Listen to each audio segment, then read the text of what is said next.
And we're live. Hello there, and welcome to HugoConf 2022. I hope you've found yourself a comfortable seat, have plenty of snacks nearby, and are mentally prepared for a full day of Hugo. Are you excited? I sure am. My name's Mike Newmigan, and I'm going to be your host for today. And it's truly an honor to be here with you all and celebrate all the things that we love about Hugo together. What an awesome job this is. HugoConf started as an idea earlier this year. We're big fans of Hugo and couldn't find any events that brought the whole community together. So we decided to create HugoConf, and the response has been absolutely amazing. Over 30 speakers, 500 attendees representing at last count 45 different countries. Hugo is well and truly a thriving community. I want to kick off HugoConf 2022 by going back to the roots of Hugo. The story of how Hugo came to be starts with Steve Francia. 10 years ago, he used WordPress for his blog.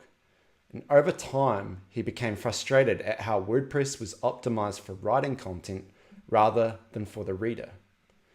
The website was slow, and the WYSIWYG editor was introducing poorly rendered HTML.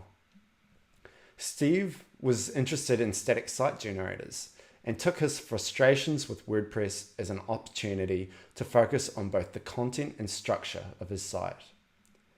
He evaluated other SSGs and found the build times too slow, content inflexible, and typically restricted to blogging workflows. Hugo took some ideas from other static site generators like front matter and markdown-based content, and introduced some of its own, like taxonomies, built-in image processing, I18N, custom outputs, RSS feeds, menus, and more. Everything is included, no plugins required. We're lucky to have Steve joining us for a live Q&A at 9 a.m. Pacific time tomorrow.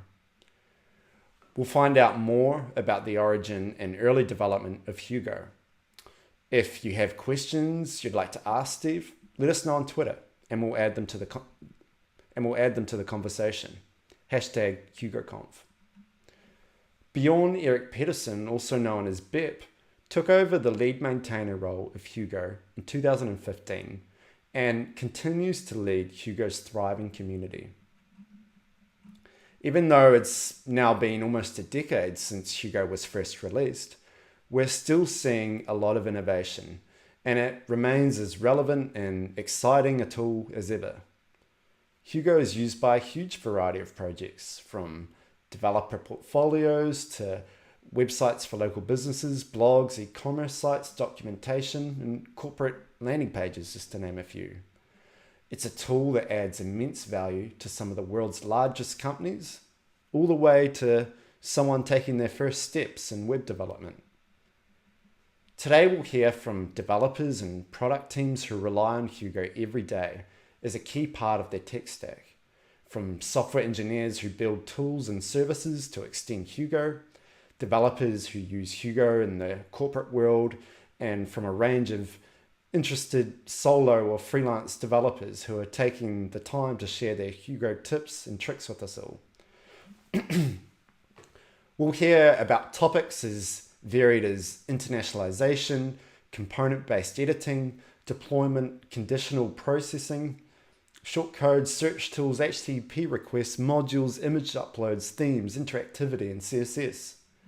We'll be hearing from devs who use Hugo for news apps, documentation, blogs, product and marketing sites, and even as endpoints for websites created in Microsoft Word.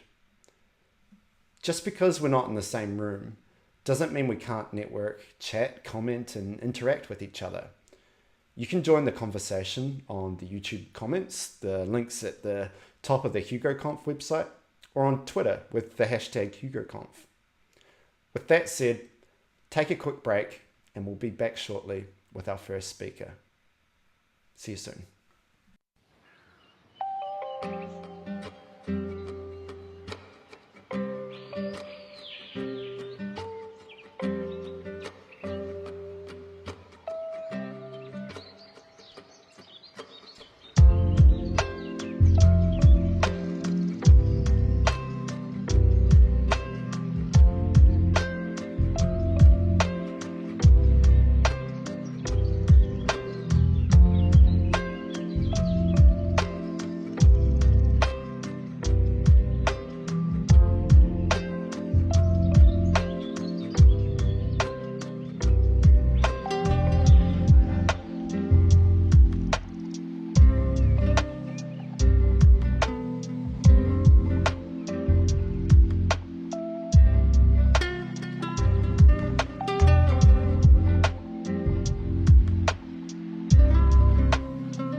we're about to get into our first talk, but before we do, let's go around, get in the chat, and let's say where we're from. I think I've seen a few so far. We have, let's see, we've got Montreal, the Philippines, New Zealand. That's all I can see so far. So get in the chat. Where are you watching from today? Right, and let's get into our first talk. So first up, we have David, who is a digital content specialist at CloudCannon. Over the past several months, he's begun working with Hugo sites more and more, and he's been working in the static site space for a year. But now he's focused on providing the best Hugo experiences for non-technical people and content teams and agencies. So here's David in his talk, giving your content team full autonomy with a Hugo CMS. Over to you, David.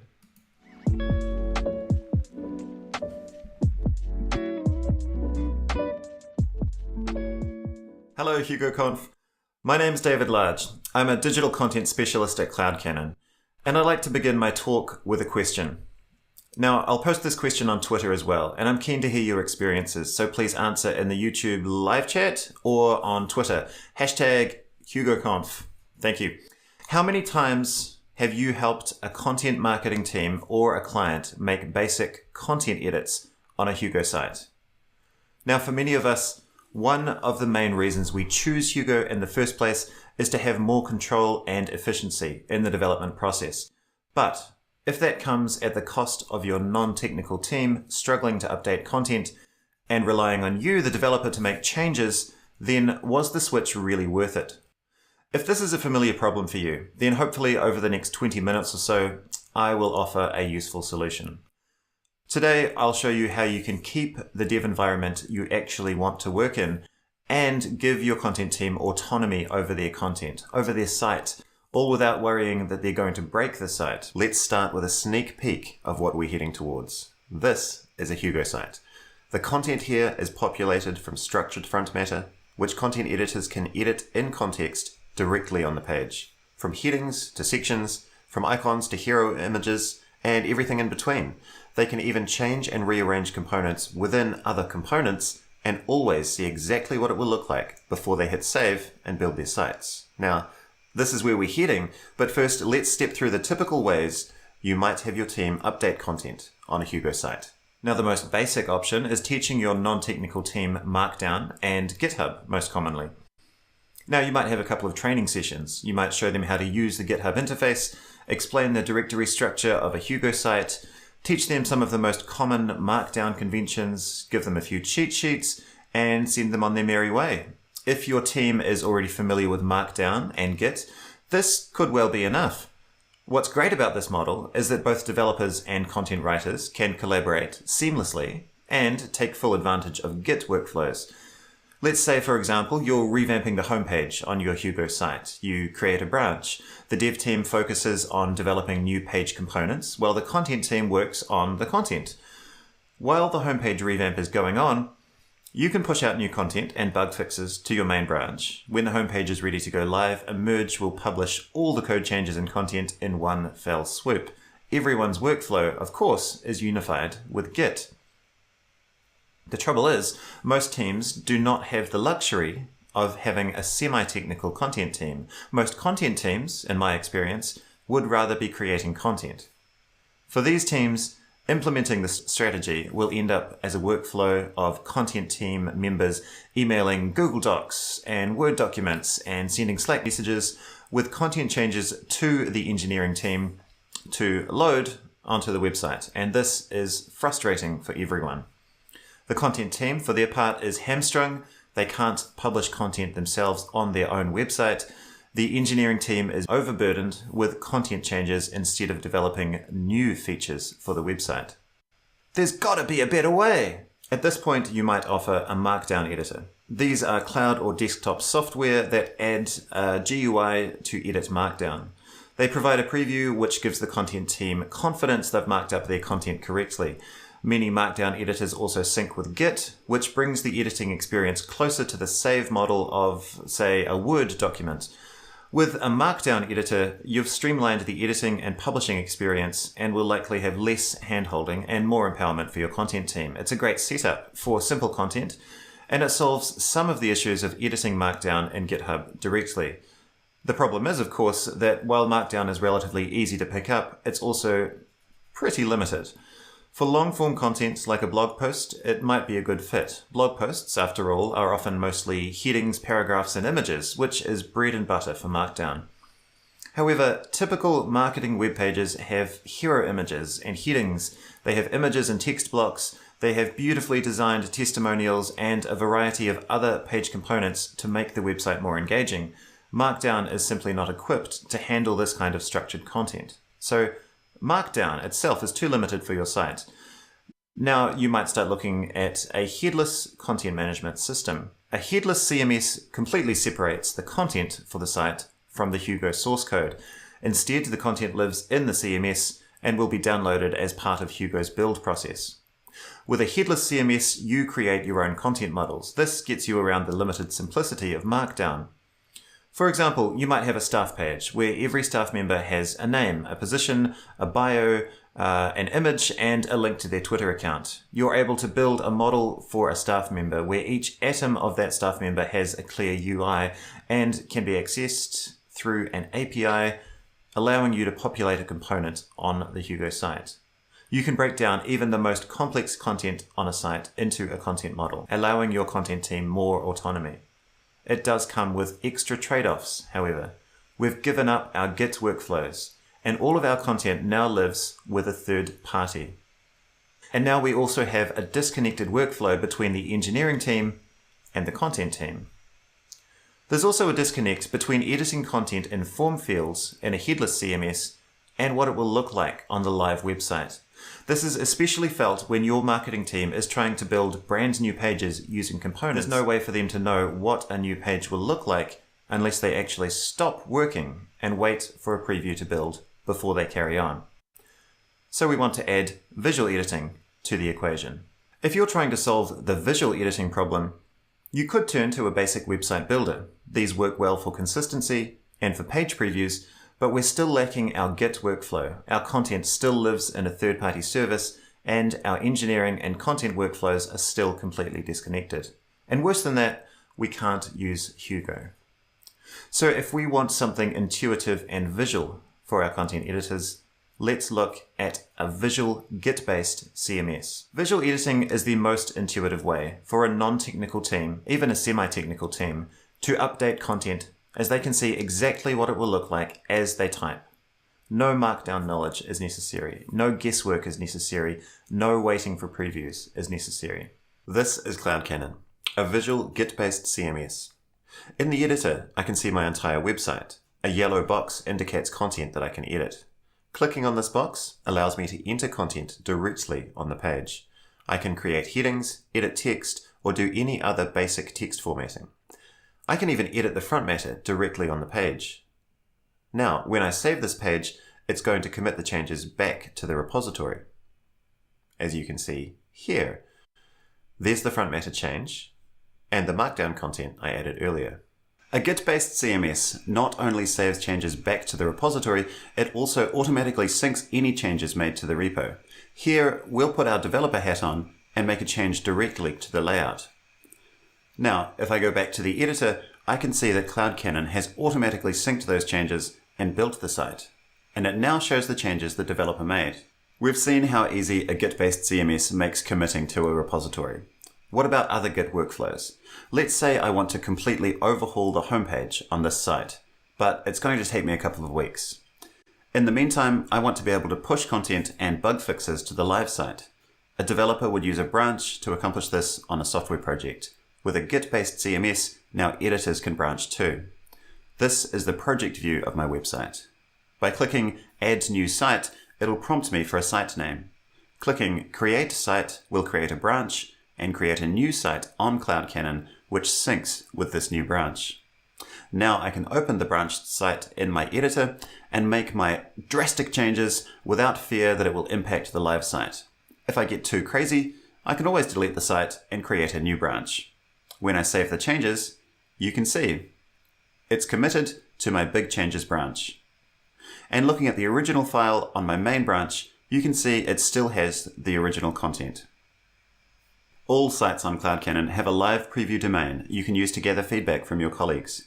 You can even put your live production domain and host on CloudCannon. Our infrastructure is backed by Cloudflare, making it among the fastest on the web. So I've got feedback from the team, and now I'm ready to publish live. I can go to the Publishing tab and see a list of changes on this branch. Clicking Publish will merge this branch into the main branch, which will trigger a build and deploy it to production. Now, as a developer, you have full context and control over everything that's happening on your site right from GitHub. And viewing the same live site, we can see that our changes are now indeed live. That was pretty quick and pretty painless, editing on the site itself with Git behind us every step of the way. This certainly makes editing easier, but we're still editing Markdown files. Modern websites are often powered by structured content and components. For full editor autonomy, you'll need a well-documented component library and a way for editors to add, remove, update, delete, and reorder those components on a page. The content team can use these components to build fully fledged pages entirely from scratch and without a developer.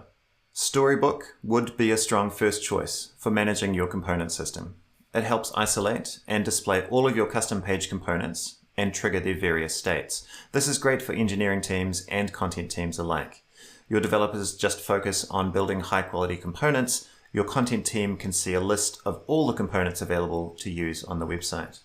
Now, of course, Storybook was really built for React websites, and unless you're a poor soul using React on Hugo, you're out of luck for any sort of Hugo templating.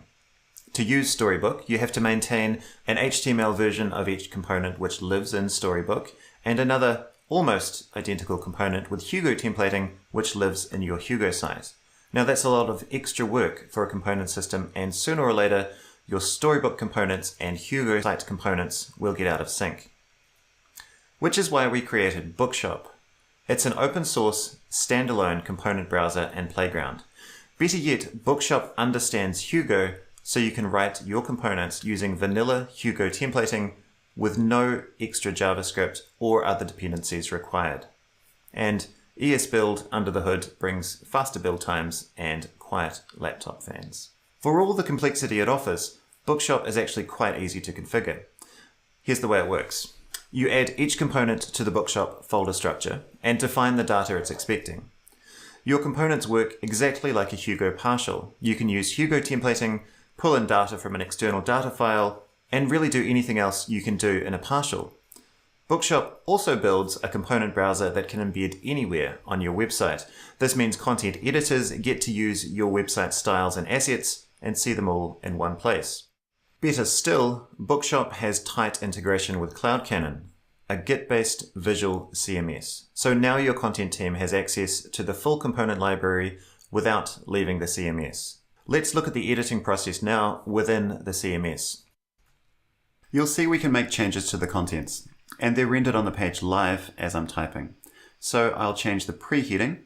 Let's prepare for Hugo instead, and we can change the heading as well. Hello again, HugoConf. We can swap in new images and icons the same way with the same quick results. We'll explore existing and choose home6.jpg. Finally, let's add in a cheeky link to our new favorite HugoConf URL. Once the URL pops in, we will have a live preview of the page just in case. So we've edited within a component, but let's make another one. We'll click on the blue plus icon, choose add new, let's add a counter component so we can show numerical information. Within that component, we'll add sections. So we'll add a number. Let's say, I think at this point we must have more than 500 people attending HugoConf. So 500 plus attendees. We'll back out of this, add another number. I think at least 25 speakers. Let's add in 25 plus speakers. And one more for good measure. 2 days of all you can eat Hugo. So we've completed one more component. Let's shuffle it on the page. We can move it down or up. Let's take it down one more. And we've doubled up. So let's remove the old component, click trash, and then remove it. And there we have our page. Now, to show you what's happening behind the scenes, let's go to the source editor. We've made a change in visual, and in the source editor, we can see our changes. And of course, we can add anything here, and it will show up if we flick back to the visual editor. Hello, once again, HugoConf. So let's review our changes. We can batch together as many changes as we like before we're done and save them. Now, once the build is complete, and it is pretty quick, thanks to Hugo, then we can see our live preview site. So the component system, your content, and your Hugo source code all live together harmoniously in your Git repo. This is the kind of flow that you might have expected from a React-based SSG, the live editing on the page, the instant preview. In Hugo, it's pretty magical. We can take this even further by having components within components, the Russian doll nesting components. With nesting components, you can create a high-level component, let's say a 2-column grid.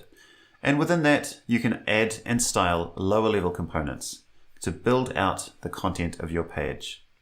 Here, we can add a heading block on the left-hand side. We'll make it H3. And add some text here. Great content on our heading. Let's add a block under that, a paragraph block. And we'll fill it with some paragraph text. Jump back out and head over to the right-hand column. Within that, let's add an image. We can choose the path for the image, explore existing files. We'll add in our hero. And now we can style that hero. Let's align vertically centered. And here we have a brand new component on the page made up of smaller components. But we're also staying on brand and inside the bounds of the component library. So we think, just quietly, that we've got something pretty amazing happening here for Hugo sites and for Hugo devs in a manner that doesn't get in the way of your dev flow and allows you to hand off sites to clients or co-workers with minimal effort. And importantly, minimal ongoing support and content loading tasks. What we're really enabling here is a do-it-yourself website builder. Your own custom components on your own Hugo site with your own Git repo. This is an entirely new way of thinking about web development for static, and we're only starting to scratch the surface here. We've been working closely with many of you in the Hugo community to make the integration as seamless as possible while providing workflows that simply haven't been possible before now. We've already deployed Bookshop on high-traffic websites for global brands, and we're getting really positive feedback on the experience. There's still so much more we can do with this framework, and we're excited to get this in front of the Hugo community. Try out Bookshop on your own websites, build some components, and help provide feedback to shape the future of component-based workflows on Hugo. Bookshop and CloudCannon are the key ingredients here that allow content teams and clients to do more on Hugo sites. Updating content, reordering components, creating new content from a handcrafted component system, even creating entire pages from scratch without requiring any developer involvement. We give your content teams full autonomy over managing the content of Hugo sites without the fear that they'll break something or break brand guidelines, and we free up your engineering team to focus their time on building highly polished page components. All of this extra efficiency results in a higher quality end product, so devs can do a better job of serving their end customers. If you'd like to know more about Bookshop and Hugo, tune in here at HugoConf.io tomorrow at 11 AM Pacific time for a full workshop on how to get set up with Bookshop on your Hugo sites. You'll be able to ask our senior software engineer, Liam Bigelow, the creator and lead maintainer of Bookshop, questions about how it all works and how you can use Bookshop with your existing Hugo sites. Before the workshop, you might like to try it out for yourself via the MegaKit template on cloudcannon.com. You can sign up there for a free 14-day trial and give it a go yourself. I'd also like to plug my colleague Jan Klassen's talk about Habit Stack, Hugo, Alpine, Bookshop, and Tailwind. He uses the stack in his work for Twitch. He created the HugoConf.io site with it, and it's been a dream to update and to work on. You can sign up for a free trial of our CMS at cloudcannon.com, and when you're there you can connect a sample repo or spin up a new template site using the web UI. As I said before, I'd recommend checking out the MegaKit template I showed. It's a great example of the kind of work anyone can do with any Hugo site on CloudCannon. Finally, I want to give a quick personal shout out to Steve Francia and Bjorn Erik Peterson for creating and for maintaining Hugo. It's a fantastic tool, and it's one that actively makes me excited about making new sites, or even just talking about them. If you're interested in anything I've talked about today, feel free to shoot me an email, david@cloudcannon.com, or a DM on Twitter. I'm avidlarge on Twitter. Or you can follow the team at CloudCannon on Twitter. Our product devs are really responsive to support questions too, so feel free to reach out if you have any questions or issues getting started. Thanks!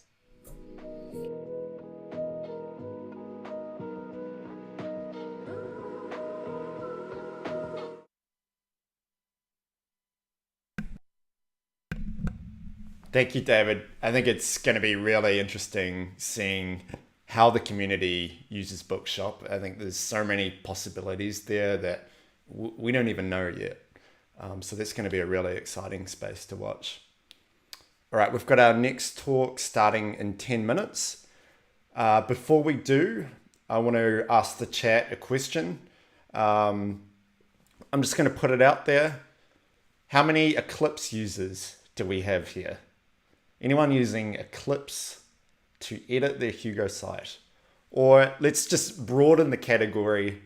Let's go for unusual, lesser known text editors for editing your Hugo site. So I don't want to hear about VS Code. I don't want to hear about Sublime. What else? Those are probably Vim. I think it's pretty common too. What else we got?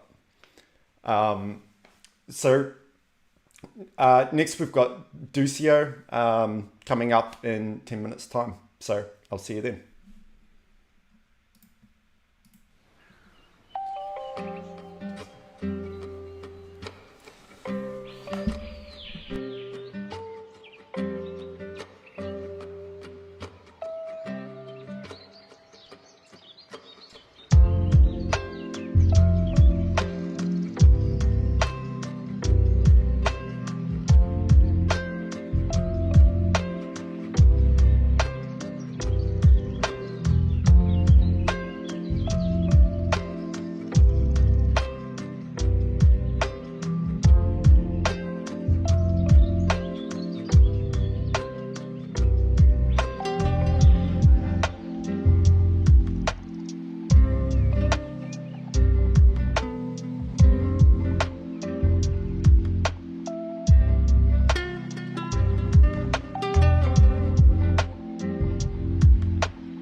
All right, thanks for answering the text editor question. Let's run through what we all said. So we've got Notepad. I think that definitely counts. If we're talking like Windows default Notepad, no syntax highlighting, that's got to be pretty unique. Nano, I'd put that in between.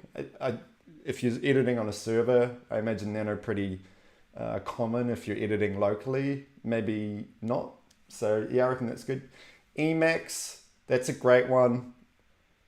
Good hand cramping text editor. Notepad++, I imagine that one's pretty common on Windows. What else we got? gedit, I think that's a Linux. Yeah, known text editor. What else we got? Inkdrop for markdown authoring and editing. I love it. I haven't heard of Inkdrop. Yeah, I'll have to check it out. Then Regis said Ulysses. I don't know how to say that. Yeah. I use my fingers to edit markdown. I'm going to put that in the common category. I think most of us would, unless you have a machine learning markdown writing algorithm. Very cool. Good answers. Okay, next up we have Ducio speaking, who's currently studying physics at University of Bologna and uses Obsidian, Markdown, LaTeX, and Hugo to publish his personal website and documents to the tech projects he's interested in. So he's going to be speaking about how Hugo handles your pages, technically speaking, Lexa, parser, and Goldmark. Right, over to you.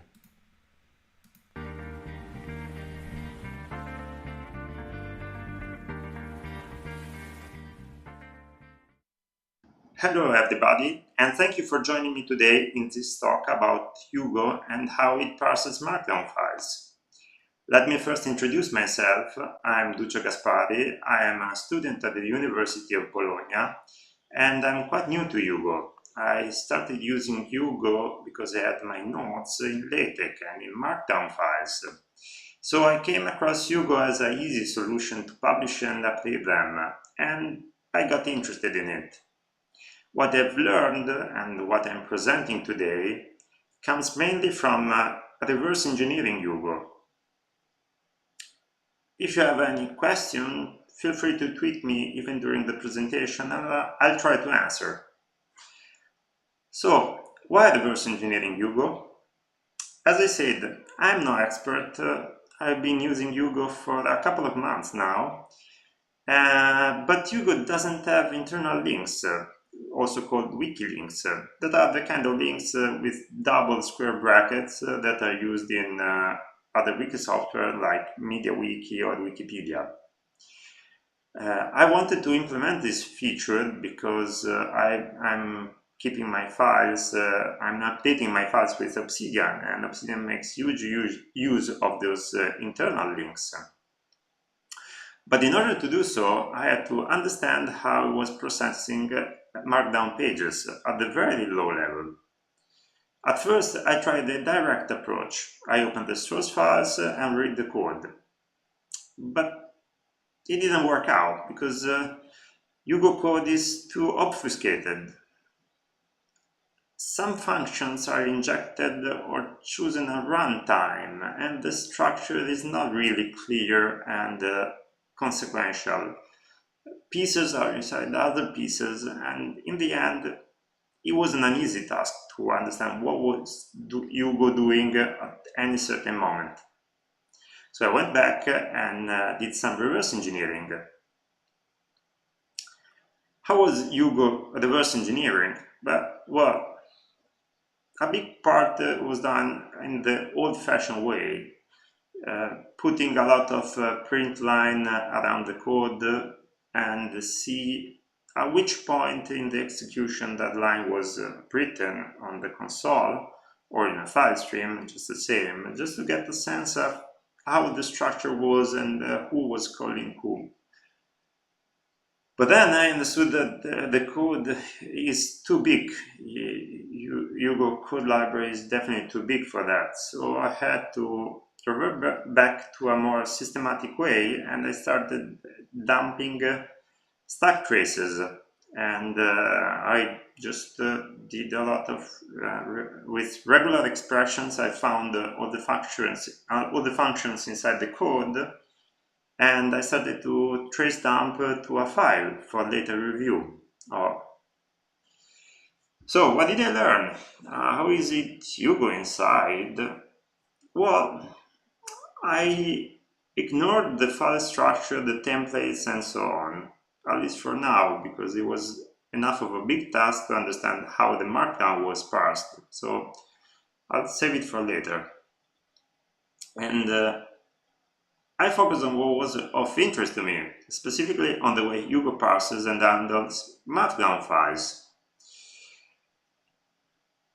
Hugo has three main blocks to process markdown files: the lexer, the parser, and goldmark. Those three blocks combined together transform a markdown file into a HTML file for publishing. Now let's look at each block individually, what it does, and more important, what it doesn't.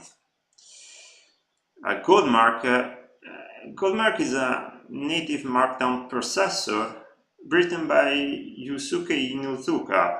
I hope I'm pronouncing it correctly. And it is an independent project from Hugo.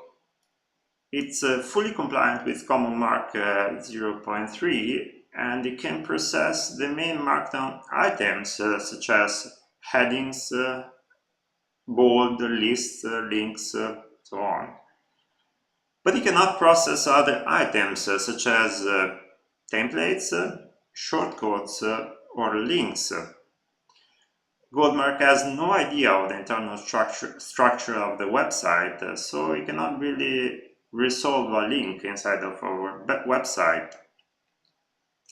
So there is a need for an outer layer of pre-processing and post-processing of the files to handle those items that are ignored by Goldmark.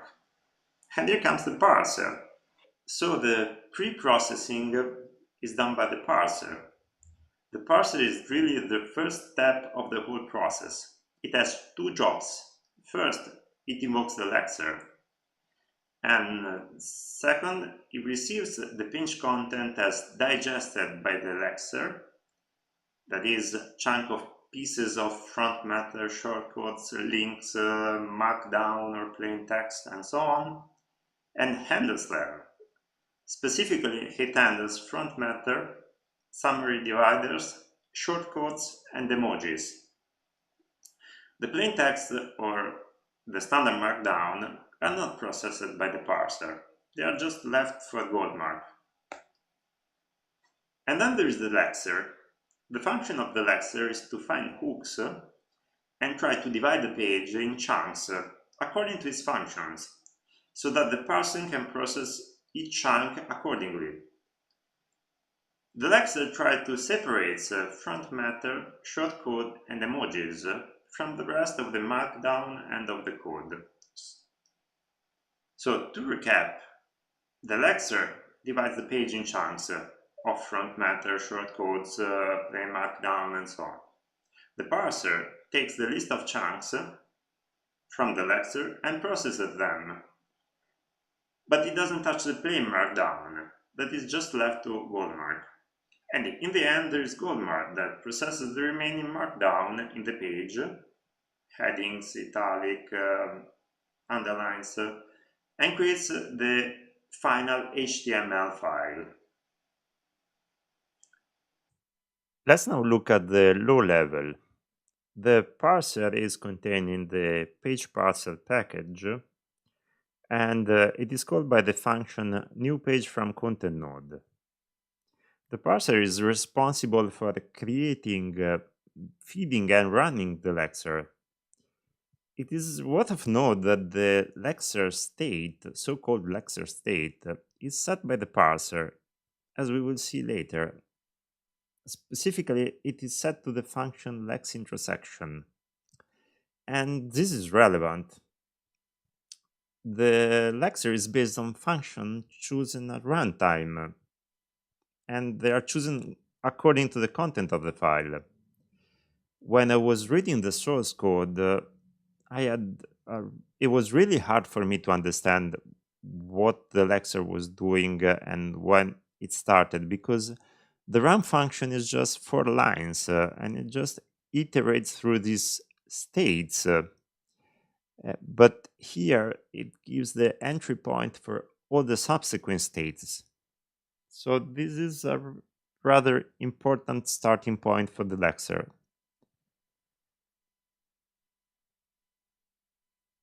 Once the lecture has finished, the chunks that are emojis, shortcodes, front matter, are passed through to the function mapContent for result.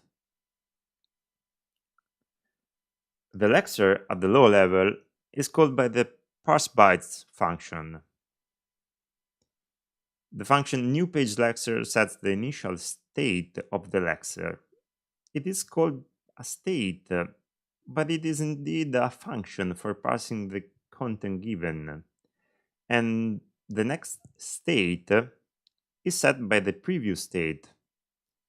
This setup is non-trivial because any lecture function not only has to process its part of the content, for example, front matter, but it must also decide which lecture function should run next.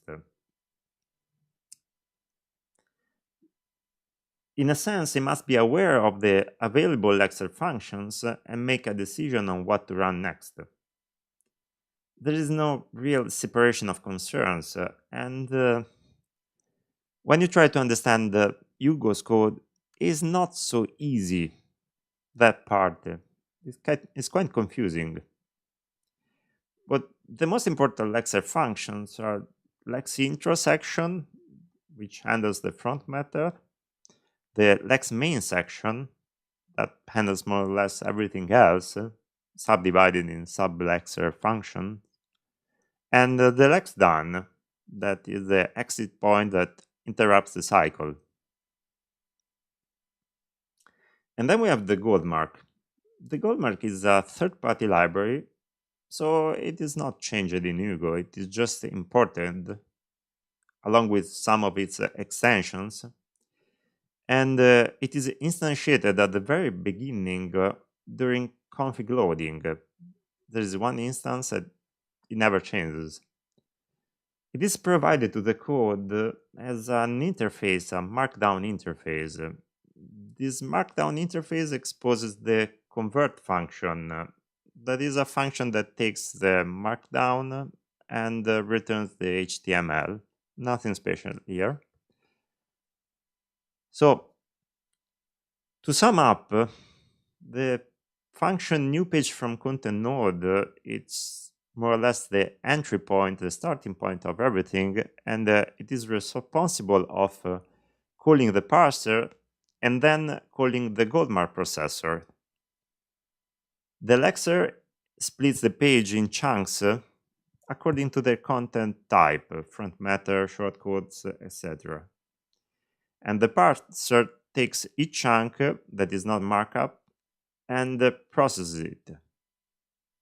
Then the content is passed to the goldmark processor for final markup parsing.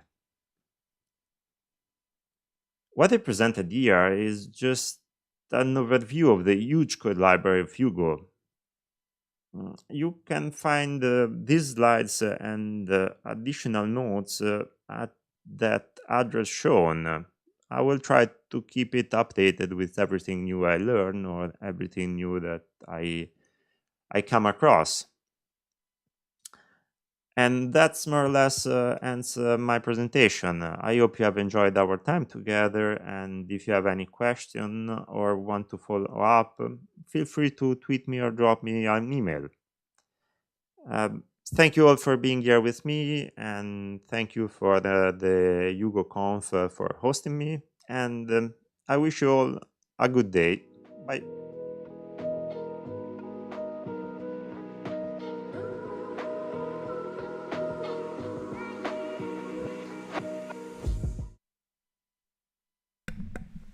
Thanks for that, Ducio. I think it's always very interesting reverse engineering software. That's how a lot of us learn. It's a lot of the beauty of open source software is if you're getting started, you can take a piece of software and deconstruct it and figure out how it works. And I think Hugo and static site generators, especially from the surface, it's the kind of thing that, oh, I could build a static site generator in a weekend. Okay. It looks like that. But then as you get through the different layers and you realize how many different pieces have to work together and just the amount of basic functionality a static site generator needs. Sure, you could build a very basic static site generator in a weekend, but something like Hugo, we're a decade on and we're still expanding it and still learning. So really interesting talk. I want to give a quick shout out to Olivia and David. They're behind the scenes. They're on the YouTube chat. They're on Twitter, and they're helping make this thing happen. So big shout out to those two. We, as part of HugoConf, we made some swag. So one, we made these stickers, which we may have sent you if you put your address in. We saved some for HugoConf that we're going to be giving away today. And we also have these pins, which I'm wearing right now. So this is the HugoConf B. And we think a B is appropriate for Hugo, basically because there's hexagons in the name. So that's the HugoConf B. It's a pin. You can be the height of fashion by wearing the HugoConf B. So we're going to do a giveaway right now. That pin could be in your hands. So let's start off with a question. Why did you start building your site with Hugo? What led you to start learning Hugo and building Hugo sites? Just while I wait for the chat, I'll give a bit of background on my journey. So I started using Jekyll probably 2013, 14, somewhere around there. I had been using WordPress and I'd gone through university, computer science, and went through a web design course where they were extremely disciplined about the HTML markup. You had to put it through HTML and CSS validators and get it 100% compliant to pass any tests. And so that was really drilled into me at university, handcrafting HTML and CSS and kind of being proud of very clean, easy to make markup. So then when I started building websites and I was using WordPress, I wasn't getting that. I was getting themes, I was getting HTML inserted from who knows where, and it just didn't feel right. So then started building more static websites, found static site generators, found Jekyll was the static site generator of choice back then. And that's really where my journey with static site generators started. And then through the years, been a lot of websites with Jekyll, really pushed it to its limits. And as many people found that the build speeds as a site gets up to a particular level of scale, the build speed becomes a big issue. If you've got 10,000 pages, you might be waiting anywhere from 30 seconds to 10 minutes for that site to build. And if that's part of your development workflow, you need, make a change, you wait 30 seconds for it to build. That really slows you down, particularly when you work on a project where you don't have to wait that long. So that was really my first push into Hugo land. And coming from Jekyll, there were some things that were familiar. Obviously, front matter, markdown. the general idea of building static sites. But as many people find with Hugo, there's just learning how content and layouts work together. It can take a while. Go is also a language that's quite different from something like JavaScript. So getting that reverse Polish kind of function notation down and learning that aspect was another big change from Jekyll. But I think once you understand the basics and understand how a Hugo site fits together and why it's done in that particular way, it becomes immensely powerful. And things in Jekyll that you might need to write a plugin for, or write a plugin or bring in an external plugin, you just come out of the box with Hugo, which has been really nice. Yeah, very powerful framework, very fast, obviously, and just a real joy to use. Right, so let's see what we got in the chat.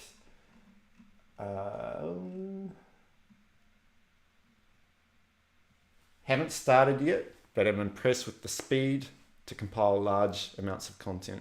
Let's chuck that out as a secondary question. What's the biggest site you've built with Hugo, and what was the build time? I'm just curious. Never managed. So when I found out about Hugo, I tried and it worked instantly. So I could jump into static site generator at last. Nice.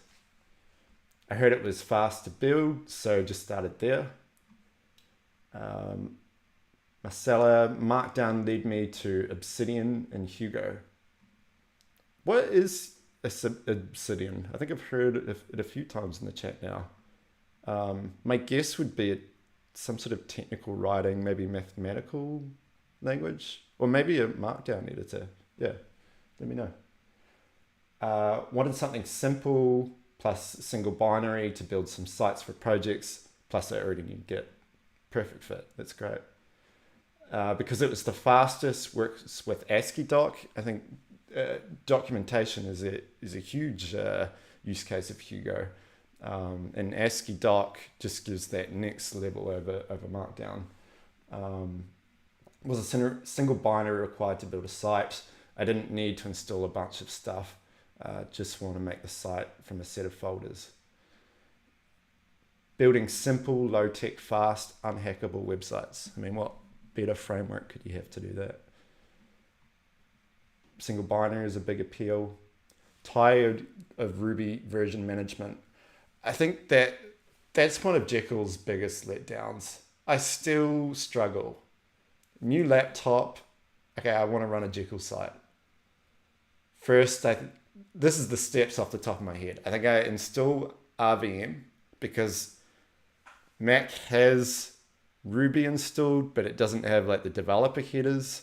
So now I need to install, maybe I install Homebrew first even. So Homebrew, Ruby version manager, then I can install a version, probably one of the latest versions of Ruby. Then I install the bundler, gem install bundler. Now I can install also Jekyll at that point, and now I can build my site. And the order of that will be very different, and depending on what operating system you're on. Which, yeah, I think when you're in the Jekyll communities, you just see people just trying to set up Ruby, that first step, whereas with Go, you just skip all over that. I can't imagine how many people have given up on Jekyll because of that. HTML templates, no need to learn extra languages, JS for React, great one. I think we're finding that in the current ecosystem we've gone very JavaScript heavy. All the latest and greatest frameworks are JavaScript. And I think a lot of the community has forgotten why we came to static site generators in the first place. They're simple. You can pick them up very quickly.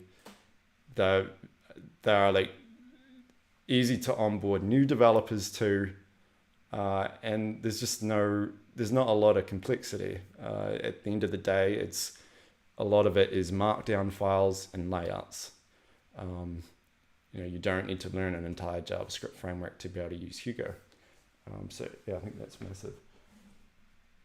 Evaluated, where am I? Sorry, just lost in the chat.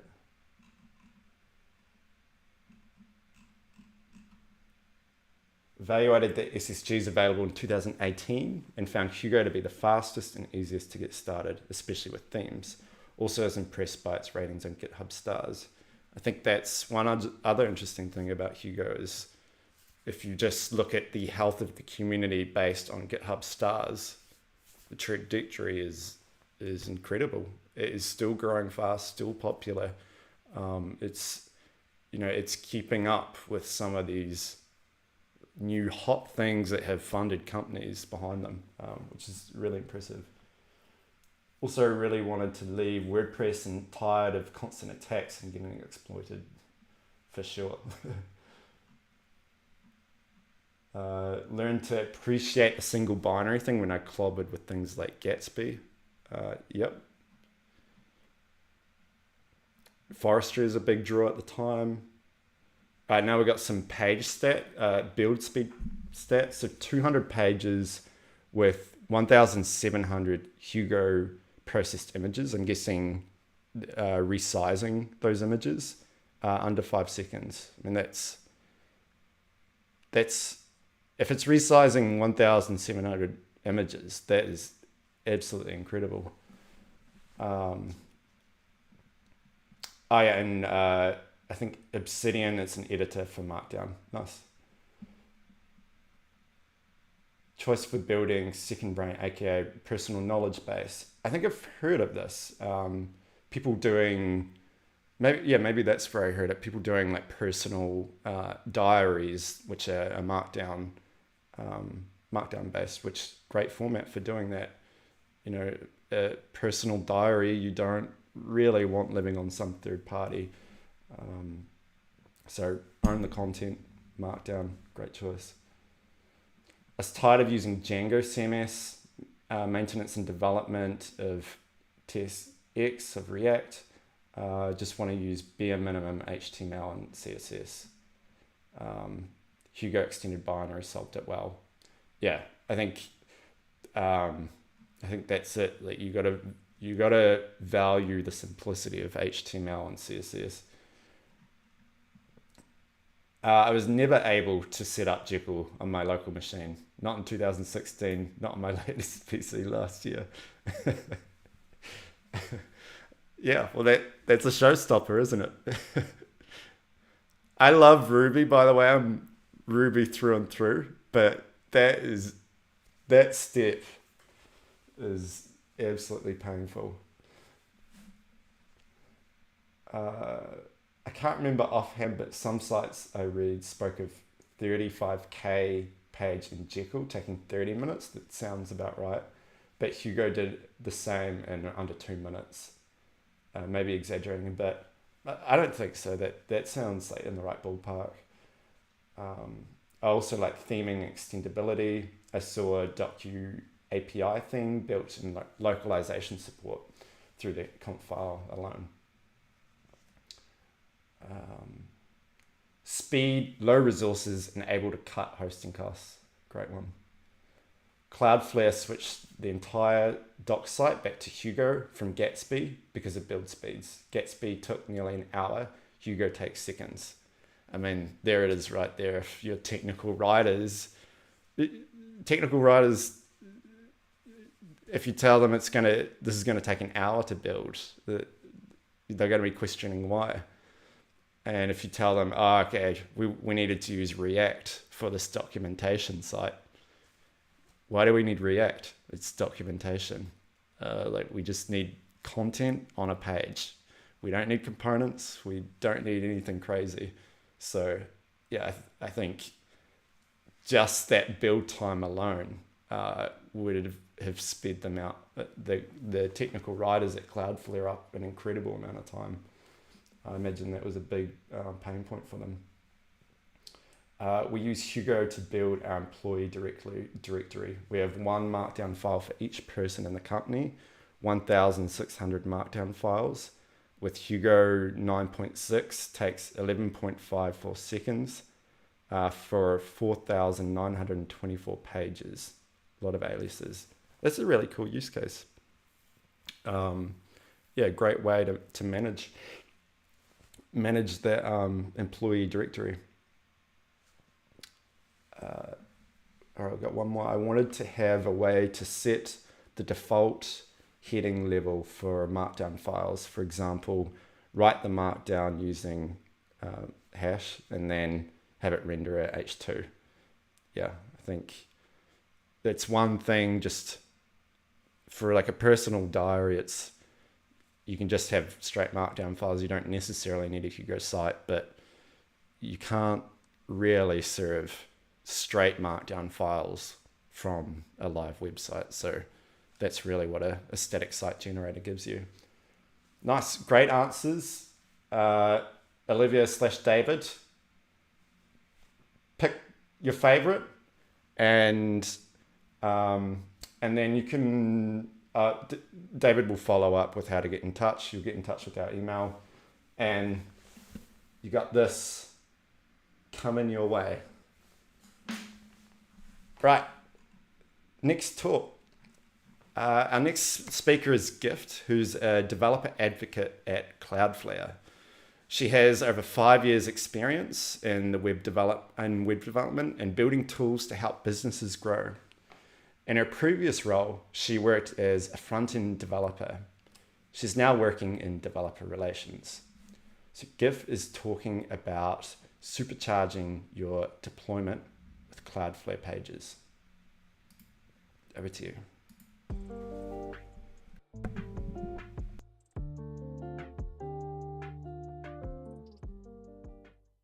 Hi, in this talk, I'm going to be sharing how to supercharge your deployment with Cloudflare pages. My name is Gift Egwenu. I currently work as a developer advocate at Cloudflare. I've been named a GitHub star and Microsoft MVP, and that's due to the work that I've done in my community. If you'd like to find me on the interwebs, my handle is LauraGift_.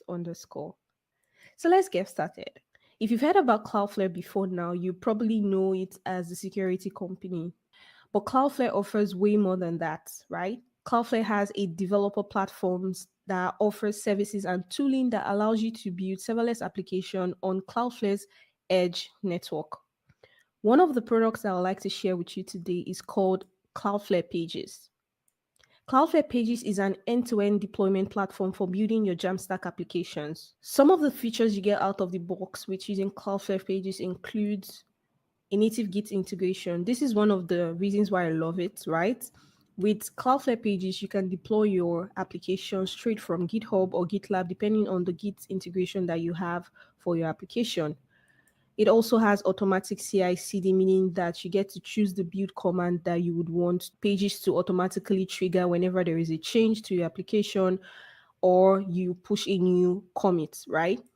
It has automatic preview links. Now, the great thing here is with every commit or every PR, you get a preview link so that you see the changes that you're trying to get pushed to production before it actually goes live, right?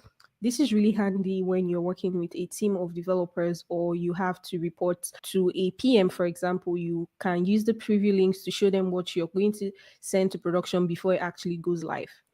We also have several different staging environments for you to add to your project. So there is tests, production environment. This allows you to work in a very agile, way. Cloudflare's Pages allows you to integrate with some of our other products. We have good integration with Cloudflare Access, Web Analytics, and SSL, right? And finally, this is the most recent addition to Cloudflare Pages is the ability for you to add dynamic content to Cloudflare Pages using Workers. So if you don't know what Workers is our service for building serverless functions on the edge. And right now, with the ability of Pages functions, you can actually add in, dynamic functionality into your website and get that deployed to Pages. I think that's really great. How do you get started with Pages, right? You can get started by either doing three things. So first, either you go through the Git provider route. So you have a Git software. So for example, GitHub or GitLab, and then you connect your project to that.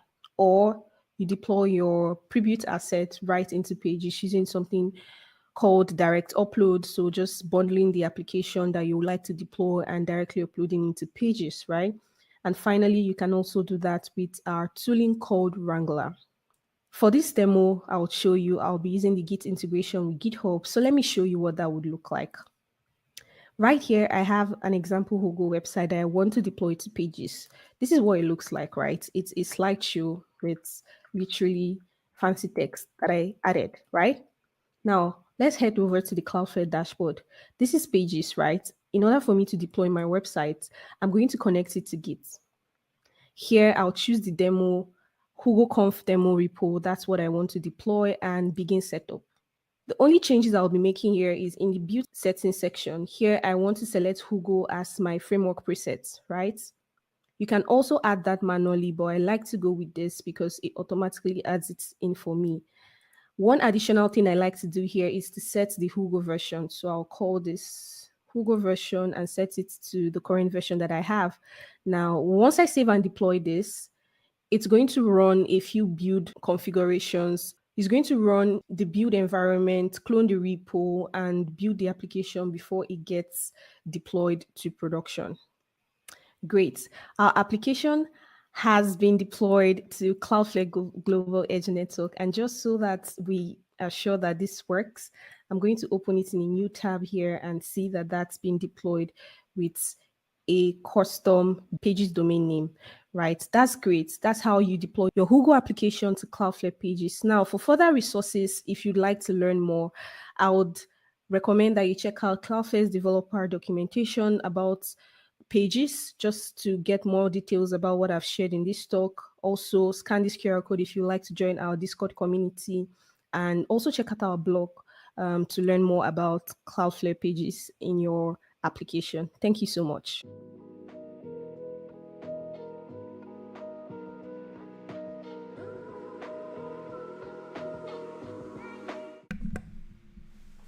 Thanks for that, Gift. We're going to roll straight into our next talk.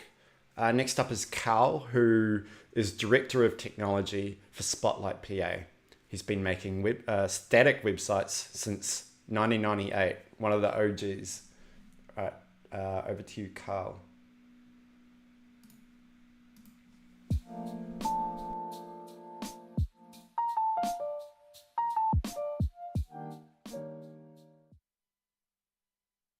Hi, I'm Carl Johnson, and this is Making News Apps with the Thang Stack. About me, I'm the Director of Technology at Spotlight PA. We are a nonprofit newsroom dedicated to producing nonpartisan investigative journalism about Pennsylvania government and urgent statewide issues. You can read my writing at carlmjohnson.net or follow me on GitHub and Twitter. So what is the Thang Stack? Before we talk about that, let's talk a little bit about the LAMP stack. The LAMP stack was the original stack.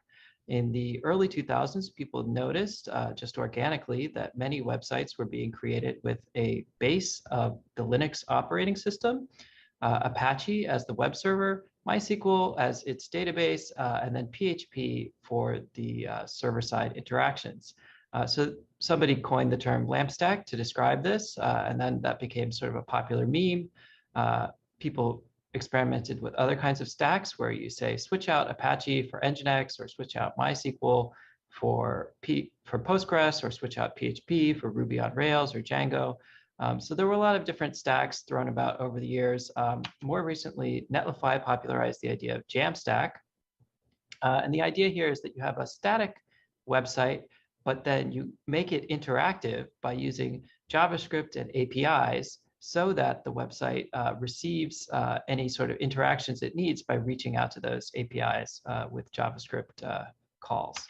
So ThangStack, this is a sort of idea I had to describe the websites that I was making. I realized that I was making a lot of websites in the same way. So of course I had to tweet about it. That's what Twitter's for. What is ThangStack? ThangStack is Tailwind CSS, Hugo, the blog engine, Alpine, JS, Netlify, and Go.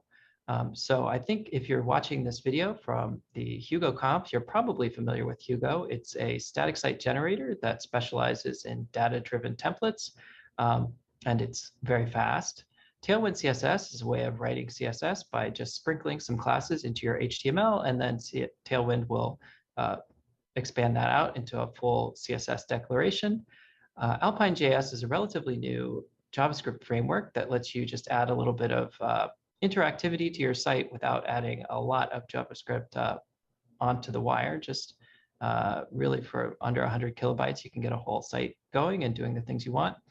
Netlify is a host mentioned before. They specialize in hosting static websites, but they also provide a lot of different APIs and ways of letting you run serverless functions so that those times when you do need to have some server-side rendering, it's possible. And then Go is a programming language, which I've really enjoyed. It's what Hugo's written in, and it lets me write little command line applications and utilities quickly that very easily get done the jobs I need to get done. So my journey to ThankStack began in 2016 when I rewrote my personal blog in Hugo. At that time, Hugo was not anything as advanced as it is today. It didn't have image resizing. It didn't have automatic JavaScript concatenation and asset management. It's just, it's been really gratifying watching Hugo grow over the years to get all these capabilities that we used to have to do by hand. Now it's all just built into Hugo. So the first time I used the ThankStack in a more sort of professional capacity was when I was at the Baltimore Sun. At that point, we needed to do a voter guide and we needed to have live blogging of the election results.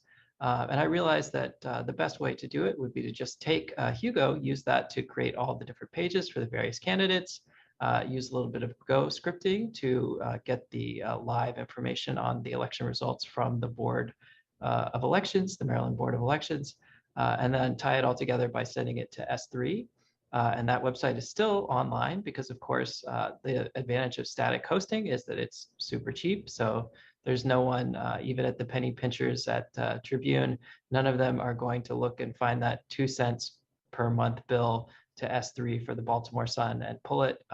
They're just going to let it, I think, go until they finally shut the Sun down altogether. So for the last several years, I've been working for Spotlight PA. Spotlight PA has really been where I've totally embraced the ThankStack from top to bottom. Here you can see one of Spotlight PA's article pages. These pages are styled using Tailwind CSS. The engine for Spotlight PA is, of course, Hugo, and all of our code is available online at GitHub. So if you want to see an example of a sort of large Hugo site, you can. We host on Netlify. We have interactive widgets using Alpine.js. And there are little Go programs running in the background that do things like collect email addresses, make sure they get sent to the right newsletters, show us what stories are most popular, and just do any sort of various backend processing tasks that need to happen in terms of putting stories onto the site at the right time and things like that. I've also been using ThankStack for side projects of Spotlight PA. One of them is our diverse source database. So if you just think about it, you might say, well, this is a database. You can't do that with static hosting with Hugo, because then how would people be able to search? And the answer is that Algolia is a search indexer. They receive all the information from the website. And then just using Alpine.js, we make a call out to their API, and it can bring back, when you put in the name of an expertise you want to get, it can send you back a list of all the experts who have that expertise. So even though it is a static website, it can have interactive search. Another website that we made for Spotlight PA is our redistricting map. This is a very interesting one because it's more server rendered and less than you might think. So for this map, the actual map files, of course, are static, and the information about the different districts is static. But when you put in your address, we have to go to Google Maps, find out where exactly your address is in the state, put a pin there, and then correlate it to the districts before and after. So there's just a small Go server-side program that runs in Netlify. It takes those requests, sends back the information, and then everything else is handled by Hugo using Alpine as the interactive manager. So why use the thang stack?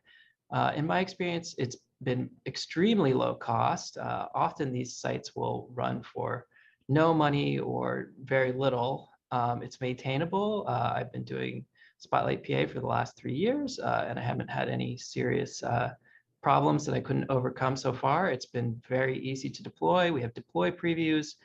Because of the deploy previews, it's very easy to share with colleagues work that I'm working on and show them how it's coming along and get their feedback.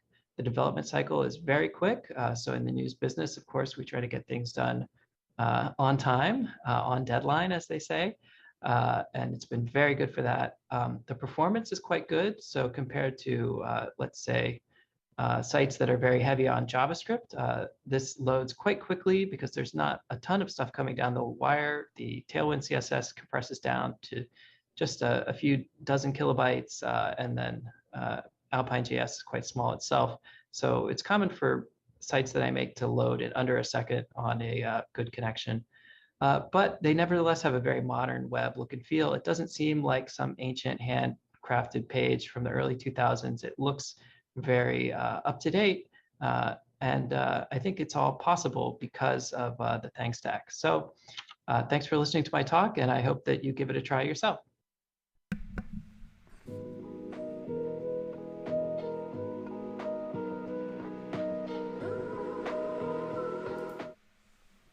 Thanks for that, Carl. It's always interesting hearing about how we can pull these technologies that are available to us together. And I think the combination of Tailwind and Alpine on a Hugo site is particularly interesting.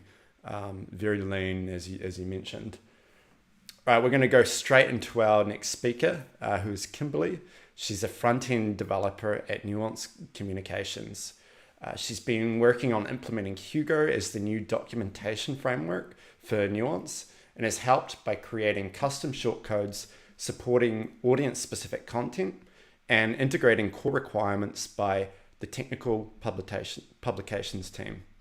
So here's Kimberly with implementing conditional processing in Hugo.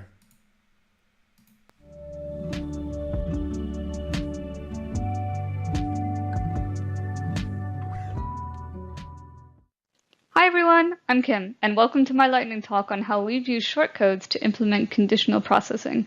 We don't have a lot of time for this, so let's get started. I work as a front-end developer on a technical publications team of about 15 writers. So I've learned quite a bit about content writing and the various publishing processes. In our company, some of the documentation content is shared between products. In particular, many components are available in both a hosted and on-premise environment. And while most of the content is similar between both environments, some content is environment-specific, which meant we'd be dealing with different audiences depending on where our content is facing client-side. We needed to find a way to tag that content and include or exclude as needed. It would need to be useful for us both when testing locally, but also when we would scale up to production level. To solve this issue, we created our own shortcodes and updated certain elements of the Doxy theme to be able to show and hide content as needed. Let's jump in to see how we implemented this functionality.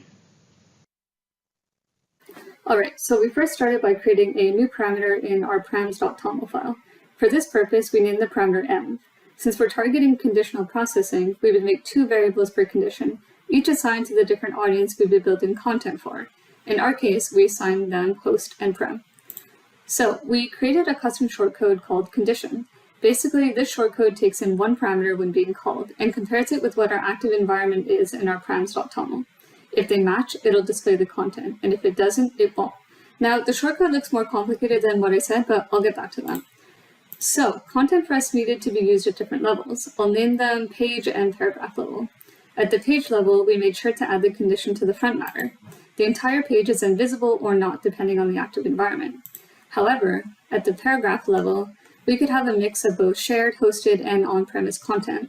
This didn't require us to make distinctions on the front matter because it's technically a common page. Sounds simple enough if you're just dealing with content, but what about your table of contents, search results, or related topics that aren't part of the active environment? Here's a few files that we needed to modify. So we used a docs type layout for our content, so we needed to modify its core structure. Pretty clear. If the active environment matches at the page level, show it. If it doesn't, display a 404 page. Otherwise, it's a common page and we can show it without any restrictions. The related topics are a list of pages that topics reference for similar content. Again, we need to make sure only common pages or matching environment pages pass a check to be displayed. Also, our table of content links in the left navigation need to be filtered as well. We can't have a link there that goes to a 404. So if it's shared or matched, we make a link. If not, we don't make a link for it. Search results are another area where links are generated. So we needed to make sure we also pass checks on here to make sure the search results lead to a page that corresponds to a common result or a matching environment result. All right, so now we're going to go back to that condition shortcode. Content in these opening and closing tags can be complex. In a perfect world, it would have just been Markdown and that would have been really easy to render, but we have awesome shortcodes. So we might be importing content, creating tables, code blocks, using alerts, and much more. On top of that, these shortcodes have particular ways that they're rendered.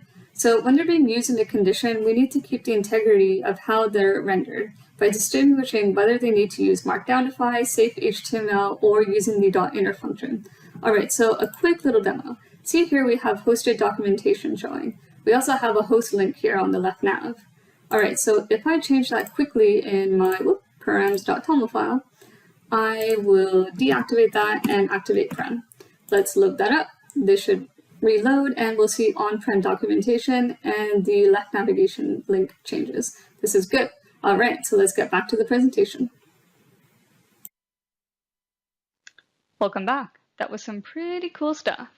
So, in the future, we'd like to expand on how we're using these environments.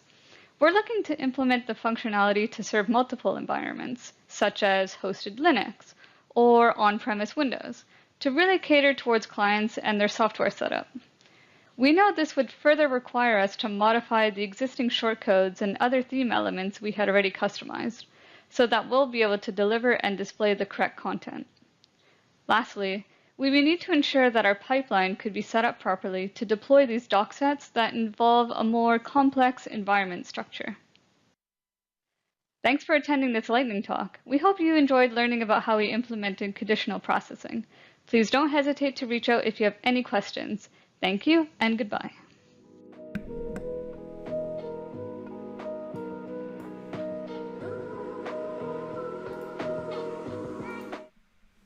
Very cool use of shortcodes. Yeah, really interesting to see, and I feel like Doxy is almost got its own community of its own. Very, very popular Hugo framework. That, yeah, I think it makes a lot of sense to base on that, and it's really interesting seeing how you've really extended it to do a lot more than they probably intended when they created it. Okay, we're going to go on to our next talk, which is Noah, who's an executive in residence at Duke University. Noah's primary focus in life is to create educational material and technology that helps humans at scale. This includes teaching data science, critical thinking, machine learning operations, and Corp B influenced solopreneurship. So here's Noah with helping humans at scale with continuous delivery on Hugo with AWS.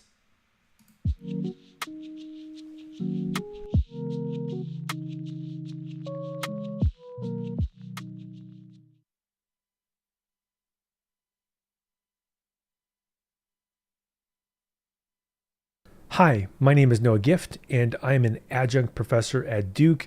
I'm also an executive in residence there, and I specialize in data science and cloud computing. And today I'm going to be giving a talk on Hugo helping humans at scale through continuous delivery on AWS. One of the topics I'm extremely passionate about is re-looking at technology and taking a different lens where we look at the stakeholders. I think the last 10, 20 years, we've seen that there has been really this idea that startups are only good, technology is only good, but then we look at the effects on society, people believing things that aren't true, that are clearly easy to debunk, problems with getting people vaccines. There's been this proliferation of misinformation and disinformation, and there's been this metric of user growth and engagement employment as and revenue, right, as the or valuation as the things that we value in society. But I think it's time that other parts of our society fight back, and we use our own resources to spread actual true information, true facts. And one of the ways you can do this is by using a technology like Hugo. Hugo is open source. It's easy to deploy. You don't have to pay anything to a hosting provider if you don't want to. You can do it all yourself with your own two hands, and you can actually spread accurate, meaningful information at a global scale. So you could build a website as big as the Wall Street Journal or the New York Times yourself, and actually have a bunch of facts that continuously get deployed into a production-based environment. So that's really my challenge for people that are listening to this, are that you can actually create a difference in the world by spreading information, and Hugo could be one of the vehicles that you use. So I'm going to go through and walk step by step through some of the processes that I've used personally for websites with Hugo, and I challenge you to try to make the world a better place by spreading true and facts throughout the world and making humanity better. All right, let's go ahead and get started. Let's take a look at this Hugo static site process here of continuous delivery on AWS. And really, let's start at the beginning here. First, on the source code section, what we could do is develop a local server workflow. And this could be in an environment like either AWS Cloud9 or potentially GitHub Codespaces or some other cloud-based environment, maybe the Google Cloud, Azure Cloud.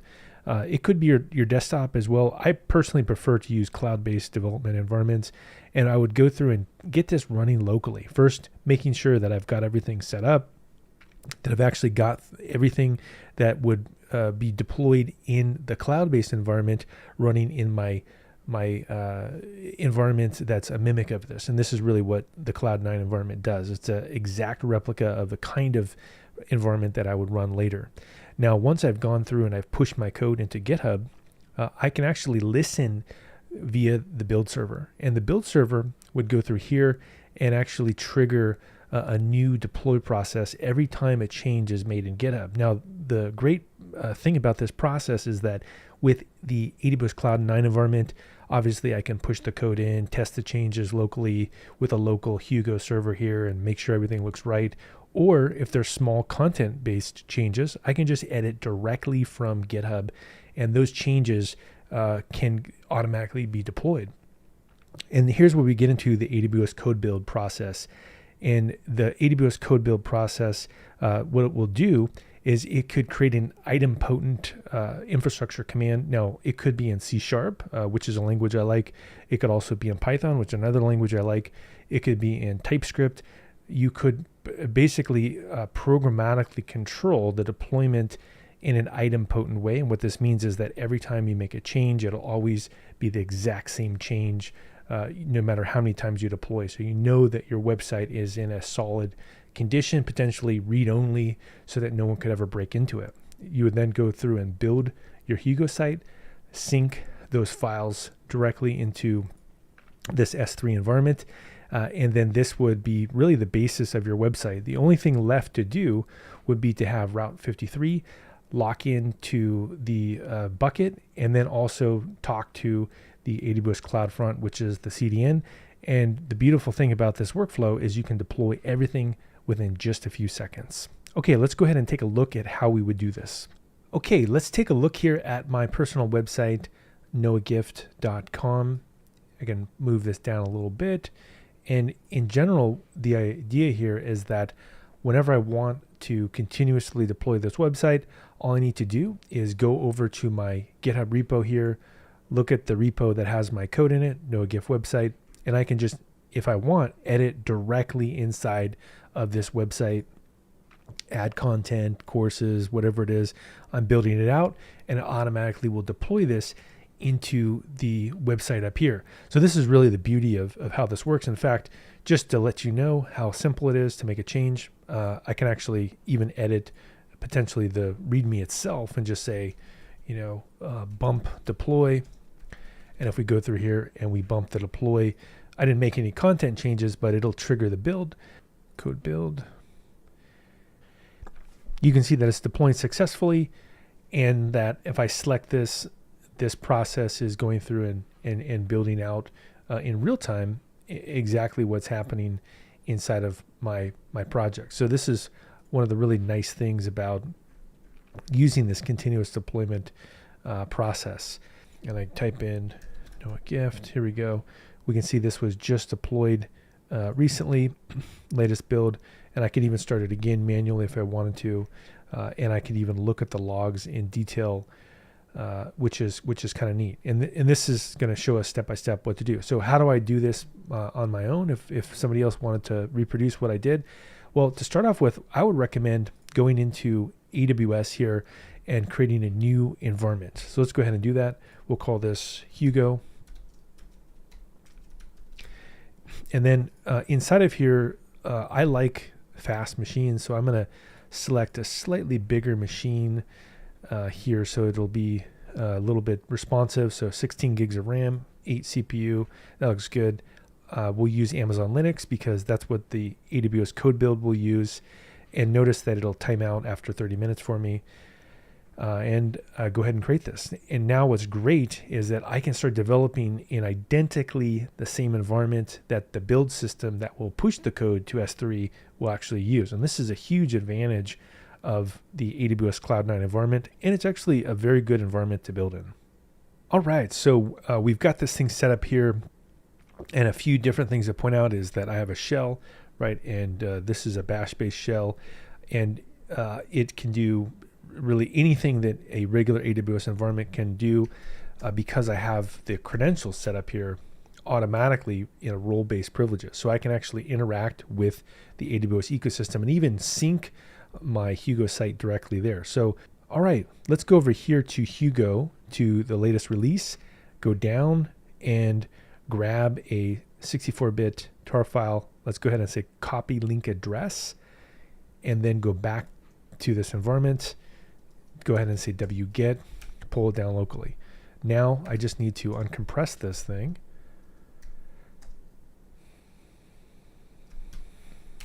There we go. And now it's really just a one-liner. I can just say sudo cp Hugo.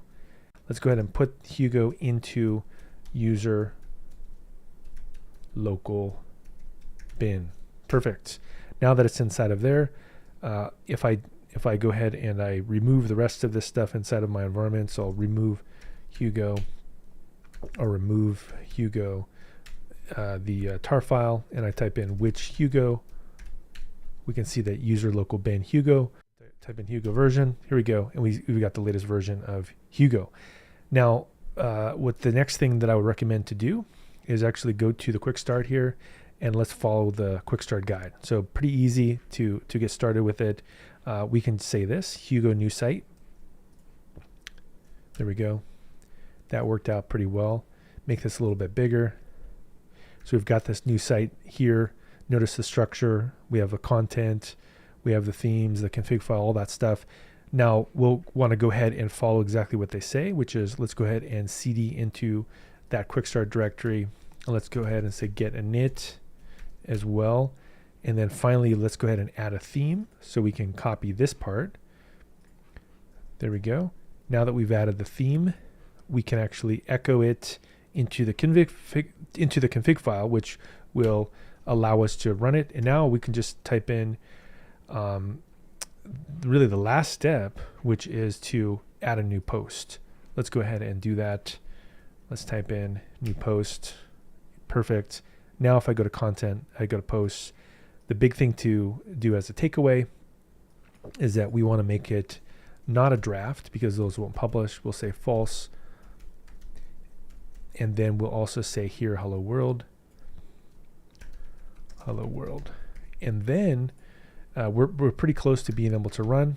We would just type in Hugo serve, I believe -d, and this will serve it out. Now to test it out, there's a couple of different ways to approach this. I would just open up a new shell first, so say new terminal, and just curl the address that shows up, which is localhost 1313. And we can see that it's in fact running, and Hugo is still running, building, everything's working properly.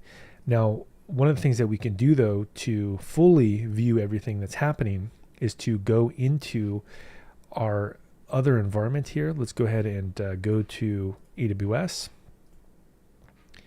And let's go ahead and go to EC2. And let's actually open it up so that we can see what's happening.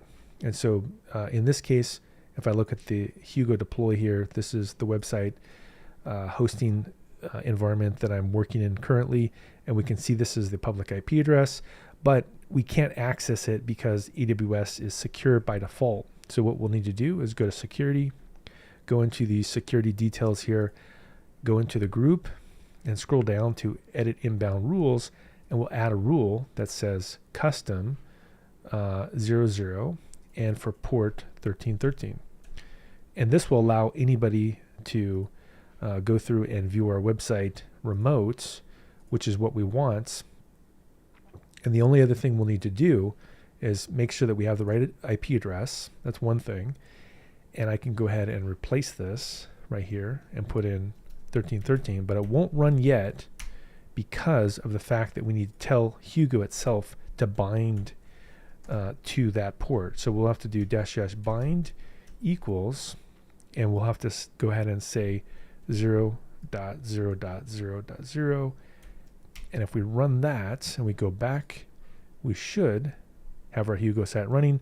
And notice here's the hello world latest post here. Now, if we want to change it in real time, very straightforward to do. Because I'm inside of Cloud9, we can say this is from Cloud9. Save it. Notice it automatically builds it. We go back here, look, automatically updates our website. So this is an amazing workflow that is really easy to get started with and to develop your code locally. Now, if you wanted to then go to the next step, like I did, all you need to do is push it to a GitHub repository like I'm doing right here. Let's go ahead and walk through some of the things that I did. So I have my content, everything's the same over here. I have my theme, all this. And really the secret sauce here is this buildspec.yaml file. This does the majority of the work. And let's go ahead and see what are the things that I do. So I copy the latest Hugo release or the one that I was using at the time I built this. I do similar things to what I did in this environment. I then go ahead and say Hugo, which builds the website, and then I sync the code by using AWS S3 sync command to my bucket, which is the same as my name. This is really a key here to get Route 53 working. I then do a replace of all my content. I do a cache invalidation for CloudFront, which is the CDN. And it's really just those three steps, AWS S3 sync, and go through and do the cache control replace, and then go through here and do a cache invalidation. Now, how would we actually go through and take a look at this in the real world? If we go through here and we look at Amazon S3 here, let's look at the website that I've got set up. It says publicly available or accessible. We have properties. And if we scroll down, what are the things that make it happen? One is that I've enabled this feature of AWS static website hosting. Very easy to do. You just say edit. Once you've done this, you can take this bucket website endpoint and you go to Route 53 and you just add that into your Route 53 address, which is actually inside of here. If you wanted to play around with it and look at it, you could look at the service Route 53 and actually configure that yourself. The only other thing that is probably important to be aware of is that you have to create a bucket policy. And so in this particular environment here, the other thing to be aware of that I did was under the permissions, I have actually a policy that's a read-only policy. This lets people read the access to my website. Once I've got these two things set up, the policy and the static website hosting that's linked to Route 53, the only other thing that we would need to do is go over to Cloud9 and I'm sorry, into code build and make sure that code build is actually building out our project. So you'd say, go ahead and create a new build project. And a few things to point out in this build project would be that you would want to point it to where your code lives. It could live in any of these locations, S3, code commit. I would probably recommend GitHub. Go ahead and select a managed image. I would say use Amazon Linux 2 because that's the same as the environment that we're building in. Go ahead and select the latest runtime. And we're not using Docker, so you don't need to do this, but you would need to select a new service role in IAM that has the ability to copy data into S3 as well as communicate with CloudFront. So this is something to be aware of. In order to do that, you would need to go over to the IAM system. If we go down here and we go to the IAM system here, let's type in IAM. Let's go to all services. And go to IAM. The IAM system is where you could actually go ahead and create a role that would actually allow you to do that build process. Finally, you would use the buildspec.yaml file, and this would actually allow you to push the configuration change to production and continuously deploy your code. One last thing I'll point out is once you go down here to whatever repo, notice that you should select Git submodules. All right, that's it. That's all we have to do to get Hugo working in your AWS continuous delivery environment. Let's go ahead and recap the steps. So step 1 would be make sure you have an AWS account, launch a Cloud9 environment. Step 2 is I would set up your GitHub communication, so create some keys. We didn't go over that, but it's pretty straightforward to do. Once you've done that, go ahead and download the latest Hugo file. In this case, I downloaded the latest version and uncompressed it and copied it into user local bin. Once you've done that, go ahead and create a new site with the quick start guide. Add the submodules that will give you the Hugo theme, and then go ahead and run it locally and do a curl to make sure it's working. Then go over to the security groups. Make sure that you open up the port 1313 so that you can actually expose it to 000. Then go back, make sure that you can do that workflow. Once you've got that working, that could be your development environment, and you can go back and forth and get it running locally and get the site exactly the way you'd like. Then simultaneously, I would go over to AWS S3, create a static hosting scenario there, so you can go ahead and follow the official documentation for AWS. There's a very good how-to guide on how to set up the permissions correctly. And then actually from Cloud9, you could even just copy those files over there if you wanted to just test it out before you set up the continuous delivery process. Once you've got the manual copying of the data in there, then I would go through and do the AWS code build process to do the continuous delivery. So really a very straightforward process to set up a global scale website that is on par with something like Wall Street Journal or New York Times. Okay, good luck.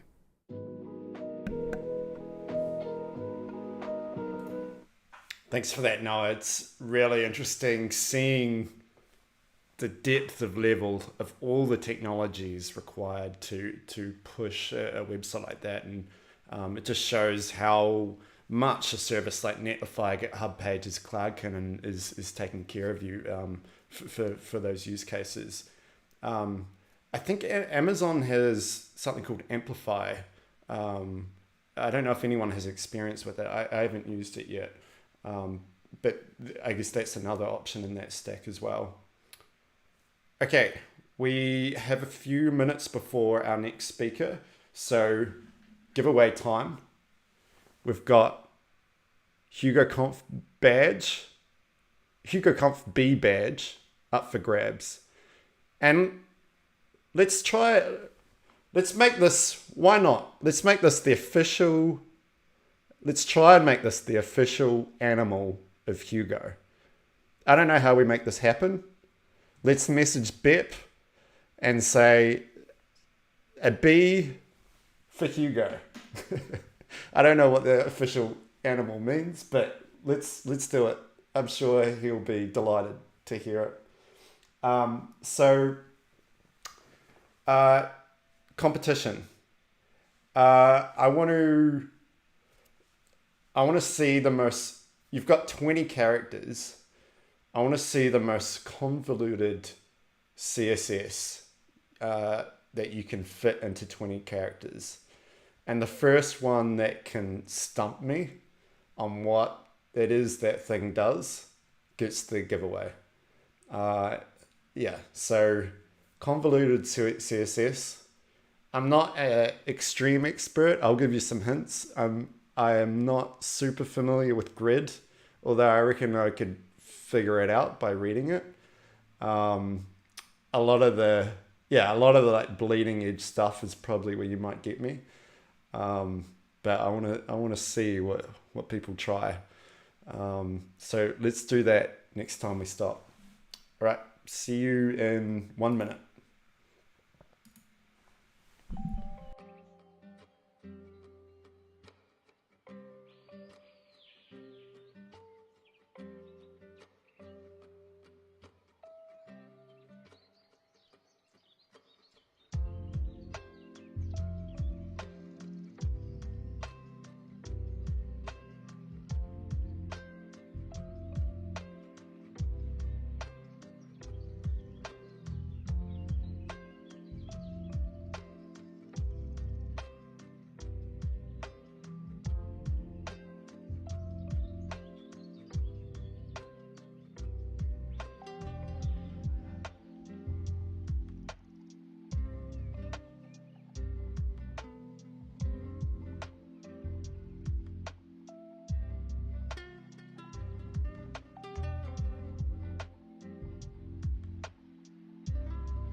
Hello again.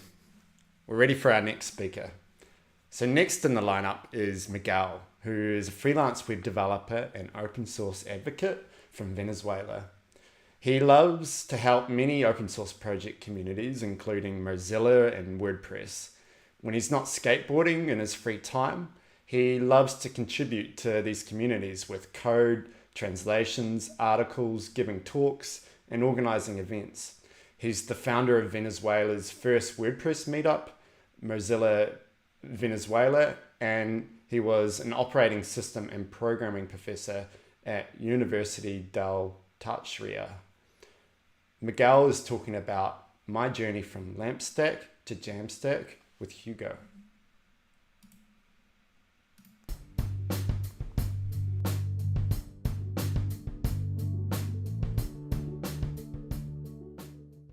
Hello, everybody. I'm going to talk to you about, my name is Miguel Useche. I'm going to talk to you about my journey from Lampstack to Jamstack with Hugo. I hope you enjoyed this talk, and I will try to convince all the Lampstack developers to migrate to Jamstack. For those who don't know me, my name is Miguel Useche. I'm a freelance web developer from Venezuela, living right now in Colombia. I've been doing websites for more than 20 years, and 99% of them using Lampstack. I consider my open source promotory and international conference speaker, and I have been involved in many Latin American communities. And also, so I'm going to, let's start right away with this talk.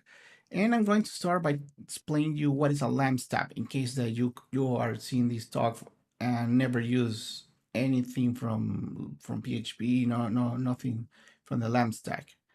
The Lampstack is an stack that it's made of different layers, and as you can see in the slide, there are many. It's composed about 4 layers, and with each it's a Linux, Apache, MySQL, and PHP.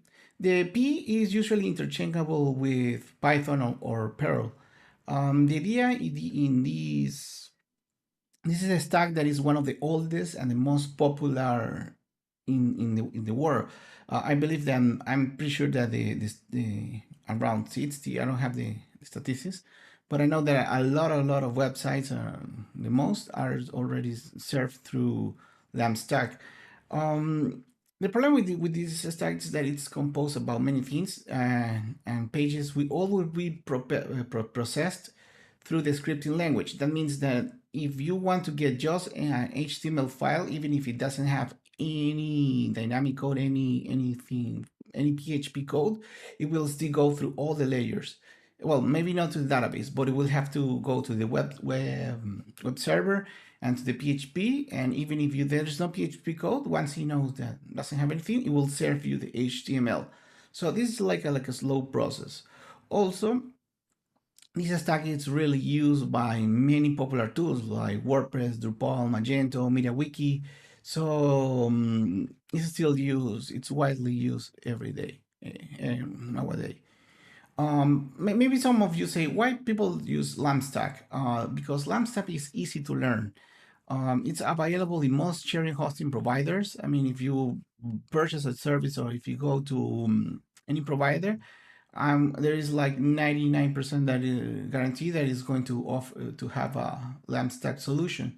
Even when if you go to Amazon and you want to install a virtual machine or any service, they already offer you support for pre-configured Jamstack. So you just use it, upload files, do some things, and you have already your application running.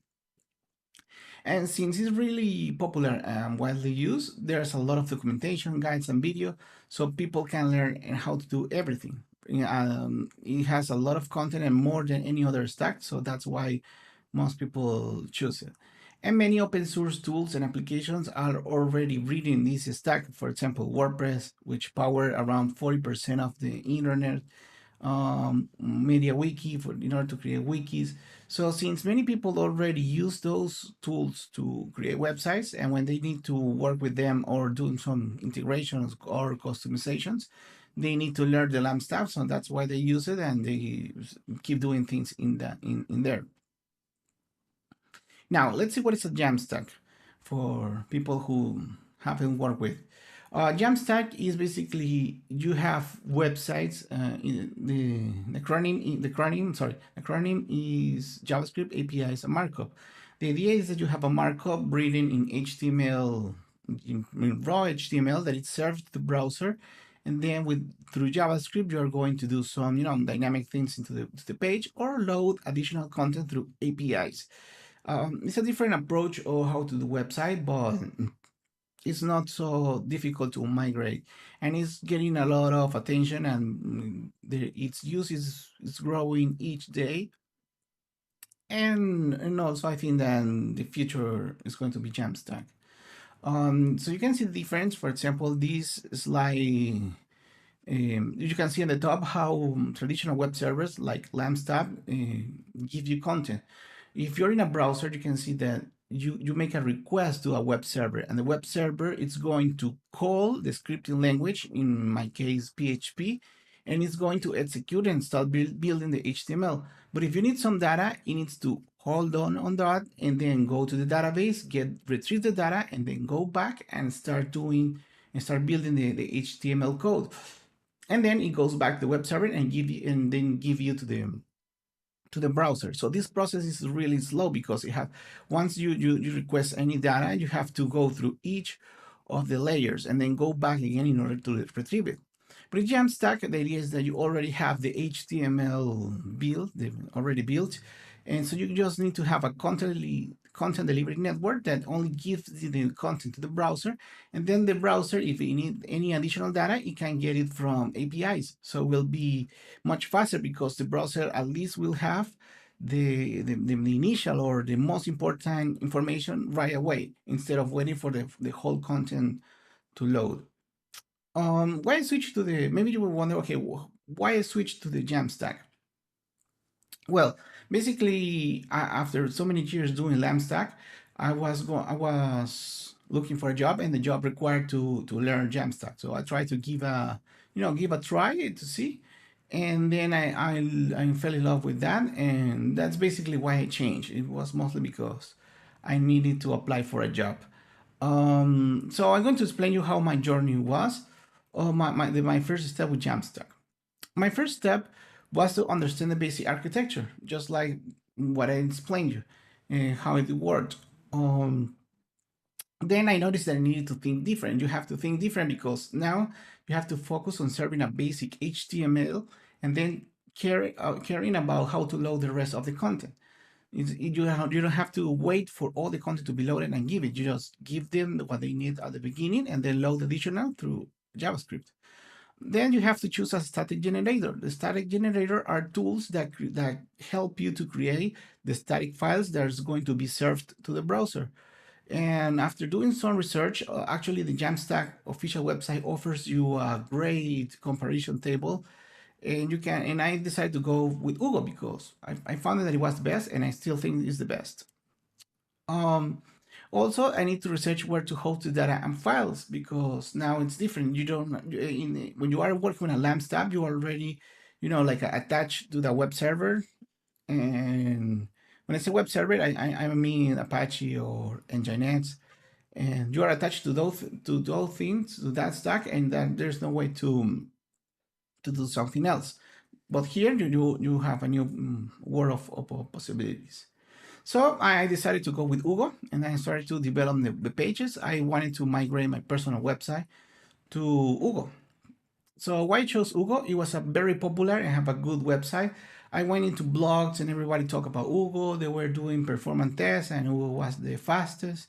And also, when I say very popular, it means that there is a lot of documentation. There is a lot of video tutorials. So it's pretty good to learn something that many people use, and you will have access to many information to start with. Also, when I say when a good website, it's because the website is really good. It explains you everything that Hugo does in a few paragraphs, and also the website has a really, really good documentation to start working. It's obvious, English is not my native language. I speak Spanish. So to me, it was really important to have a tool that let me add multiple language to my website. And Hugo already had that built in, so it was really good. It was really great to know that I could create my website in multiple language using just Hugo. Something that attracted me is that Hugo offers a really easy way to modify templates. It's really similar to WordPress, which was the tool that I use a lot. Because basically you just need to modify the files and put it in a different folder, and that's it. So I find it really, really easy to create, websites. Also, it has support for multiple sources of data. Hugo supports JSON, supports multiple websites like JSON and HTML, Markdown. And so now I'm not limited to just a regular database, MySQL, for example. No, now I can have my information used across multiple formats. And all the actions are done through the CLI. And I love the CLI because I could do everything from the console. I don't need to go to make some clicks, etc. And even if I want to automate things in the future, I could just run multiple commands inside a script. And yeah, that's basically why I chose Hugo. My first step with Hugo was like in the picture. I saw like a big mountain ahead, but after spending some time and doing it, I noticed that the mountain was pretty low and I could go to the top really quickly. The first thing that I recommend you and the thing that I did was to learn the CLI basic usage, to learn how to install Hugo, how to set up, and everything in the documentation is really simple. Then you need to comprehend the directory structure.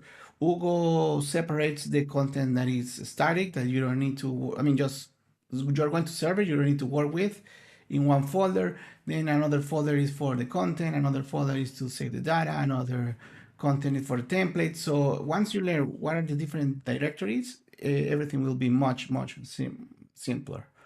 Then find a good theme to start with. I started with Hero, the Hero theme, because it was really, really similar to the design of my personal website. So it was faster it will be faster to modify that. So that's why I installed it. Then learn how the configuration file works, because when I install the theme, I noticed that I need to change something in the configuration to use that theme. And then that's where after installing the theme and changing the configuration, then I started to see what else was in there. And I started to modify and playing with the website, the configuration. Now there are just the next step was to keep reading the documentation and start, doing the website, applying the information.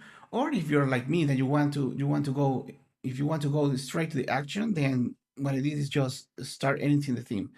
So that's what I did. I started editing the theme and the content that it had, and that's how I started to learn Hugo. Working with themes is really, really simple.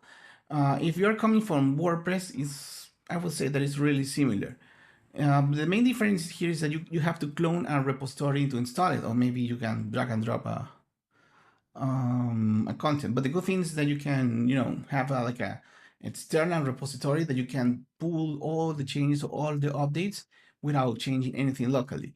You don't depend on any other tool, just control version repos.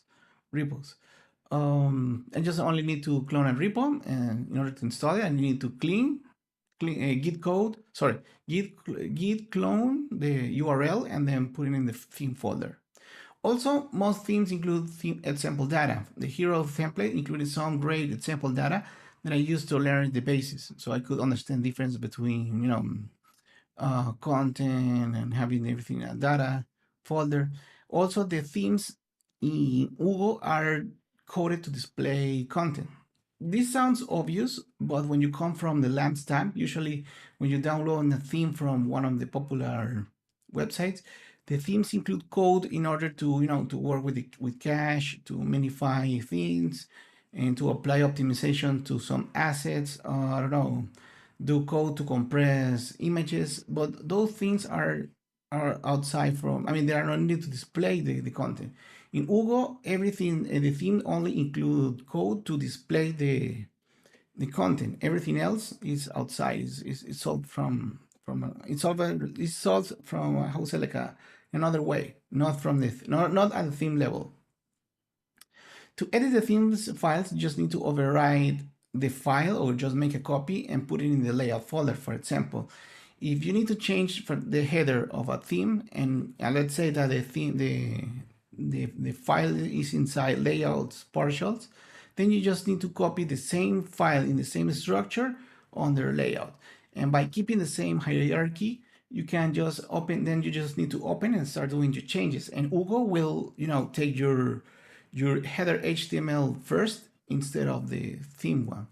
So it's really, really simple to modify just only the part that you need to change, and without altering all the code. And now if there is an update to the theme, you just need to git pull. And since your changes are in the layout folder, they are easy to handle, and also faster, to work with. Okay, now working with content, that is something that also changed a lot to me, because like I say, now in Hugo, you don't depend on a central database. You can have the content across different formats and across different places. For example, since my website was fully, static content, I moved it to Hugo. And Hugo supports multiple formats: HTML, JSON, YAML, Markdown, and many more.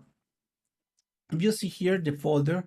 For example, I have my website just one page. So I have in content, I have my homepage, and I could have the content in different language, even English or Spanish, and I could have some global code. I decided to go with the Markdown route because it's much faster than coding in HTML. Also, something that I loved about Hugo is that I could have in the data folder, I could have some like a local database. So I have like a mini database for the community section. It's just a regular JSON file with all the tokens and all the text in there. So it was really easy to access to that data, and I could separate it in language. So it was much faster. And in this case, seeing the social media is the same across languages, I could have like a general content that it's not attached to a language. And then just the static content, things that are not going to change, I could just put it in there. So it was really great how Hugo treats the content like regular files and folders. So if you come from the Linux world, it's kind of similar how the operating system works. You can organize the content in sections, like it said here, in sections. Then you can, reuse and put it somewhere else. And also Hugo supports related content. It means that you can create blogs and you can categorize all the information. Also, you can use taxonomy. Not just for not only for blogs. You can use it for any kind of content. You can add shortcodes or snippets in order to reuse content in multiple places. And if you need any more information of things that are going to change, you can get data from any other APIs just using regular JavaScript. There is nothing else that you need to do.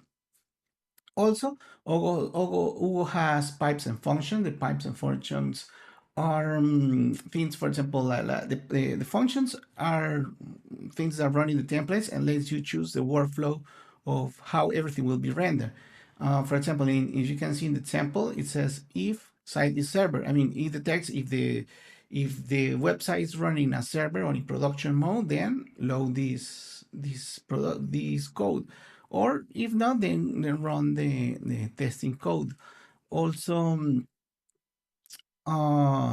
it gives you, the control to render in a way to process or format all the content. For example, in here, I can include some other HTML and play with that.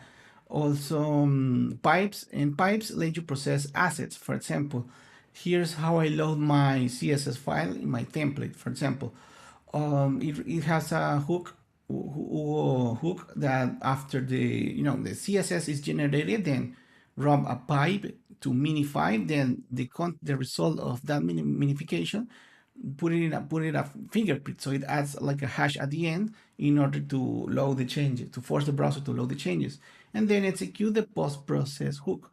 And it's really, really good because it's really simple. You just need to change the different actions and they will run faster. And it's much more simpler than starting calling PHP things. The deployment. Okay, deployment with Hugo was really easy, especially if you come from a LAMP world, because it's just uploading optimized files to the cloud. It's not like in WooCommerce WooCommerce or WordPress or those things that you have to upload files. You need to implement some things to to differentiate between the core program and your changes. You need to upload the new content, but there is database content in there that could be that was changed locally. So it's really hard to deploy with well, it's not really hard. I mean, it's harder to deploy things when you come from the PHP or LAMP world. Here is just uploading optimized files to the cloud. And Hugo already offers deployment to multiple services, so it doesn't matter if you have Netlify, Firebase, GitHub, AWS, Cloudflare, any kind of those services. Hugo already offers a deployment to that with just running one single command. And for example, if you come from LAMP stack and you already have a LAMP server, you can deploy through SSH. You just need to run this command, and this command will call Hugo in order to compile files, and then you just run rsync, and rsync is going to connect you to the using SSH to your any folder, and it will start rsyncing. The good thing with rsync is it's going to download only the changes, the files that have changed since the previous deployment. So it will be really fast. So you can reuse your LAMP server in order to serve the Hugo content, or you can migrate to the cloud, because since now you only need to upload files to the cloud, you can even buy a Amazon S3 service and put the files in there and point your domain to a certain file, and that's it. Now you have a running website by accessing just to an HTML point to an HTML file. And you can execute this deploy command after any Git hook, so you can automate your deployment. You just need to, okay, I made a commit into the theme folder, and maybe I changed something in the JSON file to update my content. Then once I did the commit, it will call Hugo and will execute the command to deploy, and the command to deploy, and it will upload the files to the cloud, and that's it. Now you have new version of the website with new CSS, with new cache. I mean, the browser will download the new changes just by changing some tests.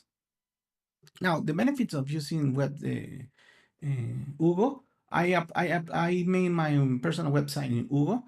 The page speed inside went from 40 to 90 for mobile and from 85 to 99 in mobile desktop. It changed the color to green, which means that it's really, really good to load the website. I managed to remove all the non-used CSS. This is really hard when you come from the LAMP world, because when you are using LAMP, all the pages are generated dynamically. So it's really hard to detect which CSS is not being used in this website, which one in the other one. But Hugo was really easy, just running a pipeline, and when it created all the website, it created with the correct CSS. So I managed to make the website lighter, and both from when downloading and when executing the file. Also, the static files are served from a CDN, which is much faster, because when you serve files from the CDN, they don't include the cookies. There are less headers. There are less things that need to be sent to the client. And the first contentful pane initial HTML loading was around 5 times faster. So I managed to load the website very much faster, and the content moved from database to a Git repo. Now I didn't depend on a database and apply change or maintaining a database.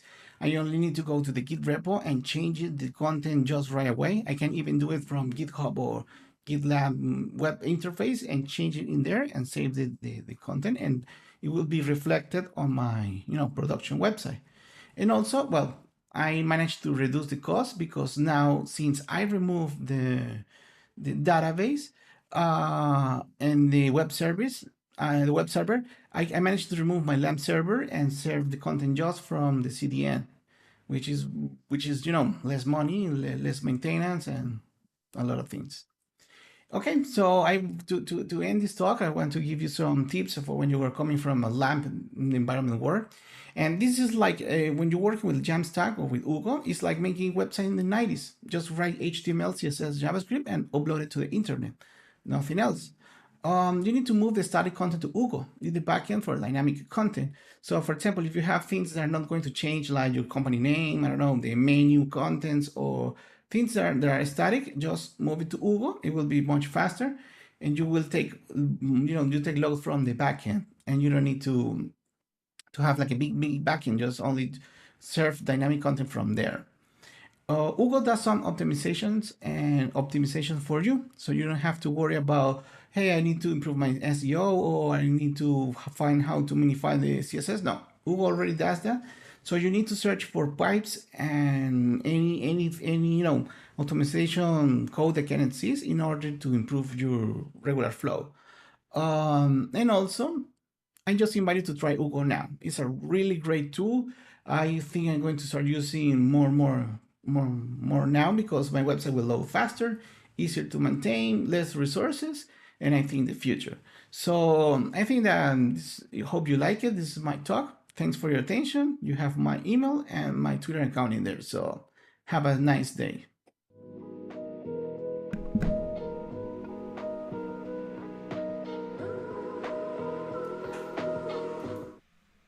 Thanks for that, Miguel. I think that journey is what a lot of us have come on, and once you make that switch to static and Hugo, it's really hard to go back to a dynamic stack, or at least you need to really justify why you need a database and why you need these other tools when you see how powerful and simple a static site is. So thanks for taking us on that journey. Okay, we have 2 minutes for our next talk. If you're watching the stream and you're not in the YouTube comments, come and say hello. There's a link on the HugoConf website, or you can just click on the stream directly and come in and join the chat. We've got as close to a party or conversation as we can going there, and a lot of great comments and people interacting. So yeah, come join us, say hello, and I guarantee there will be plenty of people here to say hello to you. No one took me up on the convoluted CSS example, so I'm going to change the rules a bit. What will I do? Let's change it to one line of JavaScript. You get one line of JavaScript, and you try and make it as convoluted as possible. And if you can stump me, you win the HugoConf B, the official animal of Hugo, soon to be. And thanks for all the comments about the Hugo Bee. I think there was some really good ones. I'm just trying to find it. There was one before. Bees are very social animals, strong on community. I think that highlights Hugo to a T. What else we got? Yeah, I think there was a couple more. Can't find. But yeah, we need a name for the movement. We need to get it in front of BEP. So if someone can come up with a name, that we can, a clever hashtag for HugoConf B. Okay, let's get on to our next talk. Next up we have Jan, who's a web developer for CloudCannon. He creates compelling sites for global enterprise companies such as Twitch and Papercut. He's a proponent of component-driven development, both for site creation and content updates. Over to you, Jan.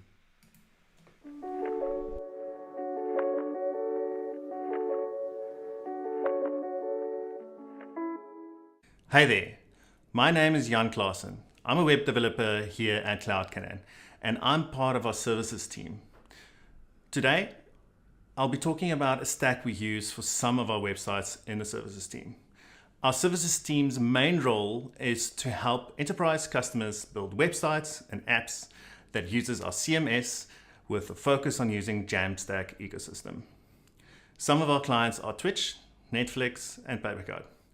These are clients that need secure, scalable, and easily editable websites. Building websites are time-consuming, and great designs expects consistency across the site. So, what can we do to be more economical with our time, but still keep to the above requirements?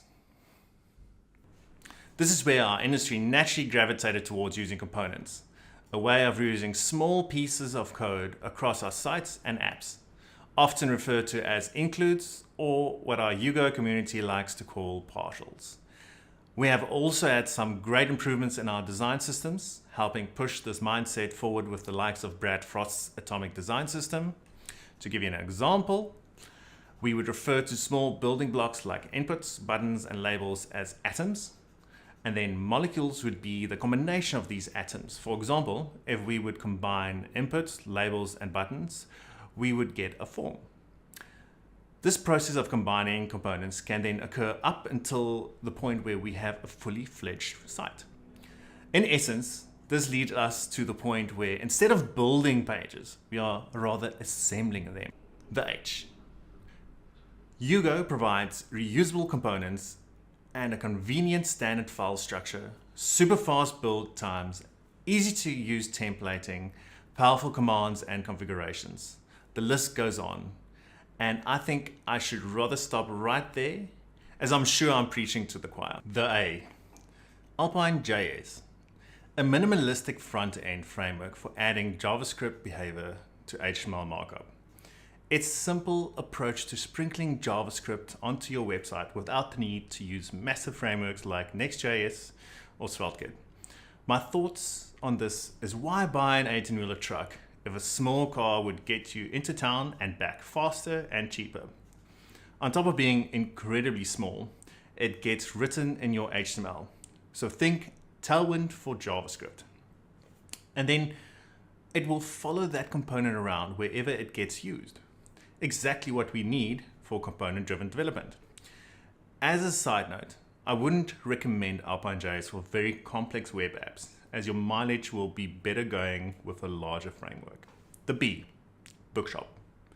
a component sandbox browser, a little place where you as a developer can frolic around and experience your components as you build it from conception to completion.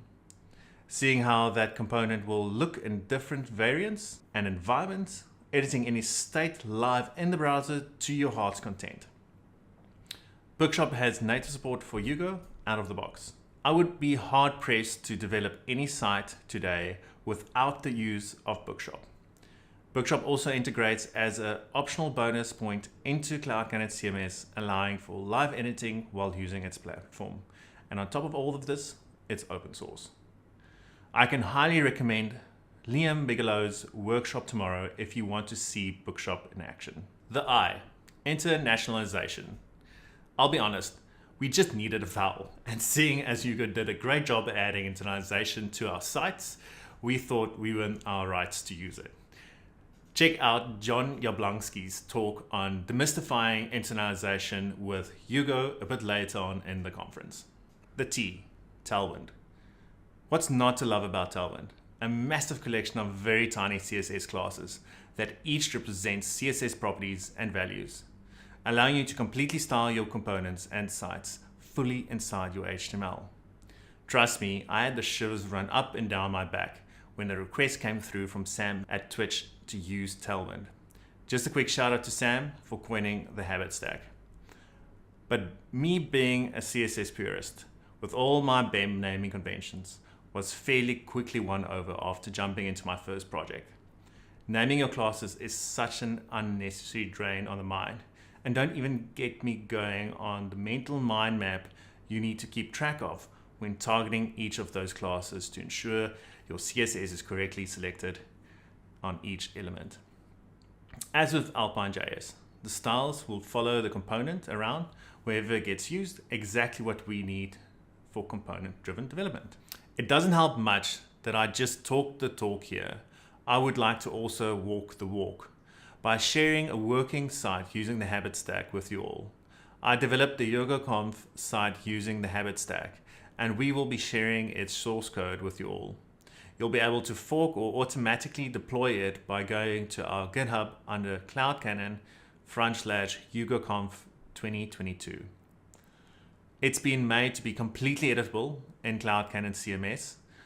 There will be a deploy button that will get you editing and provide you with your own live site in seconds, allowing you to assemble and try out every single component and also see and experience how I've constructed a complex array of components to allow for an editor to easily assemble forms by themselves without the help of a developer. Some advanced workflows. We usually have multiple sites or even microsites using the same component library, and there is a necessity to be able to reuse these components for each of these sites.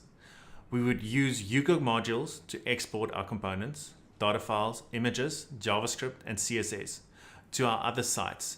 This would usually be achieved by using some pre-built scripts and Git hooks to automate the process.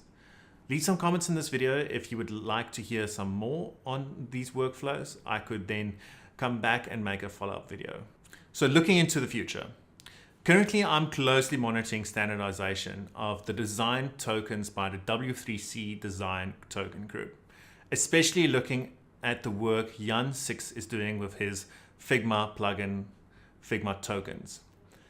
It essentially breaks our atomic design system down to even smaller pieces, like, for example, adding colors, sizes, different paddings, and then by able to take a JSON file that gets generated from that, we can then push this JSON file to our Git repos all across every site that's been deployed with this component library. That allows us in return to have designers be able to update the Figma and then automatically update all our sites via the power of Git. I feel this would add another awesome layer to having much more better workflows for component-driven development. Thank you for coming to our habit stack journey, and I hope you enjoy the rest of the conference.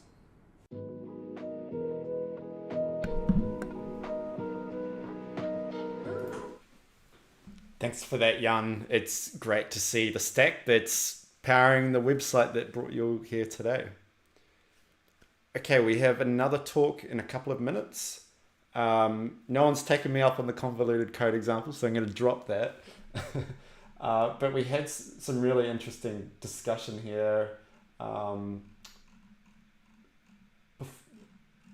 think. In Miguel's talk, there was a lot of talk in the chat about how you were introduced to Hugo and how you were onboarded to Hugo's concepts. Miguel learned through the documentation. People were saying the best place to start is with a theme, get a site working, and then pick it apart and learn how it works. I think Miguel's point about just do the thing that is the quickest path to having fun is the best advice in life and learning things in general. I think that's fantastic. So let's open it up to the chat. How did you learn Hugo? What resources did you use? Did you watch videos? Did you read tutorials? Did you read through the documentation? Did you look at an open source theme and pick it apart? Did you read a book? Let us know in the comments. Okay, we've got another talk coming up right now. Our next speaker is Elio, who's an independent lead dev tools engineer working for Rapid API, blogger, and speaker on a mission to share his tried and true wisdom with as many IT developers as possible. For the last 12 years, he's been immersed in Azure, Microsoft 365, and Visual Studio Code development, earning multiple awards along the way. He's had the opportunity to share his know-how at various speakers' engagements and create articles for his blog that help others on their professional journeys. So today he's speaking about getting started with Front Matter CMS to manage your site.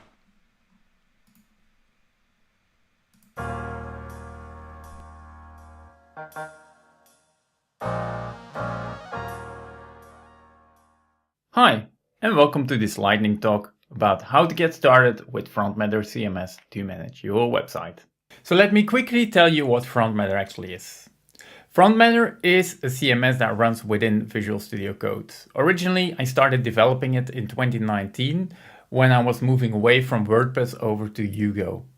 In 2021, I added some more CMS-like functionalities for content management, media management, data management, and so on. Today, Front Matter is a real CMS that runs straight within Visual Studio Code for any static site generator, like for instance Hugo. More information about Front Matter can be found at frontmatter.code, and in this lightning talk I will show you how to install, configure and use it within your project. Front Matter is an extension for Visual Studio Code, so we have to install it within it. In order to continue, what I already did is open my blog project or my personal website within Visual Studio Code. In my project, I have a content folder, and in the content folder, you can find all my articles. So what I want to do now is go to the extension panel and look for Front Matter. When I find it, I can click on install and it will install Front Matter within Visual Studio Code. You can also see this on the left side. In the activity panel, you will find a Front Matter logo, and I can click on the Open Dashboard. The Open Dashboard is normally going to load your content dashboard, but if it is the first time, it will show a welcome experience in order to initialize the project. So this is what we are going to do for my current project. We are going to initialize it, and Front Matter is going to check which static site generator you are using. If it knows which one you're using, it's going to set it. Otherwise, you can set it yourself. The next thing it needs to know is where you're going to manage your content or which content you want to manage. So in my case, I'm only interested in managing my articles for my blog. I can set this. Once it's set, it's done, and I can click on Show the Dashboard. The content dashboard is going to retrieve all the files that are available inside your content folders that you previously configured. Once a view is loaded, you will be able to filter it, for instance, based out of the status of your article or any of the metadata that is available inside these articles like text or categories. On the same view, you can also create new content. You can do this by clicking on the Create Content button, specifying a title, and then the page will be created. The front matter panel will load with a new metadata section. This metadata section corresponds to the front matter of your current article. There you can also do updates, and it immediately reflects in the content. Some of these fields, they will also be checked for the SEO status, like the length or if the keywords are being used. Another type of field is a media field, on which we allow you to select a media file from your media dashboard. So whenever you click on this, the media dashboard will be loaded, and you can go through your folder structure in order to select a media file that you want to reference. We also support tags and categories that you can pre-configure or add them on the fly. We know that not every site is the same, so that's where we have our frontmatter.json file, where you can do some extra configuration in order to make the experience yours. For instance, our default content type. This contains a couple of fields like the title and the description, but if you want, for instance, to add a new author field, which is a choice field based out of two authors like Tom and Elio, this can be done within that particular file by just adding a new reference to that field. And once that field is being referenced, you will see it immediately reflect inside your metadata section. For the content of your page, we also have some useful functionality, like for instance, inserting snippets or media files. So if you click on the media file button, there it will load the media dashboard, and you can select the file that you want to reference inside your content. Now to validate this, you can go to the Actions section and open the preview if you have your local Hugo service running, and then you can actually visualize the preview of the current page. Thank you very much. I was Elios Raff, and have a great day. Bye.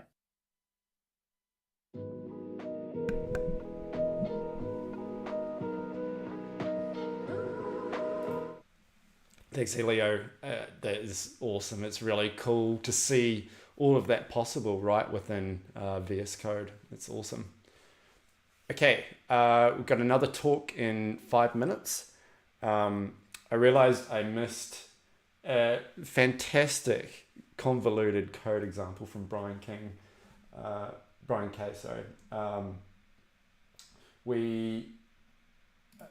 Let's see if I can share my screen. 1 second.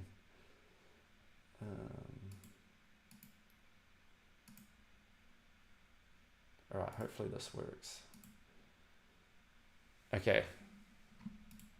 I'm scared. I'm not going to run this because I don't know what that's going to do. And for that reason, you win. Yeah, enlighten us, Brian. What does this do?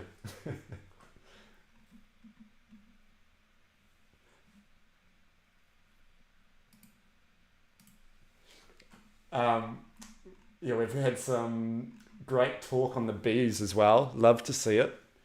And we have a great hashtag. Where are we? Hugo Hive. It's got a lot of potential. Hugo Bee for president. Hugo Beef or president. The Hugo Honeypot. Be the future with Hugo. These are amazing.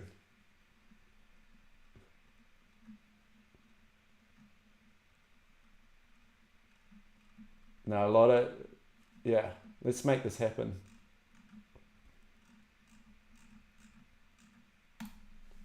Bee City here, Beehive. All right, Brian, run it console log. Hello. I'm not surprised. So that is one scary piece of code that, yeah. And Brian, I think you should write like a transpiler that it's like the opposite of a minifier. It turns your JavaScript into, what is this, like bytecode? Amazing. Okay, next question for the chat. We're going to go off Hugo topic for a second here and onto the pizza topic. It's lunchtime here, so food on the mind. I want to know what you think the minimum ingredients is for a pizza. So we're talking, it's a given that you've got the pizza base. Is a pizza base a pizza? Or does it need cheese? Does it need sauce? What's the minimum amount of ingredients you need for you to look at whatever is in front of you and say, yeah, that's a pizza? So I'm going to let that simmer while I introduce our next speaker, who is Mark. He's a software developer and adjunct professor, learning, loving life, and longing for transcendence. He's a fan of the web, as he has been involved with web development for over 2 decades. During the day, he works for an insurance company, and during the evenings, he's an adjunct professor at a local university. Mark's talking about word to web with Hugo in 5 minutes. Over to you.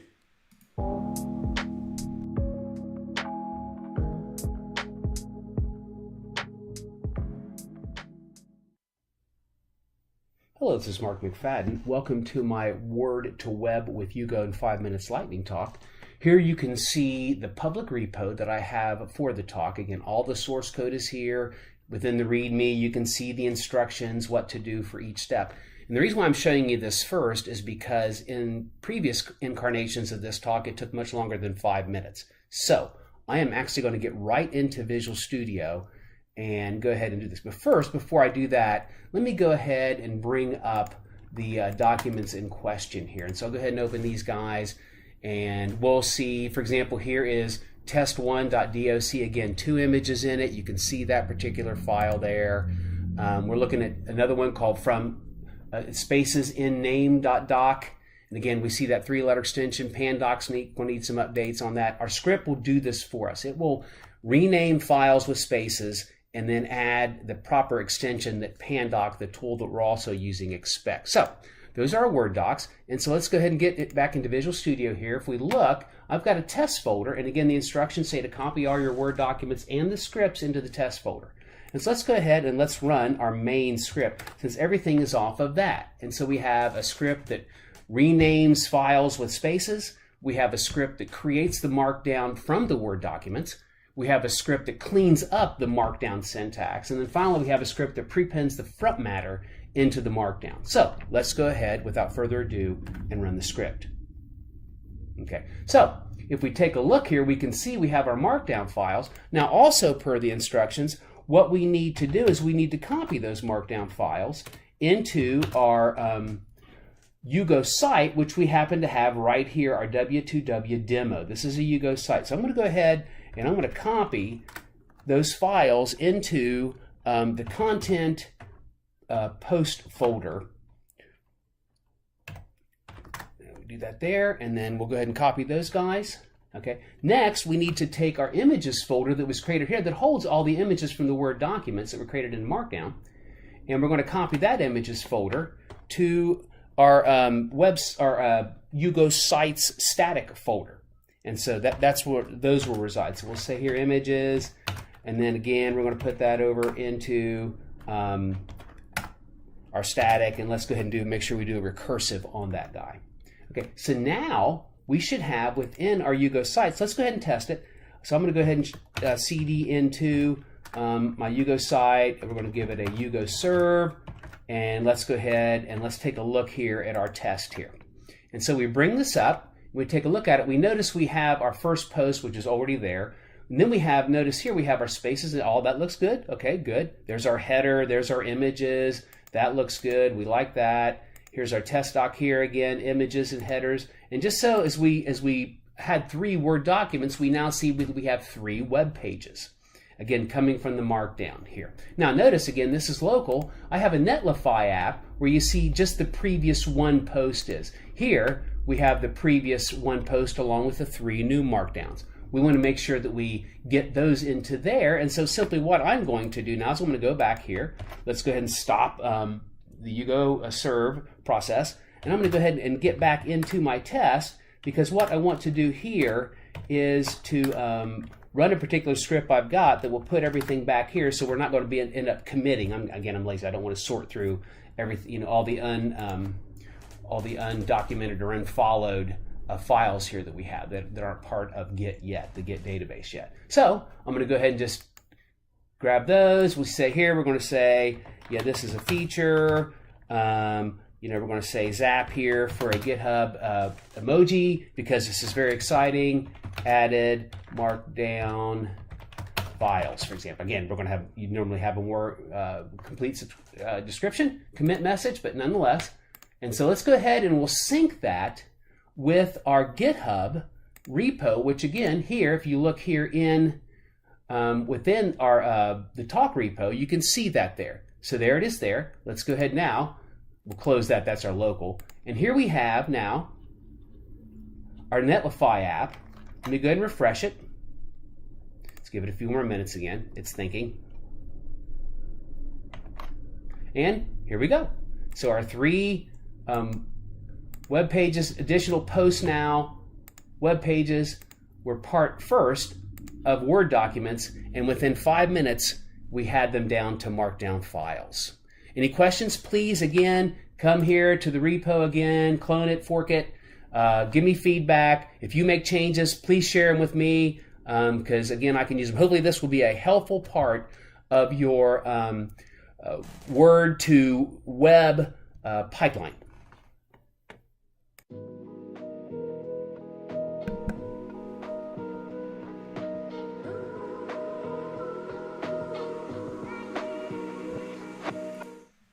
Very cool, Mark. It's, Word is probably in some ways the biggest content management system, most popular content management system in the world, and it's cool seeing that direct link from a Word document to a Hugo blog post.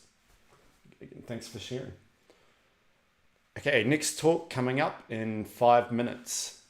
Before we do, let's review our pizza talk. So we have some very controversial answers, I'm going to say. Where are we? We're talking pizza stack. That's right.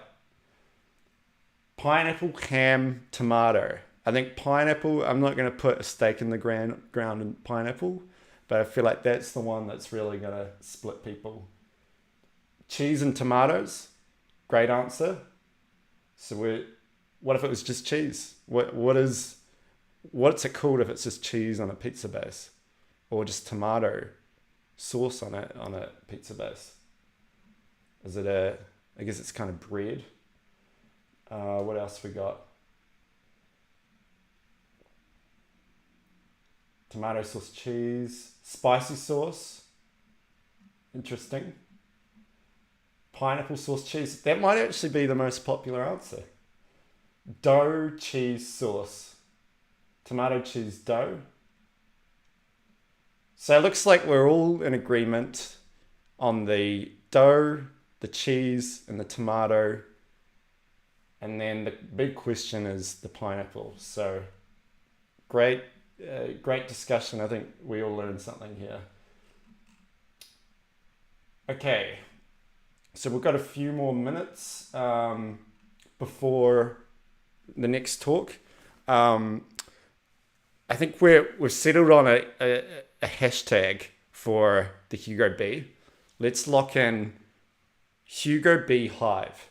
Hugo B Hive. For our little friend here. What's his or her name? the Hugo beehive? Let us know. All right, see you in a few minutes.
All right, we've got some great discussion going on.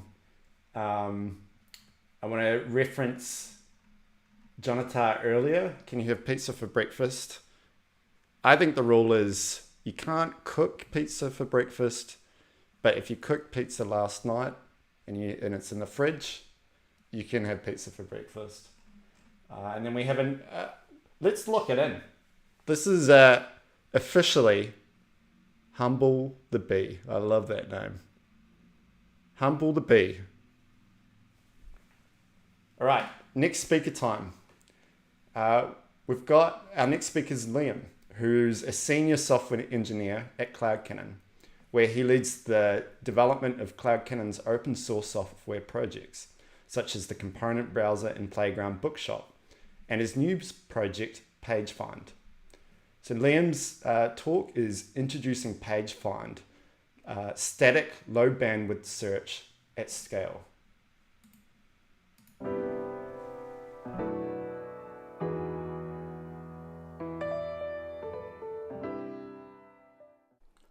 Hello, welcome. I'm Liam, I'm a software engineer here at CloudCannon. As a Git-based CMS, our main bread and butter is editing static websites. But we're also interested in the broader experience of developing and maintaining static sites. And one of the areas I spend a lot of time on is our open source tooling ecosystem. Today, I'm here to launch PageFind, our new open source library for searching static websites. The first thing I want to address is why we felt that the world needed another search tool. For some background, like many companies, we're constantly building out our own websites. But additionally, we have a services wing that's building out websites for our enterprise clients. This puts us in a position where we're shipping a lot of websites internally and externally, so we're always on the hunt for the best tools to deliver those websites. One of those tools that we gravitate towards a lot is Hugo, which is why we're all here today. Another tool that we'll often want to deliver a website with is some sort of search integration. And that's a category that, until now, we haven't really found a tool that fits our needs. So if we look at the existing search landscape, it broadly covers two camps. On the back end, we have traditional hosted tools or third-party platforms that run the search on a server and return the results. And on the front end, we have this new wave of JavaScript libraries that load or generate a search index entirely in your browser. One of the core values of using Git-based content management is the fact that you aren't vendor locked into a platform. You own your content, and that content lives in Git. So I try to avoid shipping websites that lock in other third-party vendors, and that ideally means that we avoid relying on a third-party search platform. There are also a lot of pragmatic reasons to reach for an open source tool. They're cheaper, because you're just paying for the infrastructure that hosts them, They're generally more configurable if you find unforeseen needs down the road, and they're portable. It can live in your own infrastructure wherever that infrastructure is. So we do still have the option of self-hosting a search server, but now we're building out infrastructure and we're missing out on a lot of the core benefits that we wanted when we chose static sites to begin with. So going down the path of static front-end search feels like the right direction for us. We have no extra servers to maintain, there's less surface area for downtime, and no extra costs beyond our bandwidth. Our entire site remains static in all of its aspects. So we're sold on the benefits of front-end search, but this is where the trade-off comes in and we often hit scaling issues. Some of these libraries generate a search index in the browser, and that can be quite slow. However, most of them will let you build a pre-built index on the server ahead of time. This is great for search speed, but these indexes can grow quite unwieldy and exceed what I'm comfortable serving over the network if it isn't strictly necessary. Once you pass thousands or tens of thousands of pages, some of these indexes can run into the multi-megabytes, and that's often without full text retrieval or smarter search weighting. First, there's the cost implication of serving that bandwidth for every search request, and more importantly, there's the impact that searching can now have for someone on a low bandwidth or metered device. It's not a great experience to ship. Also, in this camp, I have a small personal gripe, which is that I've always found the process of building a search index to be a mental overhead. I've already templated my content out into a website, and the thought of templating it out once again into a search index feels like a bit of a chore. So these are the main limitations that we're trying to solve with PageFind. To set the scene, in my view, most browser search libraries work well at this end of the scale, tens, hundreds of pages. And hosting infrastructure for search really makes sense at this other end, hundreds of thousands to millions of pages. Our goal with PageFind is to blur these boundaries for a large swath of static site use cases. I don't want to worry about what will happen if and when my site grows to thousands or tens of thousands of pages, and I don't want my solution to that concern to be prematurely baking hosted search infrastructure into every site that I ship. PageFind falls into the front-end search camp. All searching is performed in the viewer's browser with no infrastructure or third-party service. The way we've structured PageFind, however, brings us a lot of the benefits typically restricted to the hosted search experience, namely low bandwidth search requests delivered to the user. We have also built in some great features that we often need and want. PageFind can handle tagging content and filtering alongside search, as well as contextual searches and even quoting exact phrases out of the box. I'll dive into how this is achieved a little later, but first I'll show you the process of setting up PageFind on a static site. PageFind works with any static site generator, or indeed any static directory of HTML files.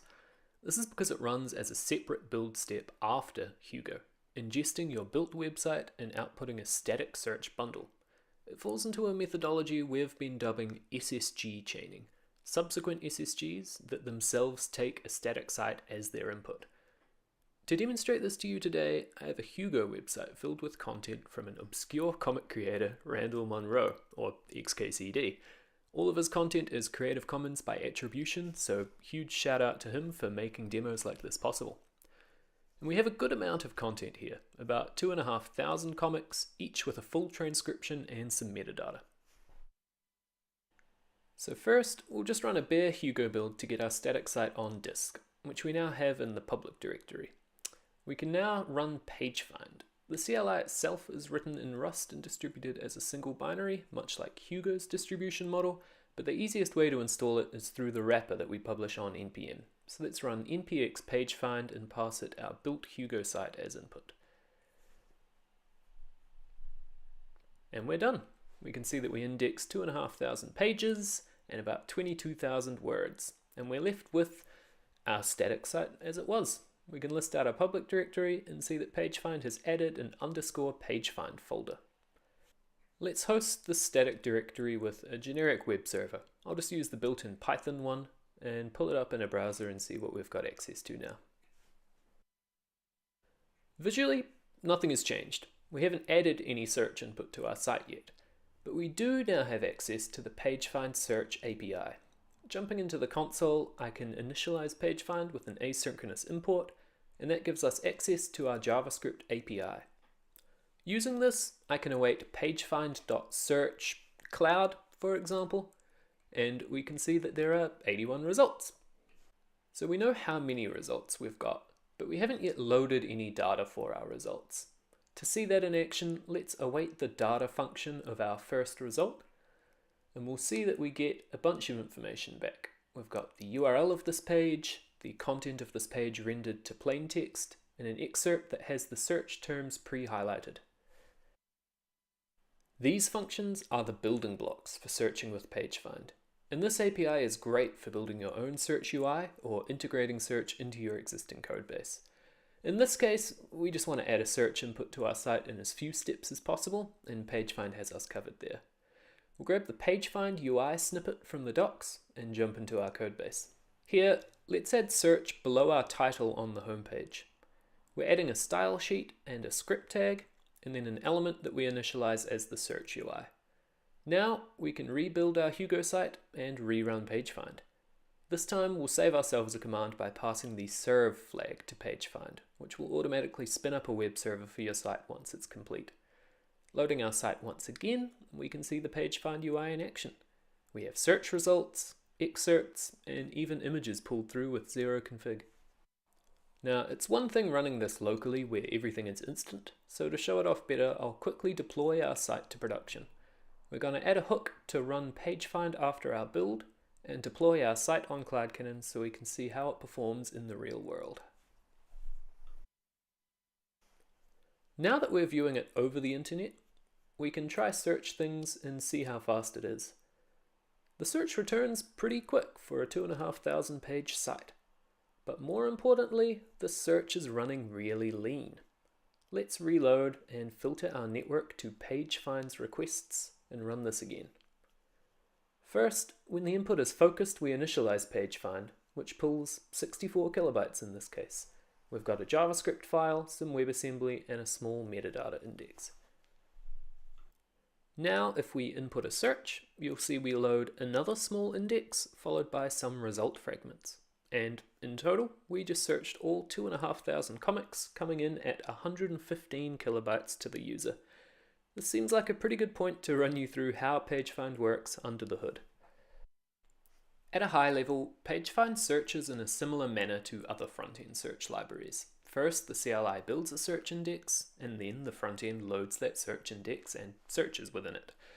What you're seeing is an overview of a directory PageFind might create in your site. We've seen some of these files before. I've omitted the UI files to clean things up, and where PageFind bridges the gap between speed and scale is with its index chunking. So the search index is split up into contiguous chunks that correspond to alphabetical ranges of the search space, and that means that the data for searching words that start with G can be loaded independently of the words that start with S, for example. PageFind's target for these chunks is around 30 kilobytes, and how many of them you load depends on how many words there are in your search. Each page is associated with a short hash of its contents, and these hashes are output into PageFind's directory as fragments. These contain the full content of each page, as well as any extra metadata like image URLs or titles. Lastly, we need a way for PageFind's frontend to actually find all of these files. This is that small metadata index we saw earlier, which primarily stores the list of page hashes and the word boundaries for each of our index chunks. All of that comes together into the PageFind directory that gets injected into your static site. With that knowledge under our belt, let's walk through a PageFind request. When we initialize PageFind, we need to load the libraries and we need to load the metadata. The metadata is usually between 10 up to 100 kilobytes, depending on how big the site is. Then, once a user makes a request, we load the index for that word, that's about 30 kilobytes, and then finally, to show the result, we just need to load that results fragment. Now that we have a good grasp of what PageFind is doing under the hood, let's run through a few of the other features that we've built so far. We can start with filtering. An oft-requested feature from clients and designers alike is the ability to filter a search down to certain types of content, tags, categories, you name it. In this case, we really want to be able to filter our search results down to a specific character. Looking at the page for an individual comic, we have this data on hand. All we need to do is go into our template here and add data pagefind filter character inside our loop. Now I'll rerun Hugo and rerun pagefind, and upon reloading our page, we see we've got a filter panel automatically. Next, while we can search for the transcription, we aren't currently getting any results for the eponymous title text. This isn't too surprising. It isn't rendered on the page directly, so it doesn't get picked up automatically. Back in our template again, we can add data pagefind index attributes to our image element here, which will add the title attribute to the search index. While we're here, I'd also like to present some extra information to the user about each search result. Let's define some metadata by adding data pagefind meta to our date label. Rerunning our builds, we can now search for the title text of any comic, and we can also see the date metadata is being shown alongside each search result. There's one last change that I'd like to make here.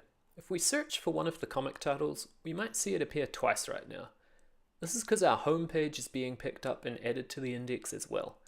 There are a few ways we can control what pagefind does and does not index. The best way to tackle this is to add a data pagefind body element somewhere in our template. We'll jump in and add this only to our comic layout. If pagefind finds this attribute somewhere on your site, it will ignore any pages that don't have a specific body tagged, aka our homepage. Back at our search, we can see that the homepage is no longer listed. I think with that, we're all configured for the search experience we want on this site. So far, I've mostly been searching single words, but let's take a moment to look at the results pagefind is returning. If I search multiple words, USB and connector, we'll only see pages that contain both words are returned. Pagefind will also search ahead as you type. So if I start typing therm, we'll get results for both thermometer and thermal. These results are then ranked on a combination of how close the word is to your search word and the term frequency of the word in that page. An excerpt is then returned with highlighting inserted that covers the densest region of matching words on the page. This is where pagefind's chunking strategy really shines. By splitting our search space into independent groups, we can load a lot more data for any given search. Where many front-end libraries can only search for presence or counts of words on pages, we can pull in word locations as well, which lets us search for exact phrases in quotes across our entire website. I'd like to end this talk by showing a few quick examples that I've put together in the process of testing pagefind at scale. Recently, there was a great article about Cloudflare moving their documentation to Hugo. As a 2,000-page real-world documentation site built with Hugo, it's the perfect candidate for testing pagefind. Running pagefind, we can see that it indexes the entire site in under 10 seconds, and loading that over the internet, we can see that it has no issues here. We can pull up a result for dashboard and 130 kilobytes total for our libraries, indexes, and results.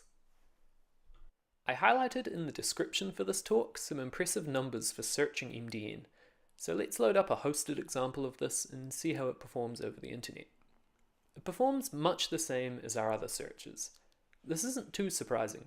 If we think back to our infrastructure diagram, a given search term will usually only load a single index chunk, which aims to be a consistent size. The only index that grows with your site is the metadata index that we encountered earlier. And even on MDN's 13,000 or so indexed pages, that index grows to a perfectly reasonable 90 kilobytes, which is smaller than some search libraries' JavaScript payload alone.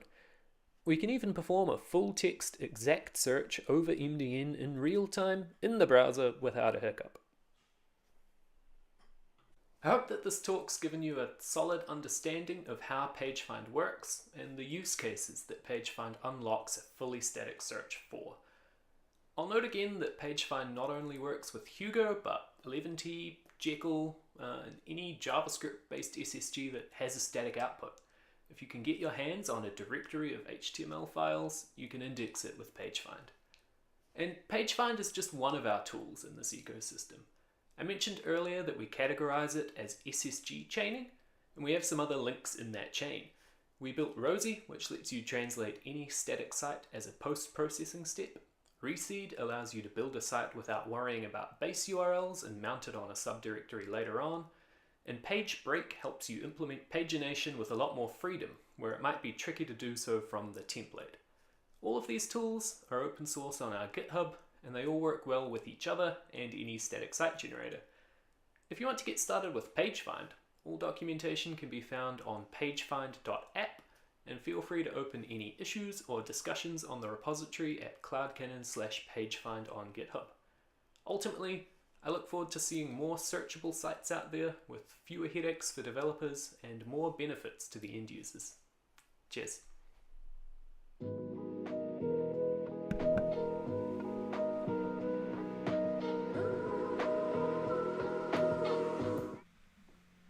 Thanks for sharing that with us, Liam. It's exciting to get that out into the Hugo Beehive and see how the Hugo community uses that. I think it does a fantastic job of bridging that gap between fast front-end searches, but potentially doesn't scale, versus needing to set up search infrastructure and a paid service to handle larger scale search. So it's going to be really interesting to see how that gets used. Okay, our next talk is in 10 minutes. I want to open a question up to the chat. Does anyone have any resources that they want to share with the Hugo community? Maybe it's a Hugo theme, maybe it's a tutorial they really liked, a blog post they really liked. Now's a chance to plug, what's got you excited in the Hugo community, and maybe something you've worked on recently. While I'm waiting for the chat, by the way, we're streaming live, and if you're not in the YouTube comments thread, that's where all the action is. We've got a lot of commentary on the talks, so come join us, say hello. And join the other bees in the hive, as we like to say in the Hugo community. I want to go back to a question I asked earlier, which was how did you get started in Hugo? What resources did you use? Let me just find the answers quickly.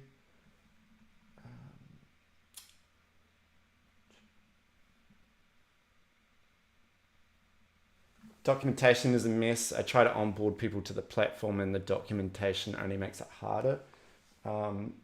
Yeah, I've heard that narrative a lot.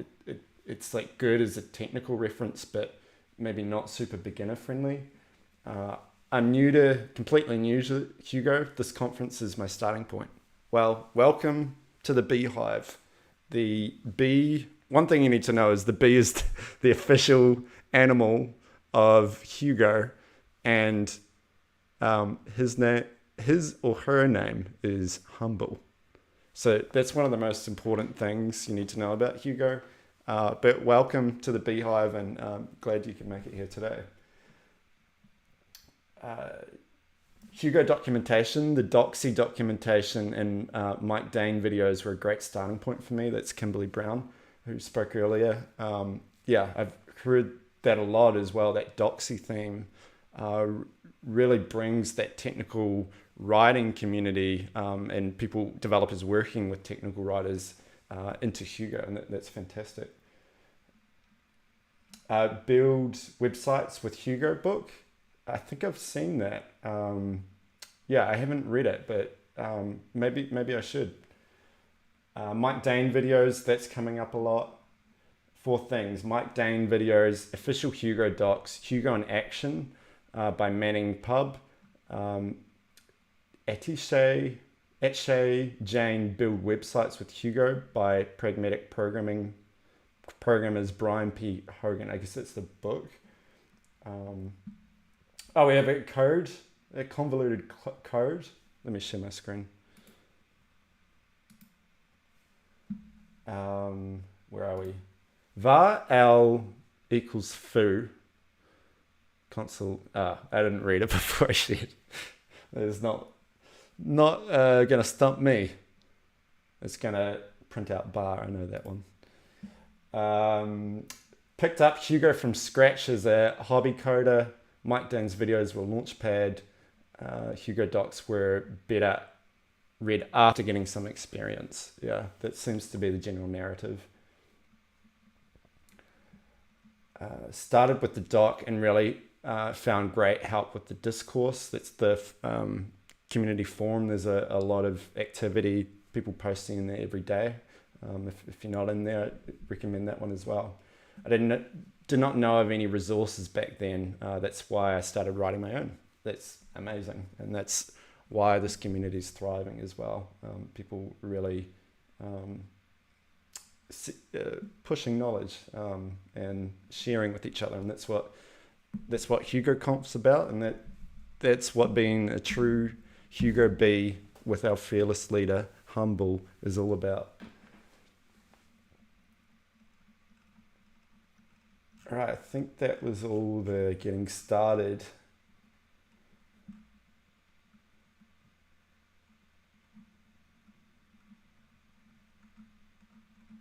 Yeah, and then we've just got some chat about search. I hadn't heard, Brian, of, what were you posting about? Millisearch. Yeah, I had a quick look at it. Maybe you can tell us more. It's open source search. Is it something you host or is it front end? Yeah, tell us a bit about how it works. I'm curious. And then I think I saw before as well your needs where you've got multiple sites and you want to pull in and combine all the indexes together in a search. So yeah, that sounds like quite a complex custom setup. Interested to hear how that works too.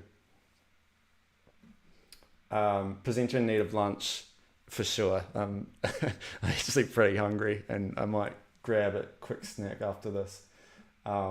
So we've got our next talk in 5 minutes. Stay tuned and we'll be right back. See you soon.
All right, we're ready for our next speaker, which is Regis, a person who is well known in the community. He's a web developer for Montreal. He worked with WordPress for years until he got tired of it and successfully transitioned to static. He's been involved in the Hugo community since 2017. And while curious about its competitors, it's remained his first choice. When he's not building websites with Hugo for the new dynamic, he writes or talks about it. Today he's talking about limitless HTTP requests with Hugo from basic GET to GraphQL. Right, over to you.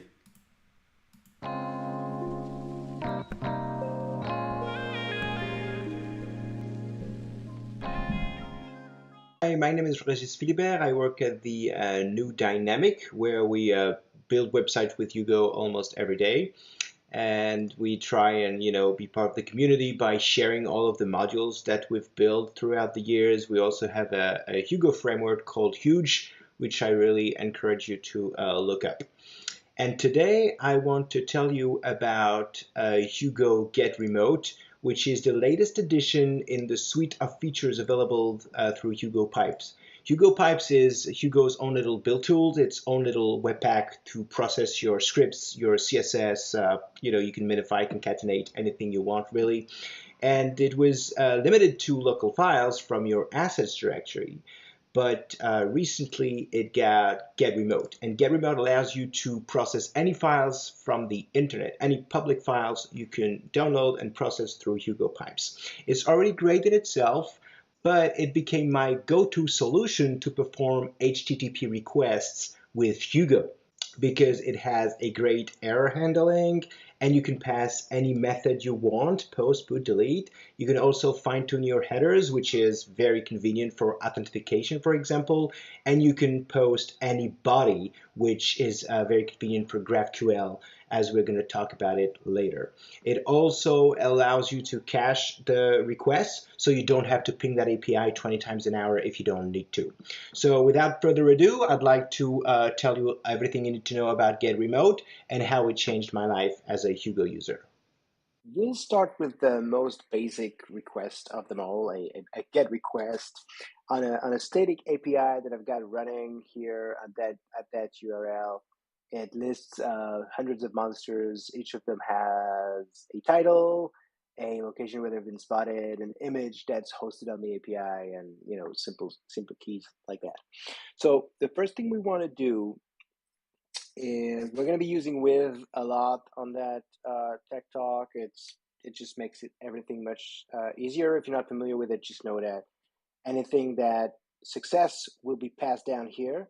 So for example, here's the thing. Here with resources, Get Remote, the name of our method, and then the URL for the API. Now what Hugo will do is it'll try for that URL, and whatever it gets, it'll treat it as a file. It'll download it, and then we have a file. And if we were to publish that JSON file that's hosted on by that API, we could use rel permalink, we could use name to display it, and etc. But what we really want to focus on today is the content of that file, because that's where all of the JSON string goodie is stored. So again, with the content of that file that we've just pulled out of the internet, we'll just debug it really easy this way. And here you go. Now what we've got is a big JSON string. You see it's an array and there's objects in it, and et cetera, et cetera.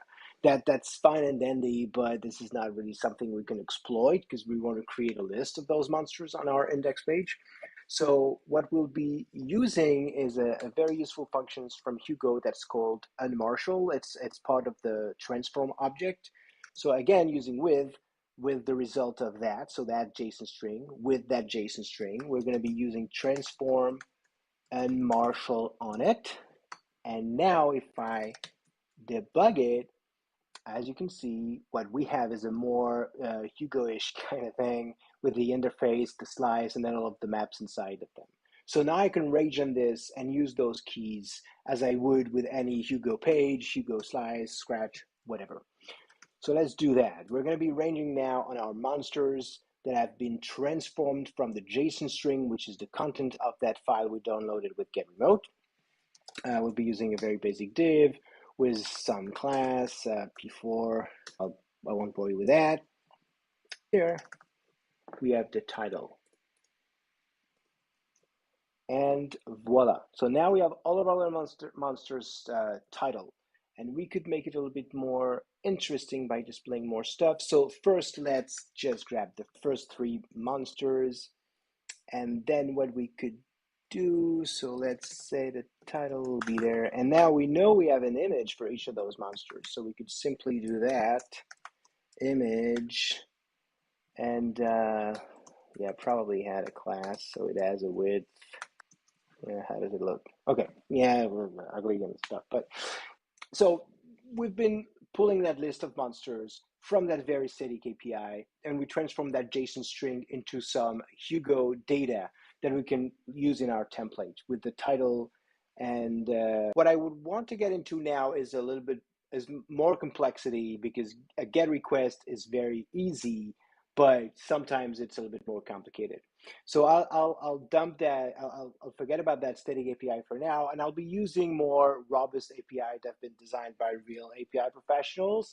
We'll be starting by using Melee Search. I'm not sure if you're familiar with it. It's a search solution that's pretty much like Algolia, except you can host it yourself, which we've been using a lot of the new dynamic. It's easier for cost, but it works the same way. You have a list of indexes, and then you push documents on them, and then you have a front-end library that you can use to just search those. So we're not going to be using any front-end library today. We're just going to use their API.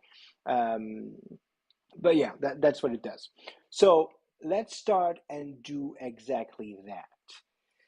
Now, the simple thing we can do is, get their URL. So the URL that we have is our own little one. It's that, and then we want to fetch the index called HugoConf, and just the documents. Okay, so now we have an error called unauthorized. We know what this is, and it's not going to happen that too many times because we know how to fix those, but it's not great that it breaks the build. We would really love to be able to either skip the call if there's an error, behave accordingly, and interpret the error, etc., etc. So first, let me simplify this. We'll get back to a very ugly thing. Get remote returns that file, that object that has a content and a name. And if there's a problem with the call, then you get another method called error. If that error is there, you obviously have an error. So with an error, you do this. And if there's no error, then we can put that thing in there, respecting indentation, because I don't want to confuse everyone with all of my widths. And now it should be good. Okay, so now what it does is that it prints the error.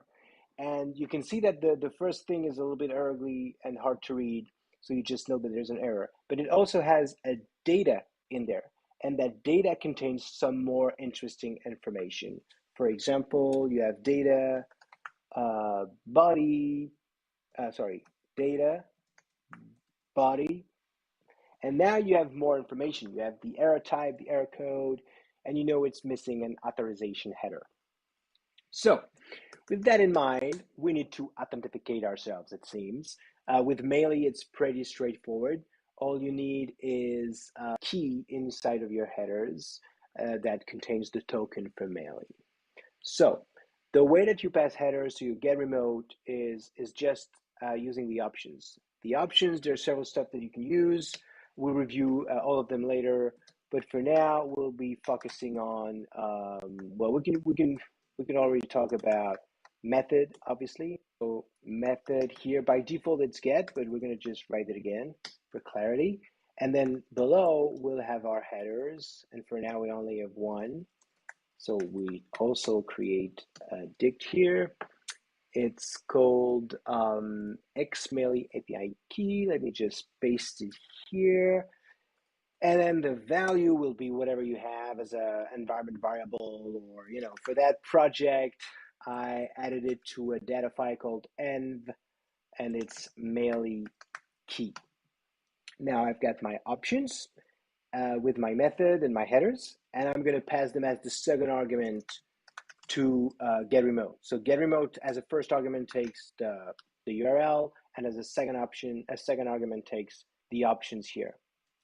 And now you can see that I don't have any error anymore. So we've skipped this. We're in our else. And the else has that very simple entry. There's only one entry in my index for now. But that's how you authenticate yourself, at least on Maily and other API that use a token. But it's usually going to be using headers anyway. So that was a good illustration. Okay, get is good, but it's going to be more interesting to be able to actually use Hugo to update the list of documents that we have in our index. And for that, we can use the same URL, the same endpoint, but with the post method. And then as part of the body, get all the documents that we want. Let's try and do that very quickly. Let me remove this first, because I think what we want to do is just that. Okay.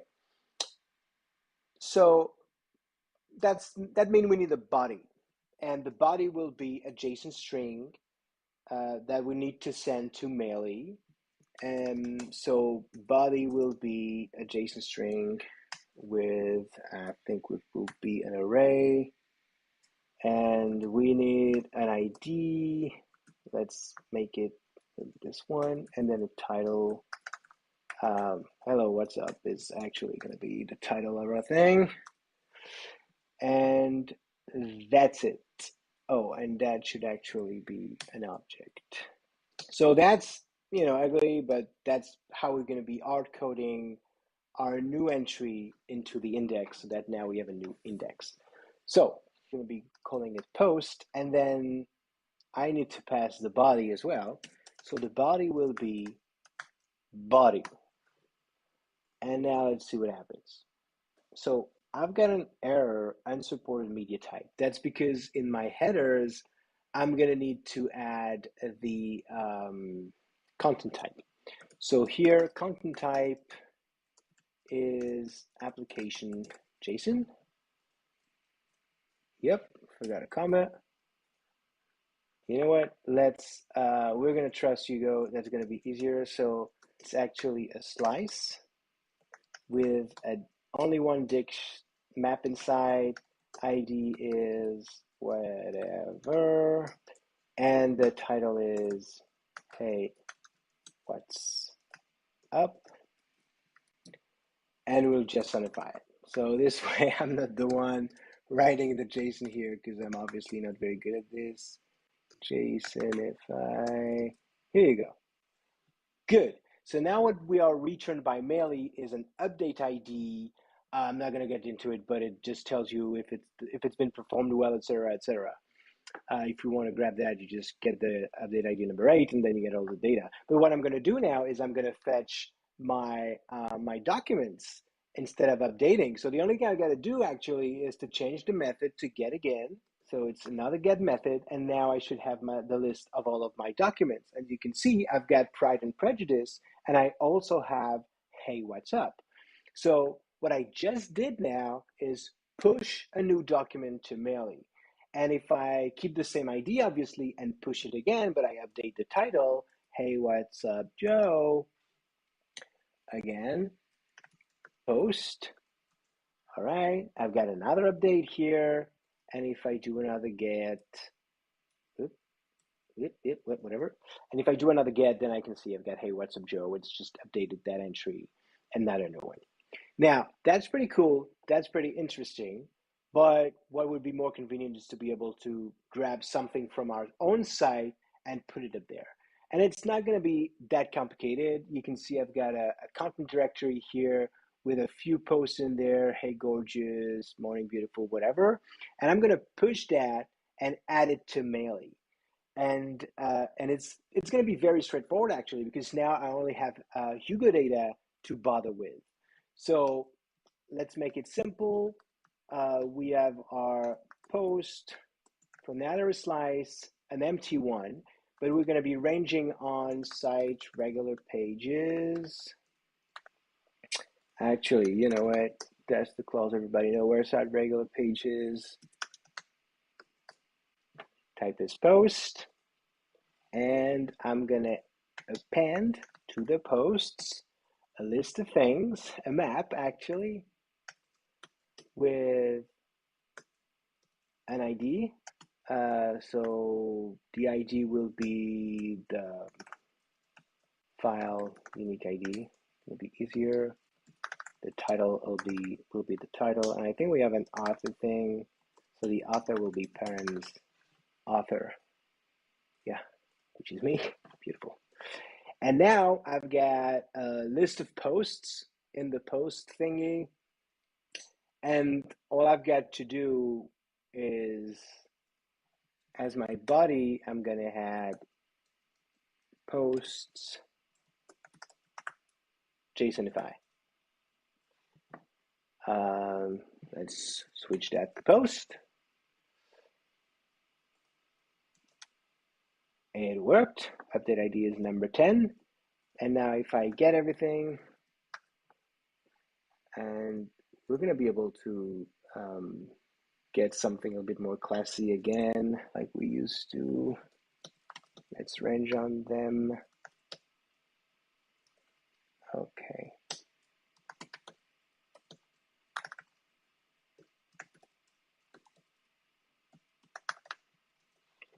All right, and here you can see, so I've got my Pride and Prejudice, What's Up Joe, it's just gone, but then, so I didn't delete those, but I just added those that I had from my side. So now, with that very simple code, whenever your editors are gonna be adding a new blog post and you're gonna be publishing that site, then Hugo on itself, during the build, will grab the posts and just push them to Mailly. There's no serverless functions to be needed. You can just entrust Hugo to do that for you. And that's pretty convenient when you think about it. That's one of the great power of Get Remote. Now that it has any set of methods, any set of body that you can pass, you can fetch the error and, you know, interpret them. I think it's pretty neat. Now let's talk about GraphQL, as it will be the last part of our talk. GraphQL is the modern ways chosen by many to interact with an API. Whatever the backend technology you're using on your API, you can add a GraphQL layer, which will allow your users to interact with it in a very elegant way, you know, using this kind of syntax for your query, and then retrieve whatever you want. Shopify is what we're going to be using today because they have a great GraphQL API. It's called the Storefront API, and it allows you to just retrieve the data of your shop. So you can use Hugo, for example, to build the front of your shop while, you know, fetching the data from the API. You can't post anything. You cannot create a new product, for example, but you can read it. It's a read-only API that is using GraphQL. And as part of their tool sets, they have that little you know, GraphQL preview thingy, which you can use to, you know, preview what you're going to get with a certain query. So let's say I want the products, the first 3 products. That's how it's going to be looking. By default, you get the edges that list all of your nodes. And then in each node, you have I want a title and the description. And this is what I get with ID, title, description. There's I mean, GraphQL is an amazing thing. You can create your schema and everything. You know, I'm not going to review everything, but something that I like to use is the fact that you can easily rename the keys. So for example, now, even though it's title in the API, I'm going to be having a name as part of my request. Same thing for the description. I want it to be called summary, so I'll just do it this way. And boom, I get name and summary. So that's pretty cool. And that's, you know, give you some context of what we're going to be using to illustrate the best way to interact with GraphQL and Hugo. So let's do this. First, we'll get rid of that.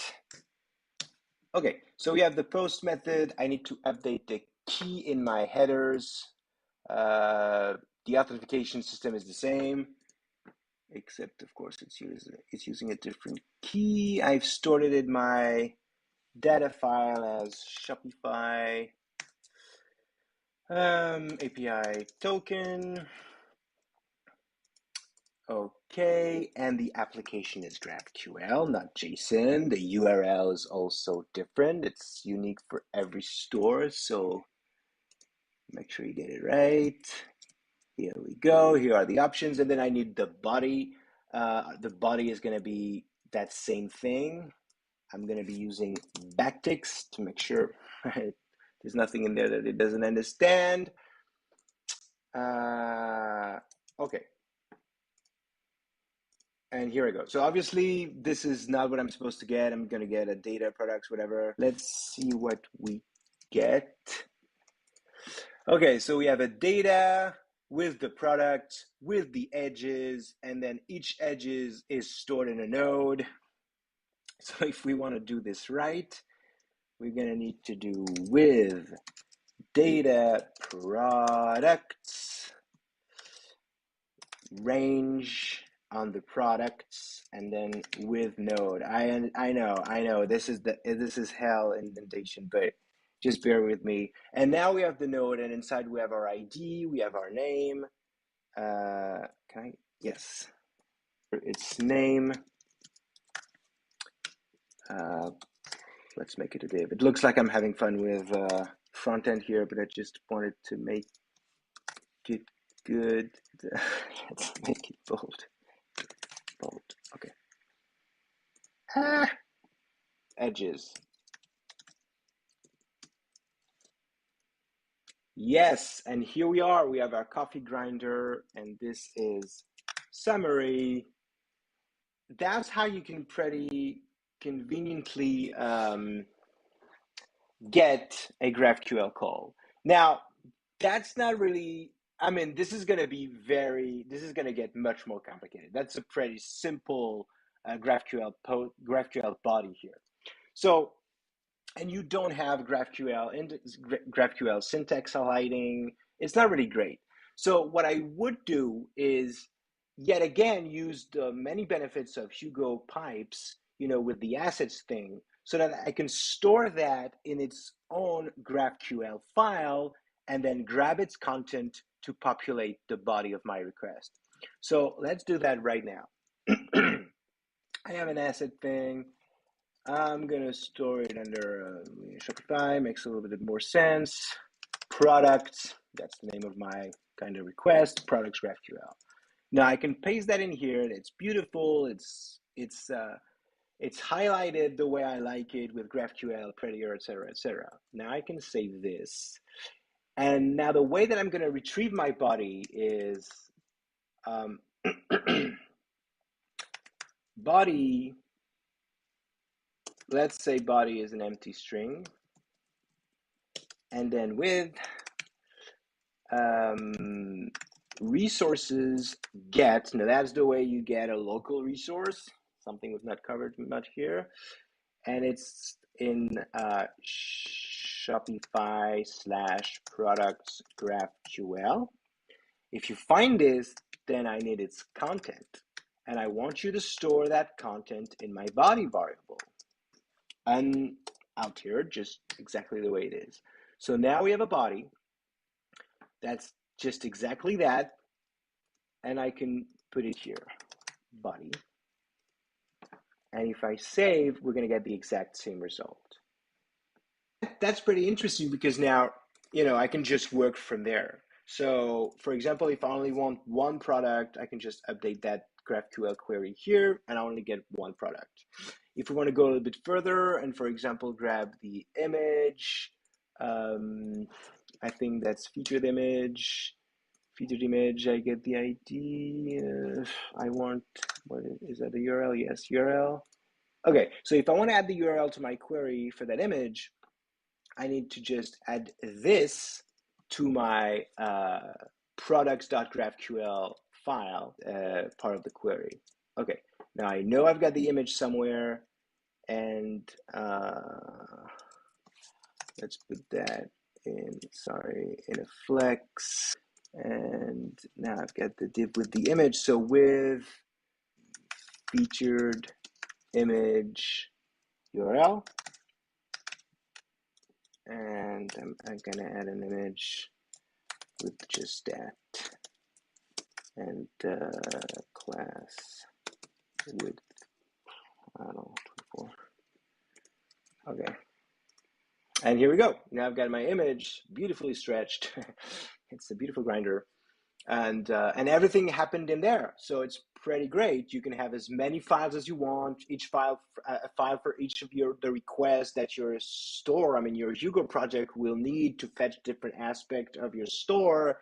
And then I think it's limitless, and it's great that you can componentize all of your files and queries into GraphQL files. So that's why I also wanted to cover this as part of that little talk about how great it is that you can use Hugo pipes not only to get a GraphQL request, but also to handle its own queries as part of a Hugo pipe asset file. And that's it. Quick word before I go, this is my website, myfullname.com. There's a lot of resources about Hugo in there if you want to take a look. I've got a Twitter handle, obviously, my full name again. And you can find me under the Hugo Discourse. Username is Regis. That's my avatar. So just come and say hi. Thank you.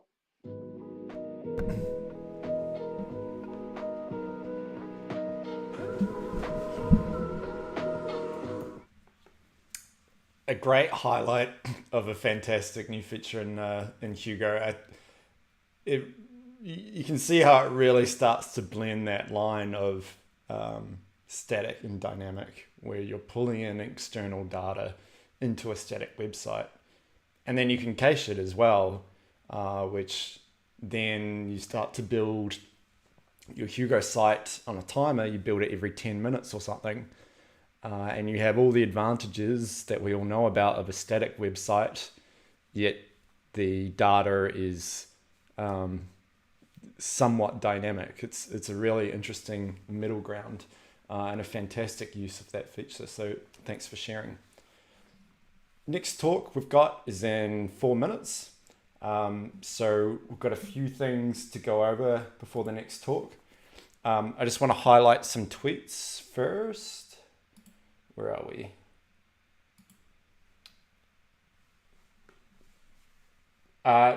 We've got Ramon. It's good to see the community forming in a chat box. I'm attending HugoConf by HugoConf.io, hosted by Mike Newmigan. That's me. A few moments ago, Go Hugo has an official mascot. I don't know if it's official yet. We need to get Beth on board, but let's see if we can make it happen. Humble was born today, thanks to young class, and bees are social animals, accepting of all. What a great basis and foundation for the Hugo community. I think that rings true. We also have Herbert. There are a lot of great talks happening now at HugoConf. They're all summing B around. So yeah, love the tweets. Yeah, and let's keep it going. Keep talking about our little friend Humble. Get back here. So let's do another round of competition. I want to quickly give a shout out to Olivia and David. They're behind the scenes making this thing happen. They're in New Zealand and got up, I think, 4 a.m. this morning to make this happen. So amazing round of applause for David and Liv. I want to do another giveaway round. Just to remind everyone, we've got the sticker sheet with our friend Humble and his beehive, the Hugo logo, the HugoConf logo, and then some little hexagons for your laptop. So sticker sheet on the cards, and our friend Humble the Bee, our leader in the community who steers us well. Yeah, so keep the tweets coming, keep the chat going and the YouTube comments. Yeah, it's great to see the Hugo community connecting. I'm loving it. So our next talk is a triple headliner with 3 speakers. Jan's focuses on making improvements to the documentation user experience, including the processes technical writers use to produce their output. Over her long career in technical communications, she's used a variety of tools, Hugo being the most recent and most rewarding. I'd love to hear it. Kimberly, who we just heard a talk from before, has been working on implementing Hugo as the new documentation framework and has helped by creating custom shortcodes, supporting audience-specific content, and integrating core requirements by the technical publications team. Natalie has over 20 years of experience as a technical writer, working mostly on API documentation. She has a computer science background and loves all things technical, so she's also responsible for many of the tools that her team is using. Along with Jan and Kim, she is now working on implementing Hugo at Nuance, technical publications team. Okay, let's do it. Over to you guys.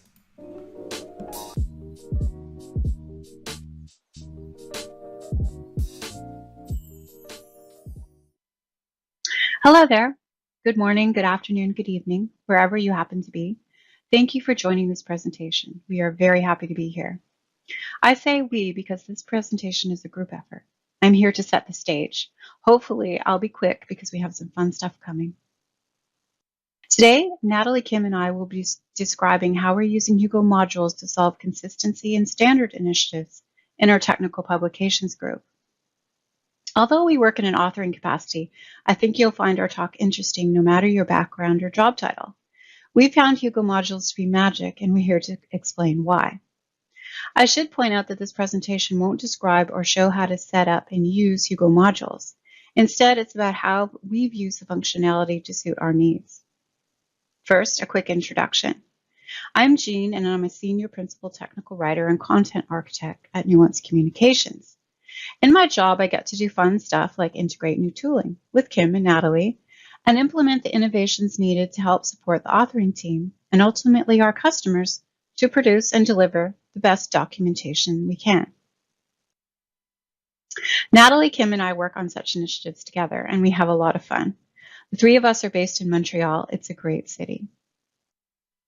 Okay, so just a few words about our team. As I mentioned, there are primarily the 3 of us working on integrating Hugo as our static site generator. Then there's the TechPubs team, of which we are a part, which is about 15 strong. Over especially the last few years, we've been growing.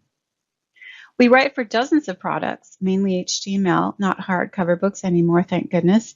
And some docs are written in a proprietary help authoring tool, but more and more are being written in Markdown. We're advocates of the docs as code approach for those of you familiar with that philosophy. Okay, so 15 writers going on more, lots of different products, tools, probably too many. I could spend an entire session describing why we chose Hugo over other static site generators and why the previous static site generator we were using no longer fit the bill. Suffice it to say, Hugo and the theme we've chosen to base our docs on, Doxy, which is great for technical documentation. We can't thank the Doxy team enough for creating and continuing to develop such a fantastic theme. Both deliver a lot of the features we needed. Hugo particularly offers us the flexibility to build what we need. Our Hugo-based doc sets make use of variables for repeated terms like product names, conditions to show content one way for one type of user, another way for another type, archetypes or templates providing specific types of content, and even support sharing common content across projects. Let me give you a simple example of why it's important to share or reuse content in our TechPubs team. Imagine that 4 of the APIs we document use the gRPC protocol.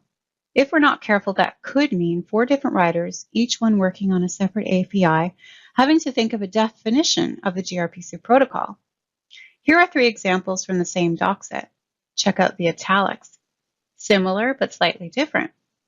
Why put the pressure on each individual writer to come up with definitions of common content? Our goal is to write it once and use it in many different places. Software engineering has a similar mantra. Enter modules. Our first step, of course, was understanding just exactly what modules are. Here's the definition from the Hugo docs. Hugo modules are the core building blocks in Hugo. A module can be your main project or a smaller module providing one or more of the 7 component types defined in Hugo. Core building blocks, that's powerful stuff. Initially, we used modules to ensure a consistent look and feel across our doc projects. 15 writers, dozens of doc sets, and they all need to read and look like they're coming from the same organization. But we didn't stop there. This talk is entitled Going Wild with Hugo Modules. What made us go wild? Let's find out. Over to Natalie, who will explain phase 1. Natalie LaRoche is also a senior principal technical writer. With a computer science background and extensive experience writing API documentation, she's our tools guru. Thanks, Jean. Hi, I'm Natalie. So let's talk about phase 1.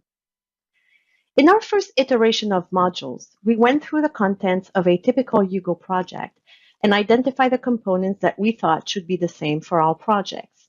Now, I don't know if you've worked with tech writers before, but we're a very detail-oriented bunch, and we really appreciate consistency. We have a pretty large documentation team, which means many products to document, but also a lot of common content. So we really wanted to centralize that common content, which would then be approved and updated as required by our styles and standards team. Okay, let's look at a typical Hugo project. In our case, the content that we wanted to centralize was first the archetypes folder, since we use it to create templates that we want all our writers to use. For example, we have a lot of API documentation, so we created a directory-based archetype for gRPC that writers use when creating a new API document. By the way, archetypes are a great Hugo feature. The next folder that we decided to reuse is the assets folder, because it contains some of our overrides. As Jean mentioned, we use the doc.c theme, which we love. It's really, really great for technical documentation, but we made some minor modifications to it, such as putting in our own logo.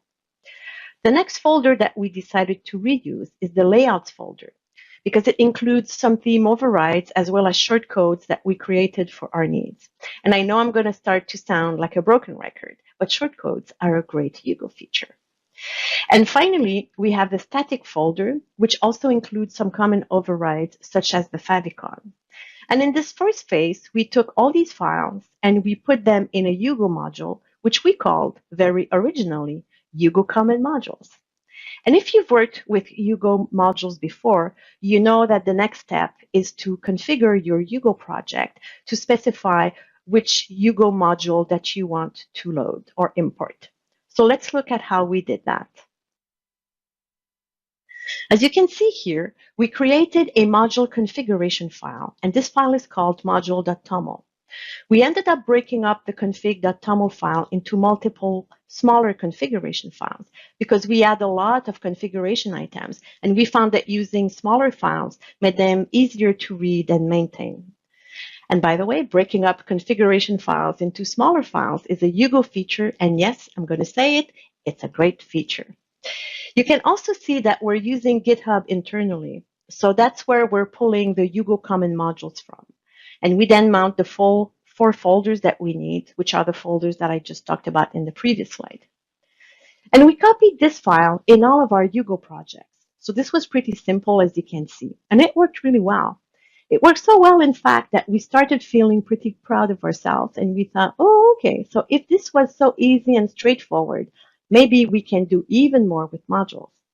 And that's what Kim will show you now. So Kimberly Brown is a recent graduate with a Bachelor of Computer Science, and we're very lucky that she decided to join our TechBubs team as the dedicated front-end developer.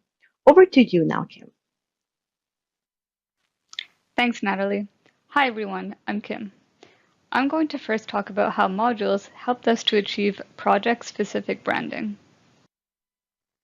As you learned by now, creating the Hugo Common Modules as part of a global shared resource was a great starting point in identifying and structuring our common content. At the beginning of our Hugo journey, we had plans to push only one doc set to the Hugo framework. At the time, this meant we would be creating a CSS skin that would only need to be designed for one product. However, as most of you know, Hugo is pretty cool. The other writers on the team in charge of other doc sets were tuning in to see the progress we had been making with Hugo, and really appreciating the speed, flexibility, and capabilities in terms of shortcodes that Hugo brings to the table. In short, this meant that we would need to be serving multiple products, and as you probably may have guessed, we'd be using modules for this. Similar to the common content, we knew that there was going to be common code. We first investigated all the elements that would be part of this boilerplate template and kept all that code in their respective files in the assets directory as part of the Hugo common modules. Next, we needed to come up with a way to build and deploy our doc set easily with different skins. We came up with a new directory called Project Specific, keeping in theme with our very original naming conventions. This directory, divided by product, houses their own proprietary images, SCSS, and any other files that are meant to be used as overrides. The code in these files include project-specific palettes, logos, landing page banners, and any other necessary theming elements that need to be changed from the global codebase. The files that contain the global codebase would then import the required project-specific SCSS files, depending on which project module we're building. When we build, we simply change the directory name in the module.toml file that corresponds to the module we want to mount, allowing us to deploy different doc sets with their project-specific styling. I'd like to demonstrate now how we were able to achieve this strategy. For those of you who are familiar with the Doxy theme, the original theme looks a lot like this. We hadn't made many identifiable changes to the theme besides using our brand logo and changing the documentation title. The color palette, the look and feel of the shortcode outputs, such as alerts and page infos, and the overall structure of the content was still obvious that it was going to be heavily based off of the original Doxy theme. Once we started looking at branding, and then furthermore project-specific branding, we were going to need some big changes to stand out. As I mentioned in the talk, we were first going to be using Hugo for only one of our products. So initially we had used the assets directory to contain all of the SCSS overrides we would need for that.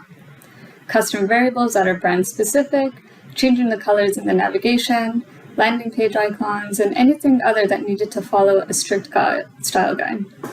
Now, when you want to override files that are based off of the theme, you create a directory and file structure that is identical to the original.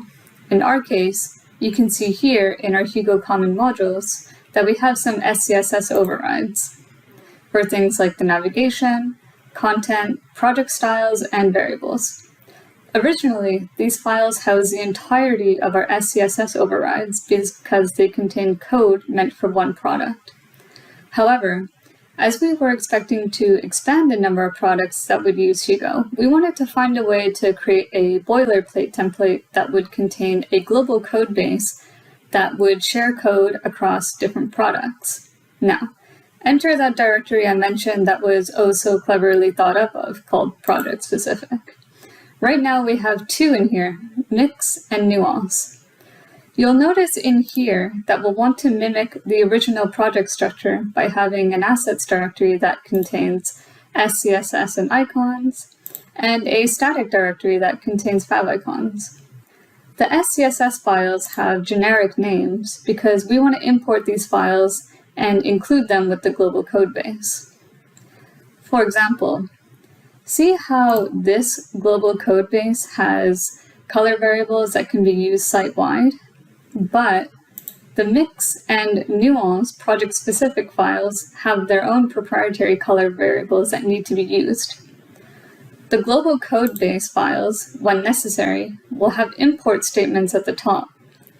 These import statements bring in all the code from the project-specific directory that we're building, and override anything from the original codebase that has the same name. Pretty cool, right? Now, The reasons that modules have come very handy for this is because in the project that we're building, we can simply change the path and import the correct project-specific content that we need to build it with. Having it say mix brings in the asset directory from that product, whereas when we change it to nuance, it'll use what's in that directory instead. This all looks pretty fancy, but let's see what the output gives us. So when we want to run, we just type in Hugo server, and we'll get a local host to view it. Oh, what an interesting banner there. That's top secret. We can't show you that. But you'll see here how it's using the mixed color palette that we have defined. Let's go back and, see what nuance gives us. I simply change the name of the path, nuance, and nuance, save. And I should be able to refresh it and have a completely different look and feel. Now, this is what we really wanted to achieve when we were doing project-specific branding, and the modules have helped us a lot. As you saw from the demo, this is just the beginning of how modules have lent themselves to be extremely useful for our branding purposes. Now, as we proceed and enter phase 3 of our module journey, I wanted to bring you back to a vital point Jean had made at the beginning of this talk, the importance of content reuse in documentation. Being able to write it once and use it in multiple places. What we had accomplished with the branding made us realize that modules are going to be invaluable in achieving this. I said earlier that the HugoConf modules at a global level was a great way to separate the content that was going to be meant for reuse. Content reuse is not limited to larger procedures that may be used between doc sets, but it can be in how glossary terms are being defined. These definitions should be consistent, and it is critical that they remain standardized across our content. That being said, when writers would be working on their doc sets locally, the HugoConf modules would be downloaded as part of their local builds. The drawback to this was that these modules were being imported silently. We see the content as part of the build package when we run Hugo, but we can't see what the HugoConf modules is made up of in terms of our project directory. The output we got from the terminal was the only indication of what modules we were using in our project, but we didn't have any access to it. It satisfied the basic infrastructure content like distributing CSS, logos, and other similar files, but it fell short when we wanted to use content or reuse it and share it easily. Building a proper solution, we need to fulfill 2 technical requirements. First, the reusable content must be stored in a single central location that could be easily accessible. Satisfying this requirement would ensure that all writers always have access to the same content and they're also viewing the same content. Secondly, the writers must be able to have access to the files to see the content and reuse it as necessary. The solution we found: vendor modules. Using a module that is vendored will create a directory in your project that will allow you to see the contents of your specified modules as you're working. When writers want to reuse content in their writing, they can simply reference the local path as the vendor modules behave as though the files belong to the current working project. In our case, because items such as the glossary definitions are part of the content directory in the HugoConf modules, we want to have access to that and make sure we add that in as part of our import mounts. In your module.toml, you're able to manually add in which directories you want added to your project. We made sure to add this directory as part of our git ignore to avoid committing it, since we only have use for it locally. This may not be the optimal approach, however, it was simple and it's been working really well for us. Now, let's be real. Technical documentation can be extensive, and they're often built in different sections, such as APIs, microservices, and other things that get pulled in together to produce the final doc set. Some of the components from these different sections are used in multiple products, and we needed to find a way of being able to access and reuse these larger components. The solution? Make the documentation for that component into a module, and then we pull that into the umbrella project at the right spot in our project hierarchy. For example, imagine a component such as a license server that is used in many different products. The license server documentation is stored in its own module, and then each product can pull it in where it fits into that doc structure. For example, a simple product may want the license server doc at the top level of the doc set, but a complex project might want this pulled in under a bigger requirements section. This can be easily done through the module.toml file. Let's take a look at how we were able to achieve this type of functionality.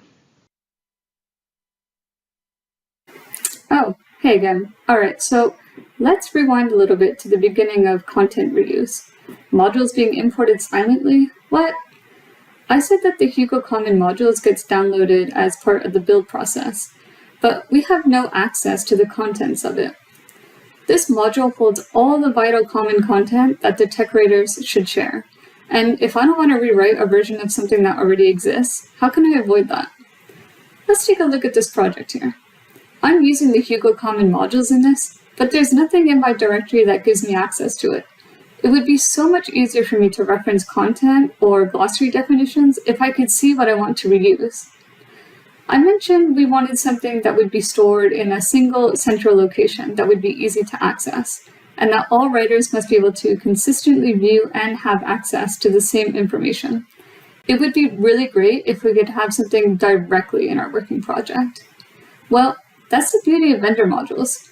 I've already run the command to get them into my project, but you simply need to run the command hugo mod vendor. It'll create this vendor directory at the top, and inside here, I see that once silent module that was imported in, not so silent anymore. I'm able to view all the content inside that's meant to be used for reuse. Code snippets, procedures, glossary definitions. This is pretty great. Remember those components I spoke about? How documentation is built in many different sections? The module.toml file in this project is importing several of those components, like the Hugo Common modules and different gRPCs. Now, when I mentioned we can adjust where we want to place these components in our project hierarchy in the module.toml, it's simply done by specifying the target location in the import configuration. The source refers to the original directory that we want to bring it from, and the target is where we want to put it. That means we can modify lower or higher visibility for components, depending on the project. Now, let's look at some output. You can see here I have several of the components that have been imported, and they're located at their respective target locations. Even better, check out some of the content that I'm using as part of content reuse. See this tooltip here? We're actually referencing it from the Hugo Common modules. In the Hugo Common modules, I have reference here with all my glossary tooltips. There's a long list of stuff I don't want to rewrite, and this is excellent for content reuse. This is what I meant about how the vendor modules behave as though the files are part of your local project. I'm able to make a shortcode here with the glossary tooltip and reference something that's in a completely different module. This is really, really powerful. Content reuse has never been so simple, and we thank the vendor modules for this functionality. As you have learned so far, modules have created a ton of value for us. We have been able to successfully apply archetypes and theme overrides, project-specific branding, and content reuse, all with the help of modules, and we're only just getting started. In the future, we will continue to look at the benefits of modules and hope to eventually move the entire Doxy theme over to one.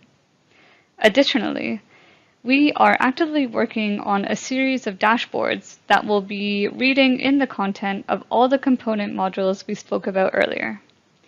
These dashboards will be for internal use for the TechPubs team to display all the common content that's being used. Think of it as a control room for all things documentation. Now, I'd like to invite Jean back for our closing remarks. Hi there again. Thank you for attending our talk. We hope we've inspired you to check out Hugo modules. And if you're already using them and have additional ideas for us, please don't hesitate to reach out. We'd be happy, of course, to answer any additional questions you might have. Bye for now.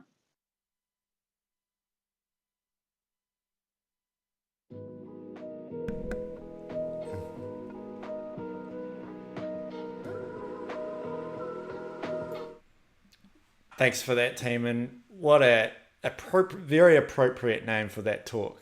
Going crazy with Hugo modules. That was incredible. I've never seen Hugo modules used like that. An excellent use of content reuse, reusing the layouts in CSS. Incredible job, team. I think now is a good time to just mention that all these talks will be available online afterwards. Probably not today. We're still running the conference, so we're not going to have time to put them up today, but certainly early next week we'll get all the talks on the website, and that's one that I definitely want to go back and look at closely and really understand how that all fits together. Great stack, great job. All right, 5 minutes to our next talk. I realized when I was introducing the swag, I didn't actually do a giveaway. So a reminder, Humble the Bee, our favorite bee. And by the way, this is the official conference of the bee. We're big fans of bees. The spelling bees will tell you they're the official conference of bees, but it's actually HugoConf, little known fact. All right, so I was giving a shout out to Olivia and David before. Let's do a competition. Who can give them the nicest compliment? And Olivia, you're the judge. I'm going to give you the rules now. It's the number of butterflies or bees in a positive way that you get in your stomach is the winner. So shout out to David and Liv. I want to riff on the theme of documentation. What's the best documentation site for a product or I guess open source product or paid product that you've used, where everything was just so intuitive and very easy to pick up? I'll go first. I'll take the easy one as well. Stripe. Incredible product. It is very clear how much they've invested in that documentation. It's very easy to understand and have just put a lot of work into that. And I've found picking up Stripe, getting a very small example to work, it puts my I think my user code or account code into the code examples, so I can literally, and then I can select my language, so I can literally just copy and paste code into my app and it will just work. That was a pretty magical experience. So I'll take that one. No saying Stripe. What other documentation sites have just been a really positive, amazing experience? Right, what do we got here? MDN, CSS, and HTML. Great one. It's not, I feel like it should usually be the first result, but it's not always. Sometimes I see W3 Schools, which is also pretty good as a playground and things, but yeah, I'm a big fan of MDN. I love Tailwind docs. I'm a recent, Jan actually got me onto Tailwind, a recent convert. I was very skeptical of it for a long time because it goes against everything that I got taught about CSS, that you want to encapsulate everything in a class, you want to reuse components as much as possible. And suddenly you have very verbose HTML and no reuse of any sort of CSS. But it's actually, yeah, I'm pretty sold on it now. It's interesting using it for a while and really getting to experience that. All right, let's get on to our next talk, which is Ravi, who's a creative technologist working at the intersection of technology and human workflows. He's all about finding simpler workflows that make our lives just a step easier. He has experience with driving workflows for Figma on Pinterest's Gestalt design system, engineering productivity for the Windows OS, and on his own tool for focus work. So he's talking about making image uploads faster with Figma. Right, over to you.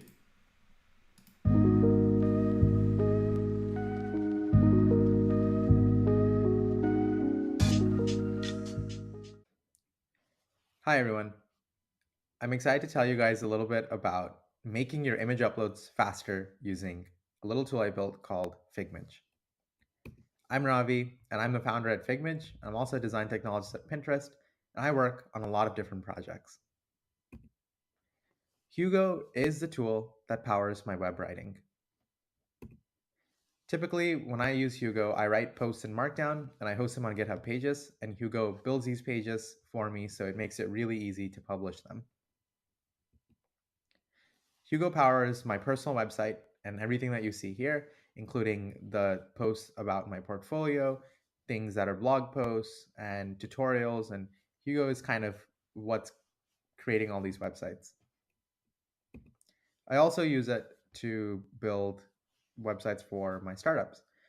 This is, for example, the content that I had to write for another project that I was working on and building, and all this content is also generated by Hugo. And you'll notice that my websites use a lot of images, whether it's a portfolio, whether it's a product. There's just a lot of images that have to be built in order for content to come together. For example, this is the portfolio section of my website, and these are tiny little thumbnails that I built. And each of these thumbnails I had designed in Figma meticulously to make sure that I get things right for my website and making sure that things also look really good. And you'll notice that as I have all these images, I have to export each of the images, and eventually in my downloads folder, I just have tens and tens of images, and each of the iterations that I do, sometimes the color is wrong or sometimes the size can be wrong, and I just have so many images. And the problem with images is that images are hard. Images are hard to edit, images are hard to resize, images are just, they're just not very fluid in the way that we can kind of integrate them into our writing process or integrate them into our website design process. Because images are just one of those things that you have to see to make sure that, hey, does this look right? And I call this image re-upload hell, where you're kind of constantly designing assets and you upload it back into your server, and then of course you do the same thing again. You go back to your image and you upload it back again, and this creates this kind of really bad cycle of just images and versioning and getting the sizes right and figuring all this stuff out. And that just creates a lot of noise sometimes, and it can be hard with images, and it's just kind of one of those hidden things that kind of take time, especially when we're designing content or making our websites. So I built this tool called Figmage, which is a Figma plugin, and what it does is it takes your design inside of Figma and it gives you a link to it. So what that means is for all your designs that exist in Figma, you'll get a link just like this, and it'll link out to an image. So that means that no matter how many iterations of your image that you have, what you'll get is the single URL that never changes. So you can kind of keep tweaking your design as much as you want. But once you put a Figmage inside of your blog or inside of wherever it needs to go, you don't have to change that. So you don't have to keep uploading assets anytime again. It's simply just reading from Figmage. So it's best if I show you guys a demo and show you how easy it is to handle image uploads with Figmage. So to get started, I am going to open up Figma, and you're going to notice that, hey, these are those portfolio thumbnails that I had for my personal website. And just to show that this is live, this is my personal website, accessible at heyraviteja.com. So I'm going to go ahead and change this particular thumbnail. I'm going to change the background to red. So I'm going to do that by clicking on this asset.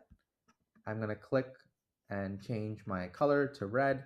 I'm even going to move this a little bit higher just to show some effect. You'll notice that I have my Figmage plugin open. It's as easy as clicking on this asset and hitting push changes. And you'll notice that this image, which was purple, on a refresh is now red, and the image has been shifted up. And that's how easy it is to upload things into Figmage. I never had to leave Figma.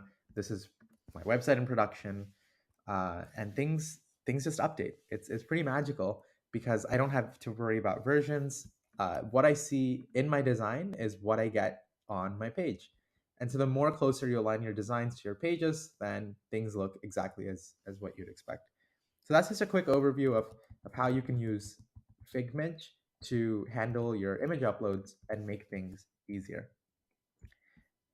With a simple push, I also fix that image right back to how it was initially.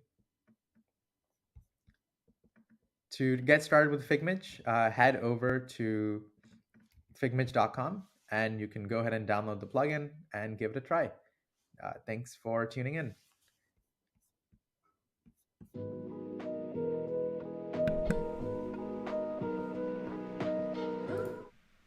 Thanks, Ravi. I think that's a really interesting workflow. It's almost the holy grail, sort of like a web flow where you're skipping out a lot of those steps from designer to live on the website. Yeah, very interesting. I'm keen to keep an eye on that and see where it goes. Let's go straight on to our next speaker, who is Joost. He's a web developer and owner at UseQBV. He builds Hugo websites, created a Hugo CMS, and his own Hugo build pipeline, which includes hosting. He is a privacy advocate and describes himself as a know-it-all when it comes to European GDPR legislation. All right, Joost, over to you.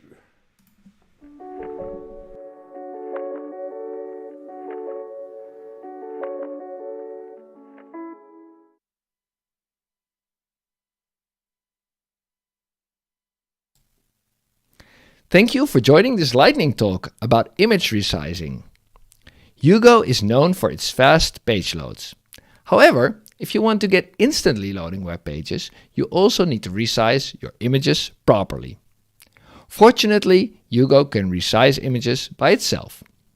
In this talk, I will tell you how you can configure Hugo so that it automatically resizes and compresses all images in your project. First, you need to choose your resize and compression method. I like to keep things simple. Therefore, I always choose the one image technique, where you can use an oversized, heavily compressed JPEG image. A typical image, like this one, is twice to 10 times smaller than its original, while the image tag looks as simple as this. If you want to learn more about this technique, please visit hugocodex.org. A website full of Hugo tips and tricks. Next, you need to set the asset directory. Like I mentioned, Hugo can automatically resize images. It does so during the build process. However, Hugo can only resize images that live in an assigned asset directory. I store all my images in the static folder in my project, so I always define my static folder to be the asset directory. You can do this by adding the following line to your configuration file. Now we can start. Let us assume that your front matter variable looks like this. Your path is stored in your front matter variable, so in .params.image. This could be a featured image you want to use in the header of your website or post. Naturally, you would like to resize this image. To find the appropriate image within the Hugo templating language, we use a Hugo variable called resources. This is spelled without a capital, and that's important because otherwise you would be targeting the page resource. Because we have set the asset there to the static folder, this variable contains everything that lives in your static directory. You can target an individual asset or resource with a getMatch statement in combination with the path to your image. This looks like this. This code finds your asset or resource. Next, you have to choose an image resize strategy. This can be either resize, fit, fill, or crop. In this example, I use fit to make sure my image is always smaller than 600 pixels on each side. I use smart crop, and I use a 50% image quality as explained before in the one image technique. This results into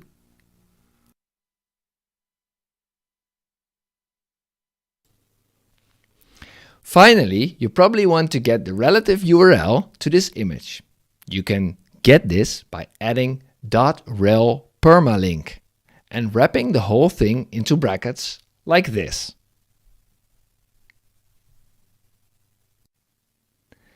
This code will result in a URL that points to a resized version of the original image. But if your original image does not exist anymore, your code will fail and Hugo will throw an error. Therefore, it is smart to check the existence of your desired resource. Wrap resources.getMatch in an if statement.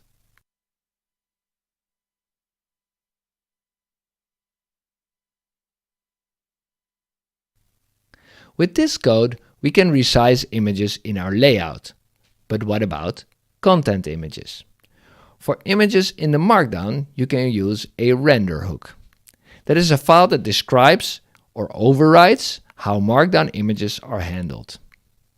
To use this approach in the render hook, you should create the following file.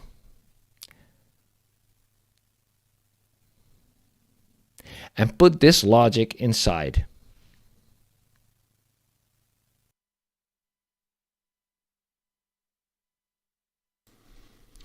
Note that we use .destination for the source of the original image and .text for the alt or alternative text defined in the Markdown.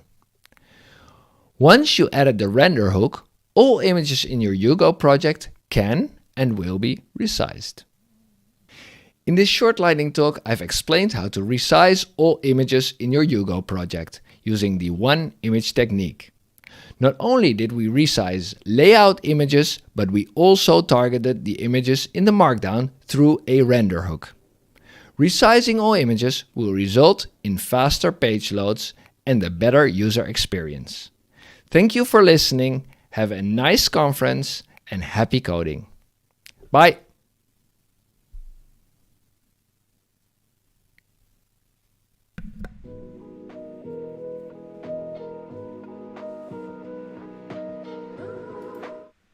Thank you, Joost. I think, as you mentioned, image resizing is absolutely core to getting fast page loads and a high Lighthouse score. So thanks for talking us through that. We're going to move straight on to our next talk, which is a double lineup.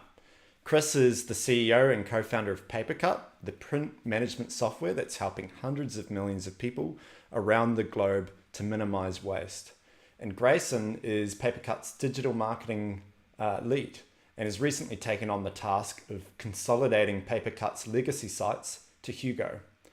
So this talk is about why Papercut went static with Hugo and CloudCannon.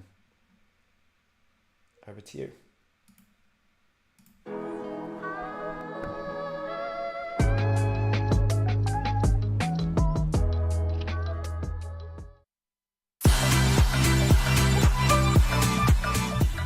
Hello, I'm Chris. I'm the CEO and co-founder of Papercut. I'm actually also if I'm honest with myself, a little bit of a try-hard Go programmer. I'm definitely a passionate engineer and I love programming in Go.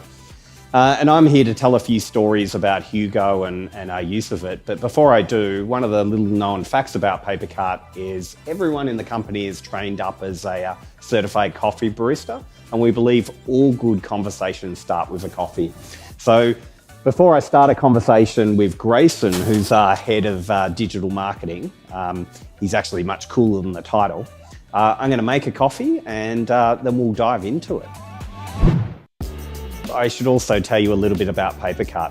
22 years ago, Matt and myself, co-founders, we wanted to solve the problem of printing and wasteful printing. So we created a company and now it's in use in 192 countries around the globe. Deep down, we're technologists. We love coding, we love building things. And, you know, in the early days of Papercut, 22 years ago when we were a startup, we did everything. That meant our website, our documentation, and we still very much bring that attitude into the company today. And this is where Hugo surfaced because we've really seen a change to the need for static site generation, removing the complexity around server-side code, etc. So we've really jumped on it and embraced it. Oh, and because it's HugoConf and we love Hugo so much, I have made a coffee with a love heart. So let's head up and meet Grayson. Okay, Grayson, they say at Papercut that coffees don't come for free, so you know I'm going to hit you up with some hard-hitting questions. I thought you might. Yeah. Well, the first one is tell us about yourself and your team and what you do. Yeah, so I'm the digital marketing lead here at Papercut, and I've been in the web space for almost 10 years. And over the last 18 months, I've been managing the conversion from our multi-CMS and hard-coded stack to a static site.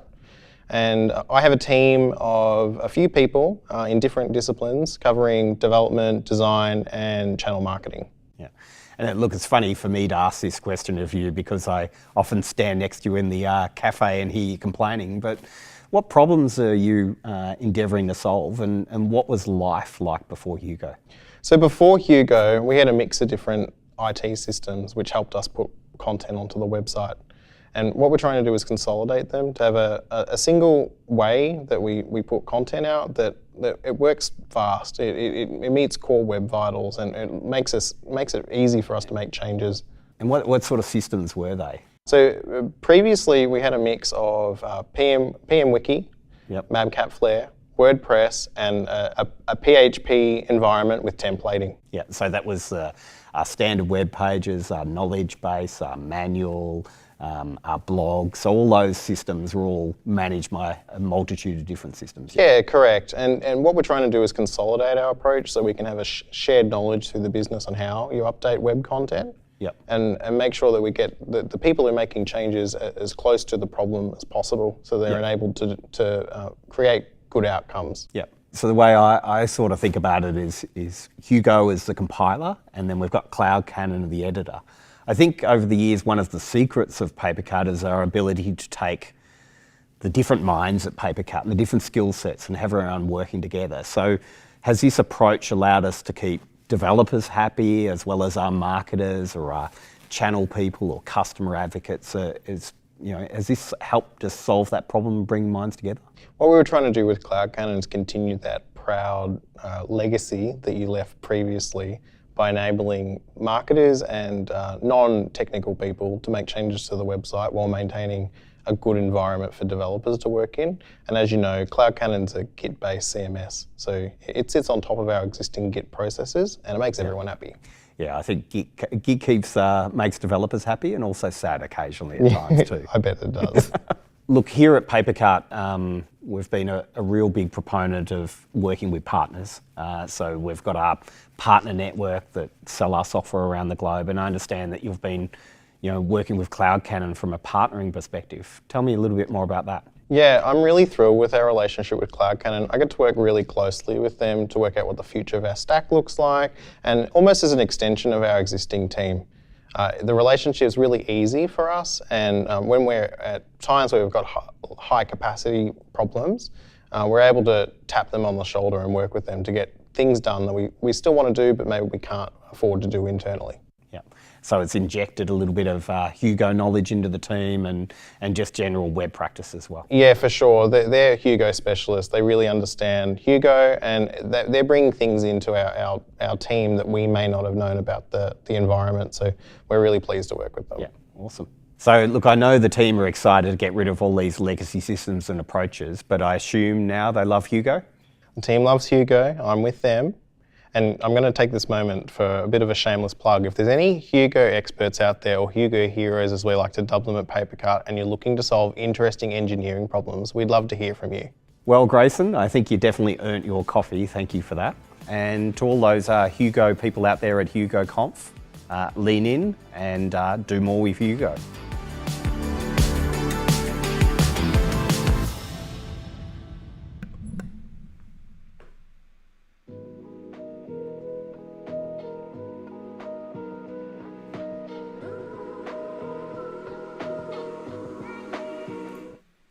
Thank you, Chris and Grayson. Great to see an enterprise use case of Hugo and how that's going for you. We're going to go straight on to our next talk. Next up is Pim, who is a Dutch guy, 45 years old, with 2 children and a dog. And I think that's all you need to know about him. In 2021, he sold his company, which he founded 22 years ago. The company developed and maintained websites made in Typo 3 for big international clients.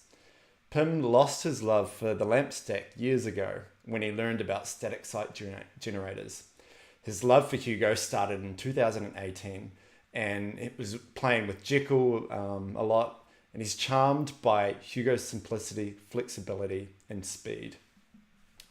So this is a talk introducing Hugo. Over to you.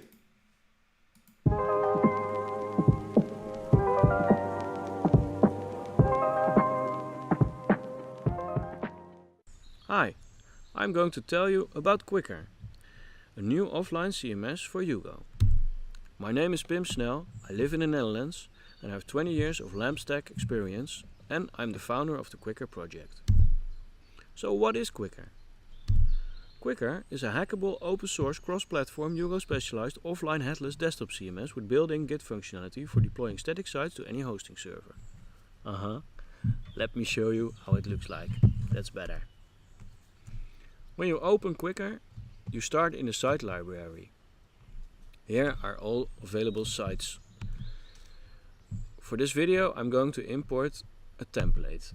I'm going to import the paper template. It gets its information from GitHub. You can set its name, you must scroll down, and then you can import it. When it's imported, you can open it right away. When you open a website in Quicker, it starts in the content dashboard. Here you see all editable items, and you see a message from the developer. You can click preview in browser, and here you see Hugo rendering your website. Let's change some content. I'm going to change the about page. Hello, HugoConf. Okay, let's see if it changed. Click about, and yes, it changed. Quicker can also sync to a hosting server. When you click sync, you can add as many sync configurations as you like. You can sync to GitHub pages. Here you see all options. You can configure GitHub actions. But now we're going to sync to a folder. Choose to folder. Select the folder. And when you're done, save your configuration. You can now sync by clicking publish. It builds and syncs the site to the folder you configured. Quicker is a fork of Hocus. All credits go to Juliano Appelklein. Juliano is the creator of Hocus, and he invented very smart UI builder definitions. Our target users are web developers and website owners. Both audiences should read the Quicker book. This tries to be a complete manual and reference for all Quicker functionality. Our mission is to grow a healthy, inspiring Quicker community. We want to bring the benefits of Hugo and Git to a non-technical audience. And finally, we want to generate income from sponsors and premium services. Our roadmap for this year is to add more sync targets. Later on this year, we want to make it possible to sync back and merge changes from a remote Git repository. This will introduce multi-user workflows. Next year, we want to introduce a plugin system. Please join our project. We need a lot of help. Visit our website at GitHub. Thanks for watching this presentation. You can download it as template from inside the Quicker app. Saturday, I'm going to give a workshop showing you how to develop Quicker templates. I hope you will join me. Thanks.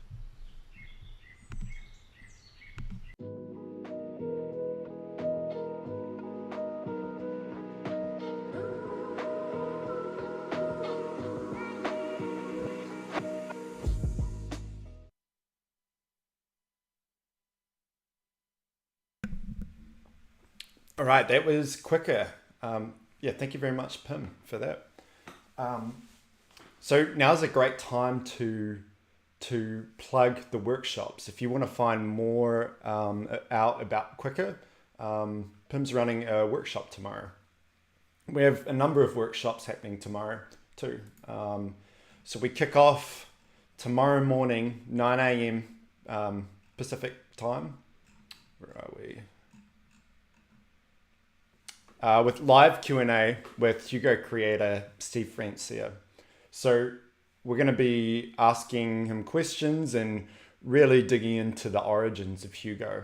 So if there's anything you want to know about Hugo, let us know in the chat. We're live in the YouTube comments or on Twitter, the best ways to reach us. Yeah, so I'd love to hear your questions and let's really drill into that origin story. I think it's going to be interesting.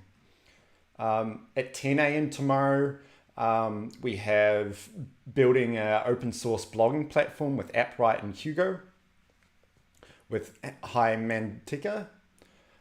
After that, 11 a.m., editing Hugo live in the browser, how to bring page building workflows to Hugo sites with Bookshop with Liam Bigelow. Then 12 p.m., using GitHub Pages with Actions to deploy Hugo sites in seconds, Tommy Bird from GitHub. 1 p.m, Quicker from Pim that we just saw. So he's going to dive into how to develop websites for non-technical customers and to add the Quicker CMS layer. And then finally, we have at 2 p.m. Pacific time, how to achieve perfect lighthouse scores using Hugo with Scott Riley to finish us off. So yeah, it's not just today. We've got an exciting day lined up tomorrow as well. Okay, so we're 3 minutes away from our next talk. Let's just catch up on if you've just joined the chat, let's catch up on what we've covered today.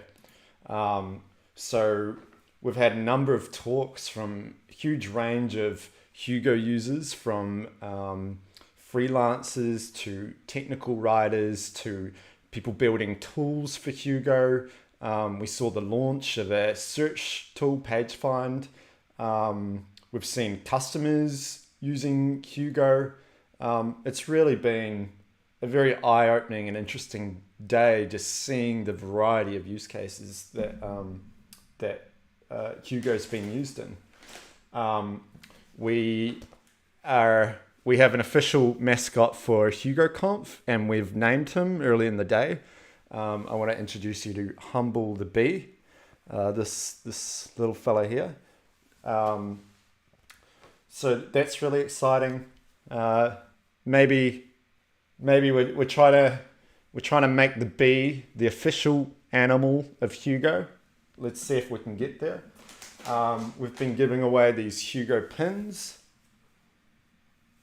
with our friend Humble. Let's try and get that in focus. And we've decided that we've talked about pizza, we've talked about the best documentation sites, we've talked about interesting ways that we've been learning Hugo. Yeah, I feel like we've really got through a lot today and really connected. I'm really enjoying just being a part of this so far. So let's get on to our next speaker. We've still got about 3 hours of Hugo talks, so looking forward to seeing what's coming next. Next speaker is John, who's senior UX designer with a passion for designing digital tools that empower people and augment their abilities to achieve their goals. When he's not building wireframes, prototypes, or crafting CSS, John writes about his design experiences and has contributed to A List Apart, Smashing Magazine, and CSS Tricks. John's work has been featured online at Fast Code Design, Adobe Blog, The State of UX in 2019 from UX Collective, and he's received awards from CSS Design Awards and the FWA. John is currently helping the world learn from its data as Senior Product Designer at Mixpanel. Today, John's going to be talking about demystifying internationalization with Hugo. Right, let's do it.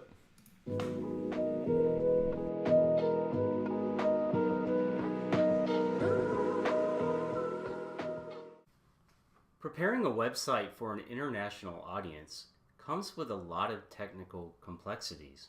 For example, how do you manage multiple languages flexibly and efficiently with Hugo? Also, how do you make the appropriate design adjustments for each language in a way that doesn't result in redundant CSS? Today's talk is all about answering those questions. I want to demystify internationalization with Hugo. And I'll do this by walking through the technical details behind a recent project of mine. First up, a little bit about me. My name is John Yablonsky. I'm a designer, a developer, and I'm the creator of a website called Laws UX. Now, Laws UX is focused on making complex psychology heuristics accessible to more designers through an interactive resource that collects those that are the most relevant to user experience design. And underneath the hood, Laws UX is powered by Hugo in addition to Netlify. Now, I absolutely love the speed of Hugo build times, and that coupled with Hugo Pipes, the built-in asset pipeline, makes working on this website a lot of fun and really easy. Now, recently I asked myself a question: how do I get started with internationalizing this website? I want to reach more people across the globe and make it more valuable for more designers. And it didn't take long to become completely overwhelmed with the amount of information out there and really not know where to start. So today is all about sharing what I learned throughout the process. We'll begin with the basics, followed by how to deal with your translated content, and then how to redirect people to the appropriate place once they land on your website based on their language. And then finally, how you fine-tune the website for each language. Let's start with the basics. The first step is configuring your website to support multiple languages. Now, Hugo enables you to define each language that you intend to support via the global config file. Now, this is the config.toml file. And you'll first need to set your default language, followed by settings for each individual language. So here you see I have language code equals EN, that's my default. And then I can do language specific settings after that. Now there's plenty of useful things that you can define, but the most common are, of course, the language name, the base URL, or where this translated content will live, the weight, or how Hugo prioritizes this language, and then the description that will show up on the site. Now, in the case of Arabic, I also need to define what the language direction is, which is right to left. I set a different weight, and then a custom description that will overwrite the site default description. Now let's talk about adding the right HTML tags. The HTML attributes necessary for enabling translations is actually pretty minimal. You first start with the language property on the HTML tag for the current language. And of course, Hugo gives us a great template tag for that called language.lang, followed by the language direction. Now, if this is set in the file, it'll show up here, and if not, it'll default to left or right. That's the basics. Let's move on to content. Next up is deciding how you will structure your files to support multiple languages. Now, there are two ways to manage your content translations via multilingual mode. You can do that by translation by file name or translation by content directory. Now, both methods ensure that each page is assigned a language and is linked to its counterpart translation.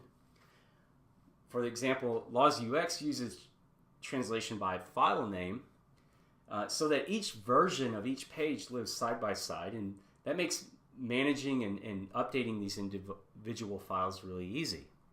Now, once Hugo builds a site, it builds it into language-specific directories at the root of your project, in addition to, of course, this Netlify TOML file, which we'll go into later. Now it's time to add our translated content. I, of course, worked with a great team to translate all the Laws UX content in a separate document, and then bringing it over and pasting it into my page-specific markdown files was really easy. I'd do that just like normal, just like the English version of the content. And you can use your shortcodes and everything you're already accustomed to. But what about the text that's global, like navigation links? It's not specific to any individual page, but shared across all the pages. Well, for that, we have I18N, which is an abbreviation for internationalization. And we can set configuration files that enable specific strings to be represented by tags that are then transformed into a translated value if that language-specific configuration file exists. So if you look over to the left-hand sidebar, you'll see that there's an I18N directory. And within that, I have files that represent each language I'm supporting, and then the file extension, which is YAML. Now, as long as the language file exists in this directory and there's an ID associated with the item, it's going to output that translation string. And the way that looks is here. So you'll have an I18N template tag with an ID of menu, which will output the translated string relevant to whatever the current language is. Let's move on to redirects. We got to get people to the right place once they land on the website. The way we do that is, since Hugo creates a separate directory for each language, we need to kind of route them to that language based on what their preferred language is. So I mentioned Netlify, and Netlify offers up a Netlify TOML file, which is essentially a settings file where I can set things like redirects. Now, this one I have highlighted is based on a condition that the language set by the user in their preferred browser is Arabic, and in that case, this redirect will take place. And what it will do is take any traffic to any page on the website and redirect it to the Arabic version of that page. Now, I'm doing the same thing for English. So if English is set as the preferred language in the browser, it's going to redirect to the English version of the requested page. And then finally, if there's no page set at all, we'll default to the English version of the page. We're almost done. All right, let's move on. Fine-tuning. So how do I make CSS adjustments between the individual languages? Well, for that, we have CSS logical properties. Now, logical properties were used in order to avoid writing duplicative CSS in order to make adjustments for elements when switching between left to right and right to left layout. For example, Laws UX has these banners where you have a title and a graphic, and they live side by side. Now, of course, for the Arabic version, they're swapped. And the code to make this happen is pretty straightforward. We have a banner container that has a height of 100%, a display of flex, which ensures that the title and the graphic are beside each other. And then we align the items centered. And then the banner graphic itself has a margin left to ensure that there's some separation between it and the title. The problem with this is that that's specific to a left to right language like English. And I have to override that for right to left languages like Arabic. So I have to zero out that margin, and then I have to apply a margin right instead. And this ends up with more code, which is, across an entire code base becomes a lot more maintenance. So what CSS logical properties enable me to do is apply my styling in a way that's language agnostic, and it's kind of directionally aware. So I can use margin inline instead of margin left or right to apply the appropriate spacing without having to later override that based on a specific language direction. And what this means is less code, easier maintenance, and better performance overall. Now, the Mozilla developer docs provide a lot of great information around CSS logical properties, which I reference quite a bit. And there's a lot more than just margin and padding that you can use these properties for. So I encourage everyone to take a look if you're interested. I'll also say that browser support for CSS logical properties is really, really good. Unprefixed, it's at 92.71% globally. That's not bad at all. But we can even get to almost 96% if we prefix this code. So how do I get CSS logical properties prefixed? My favorite tools to do this is PostCSS coupled with the plugin Auto Prefixer. Now, PostCSS is a tool for transforming standard CSS with JavaScript. And it gives you the ability to use plugins such as Auto Prefixer, which will automatically prepend vendor prefixes to your CSS properties that require them.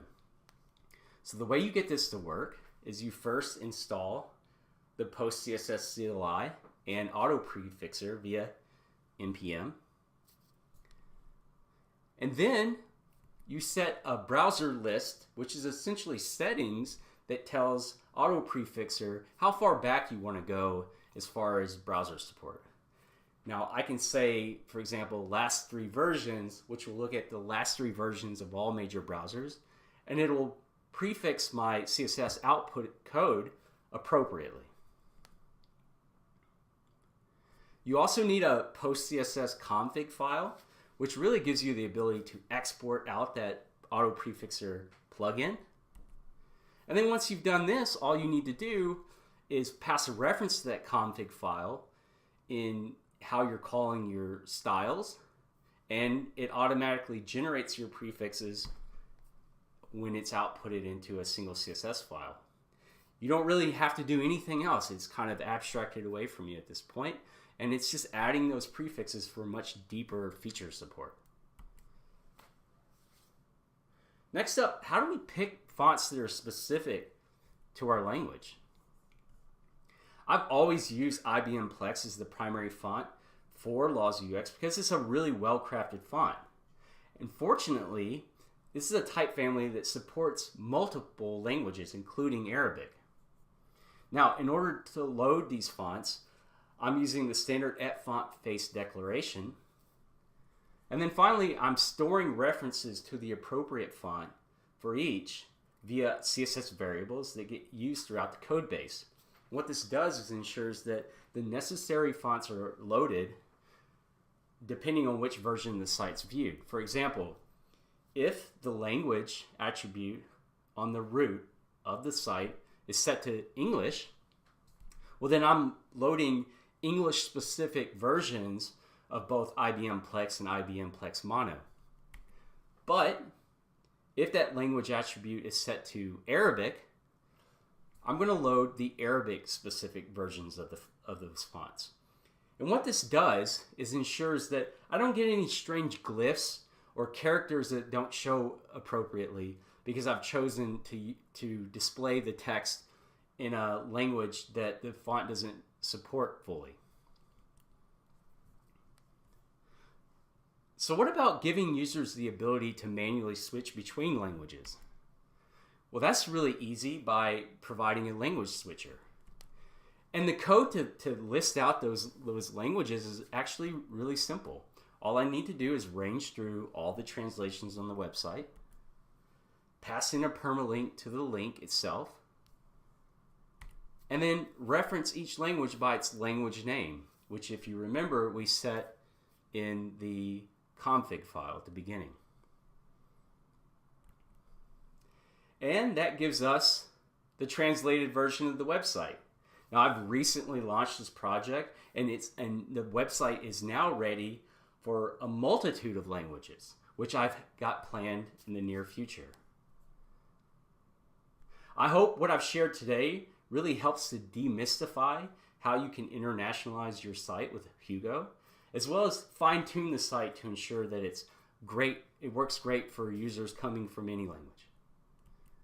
Thank you.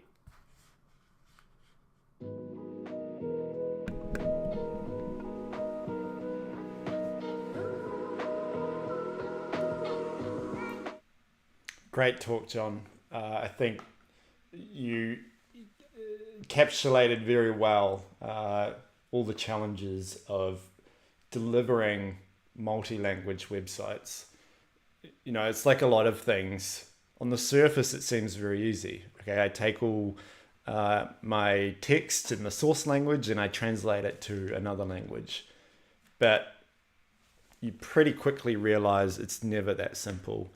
And there's a lot of extra challenges around layout and just managing that translation process that make it a very challenging problem. So thanks for introducing a lot of different techniques and strategies to make it a little bit easier.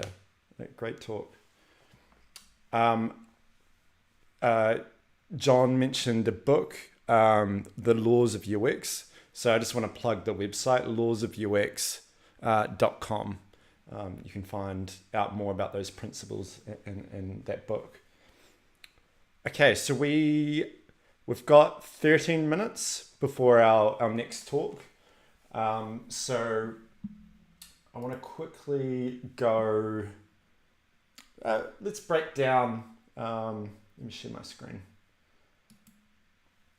I want to break down what went into building this website, which is made by Jan Klaassen. And I think Jan learned a lot building this website. So you would have seen in his talk, it's made with Tailwind, Alpine, and Hugo. And particularly interesting is right from the start, Jan was like, I know what I want to do for the background.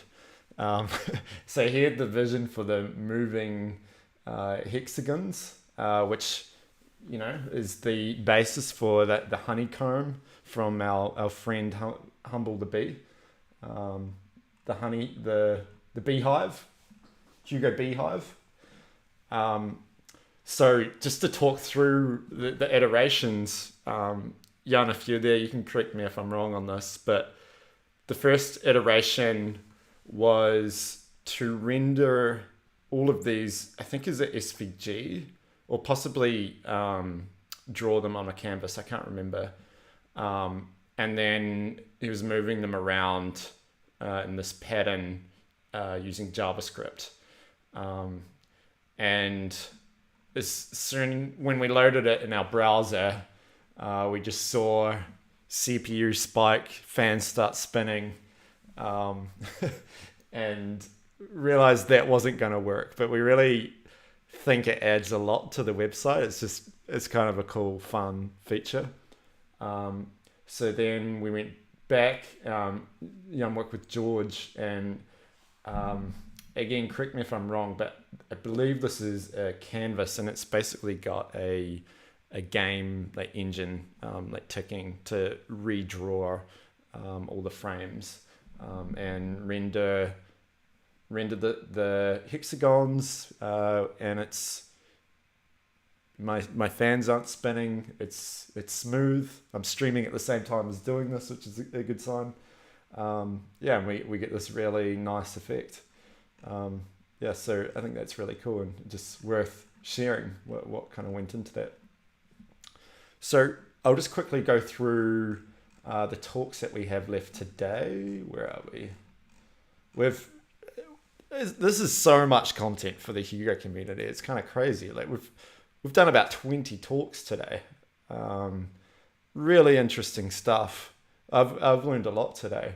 Just in that talk then, learning about the CSS attributes for targeting languages specifically I didn't know about. Really interesting. So yeah, we've got mistakes I want to avoid building my next Hugo theme up next with Emroz. Beyond the static, adding interactivity to your Hugo sites, Ado. Reduce, reuse, reward, how not to repeat yourself in your docs. Aaron, that one's going to be interesting, his strategy on reusing content. Custom shortcodes for the win. Chris, we've had a lot of talk about shortcodes today. And how to build a developer profile, Ashish. And finally, using Purge CSS with Hugo, Kristen. It's, yeah, I think Purge CSS we're seeing come up more and more as we have these, in one sense, verbose CSS frameworks that can get stripped down. Sorry, I thought I was sharing my screen then. Maybe I wasn't. If I wasn't, sorry. Here's the hexagons. Cool. Yeah, so let's open up some conversation in the chat. So I want to ask the chat, what is your favorite Hugo feature? What's the feature that when you used it in Hugo, you're like, okay, I get it. This is why I want to use Hugo. And it was kind of magical and all awe-inspiring to you. So let me know and we'll come back in a few minutes and talk it through.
All right, let's take a look at some of these answers.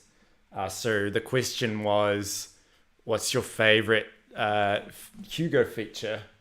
So we've got speed. I want to drill into that one. Why is speed important and game changing to you? What was the pain you were feeling before you had Hugo?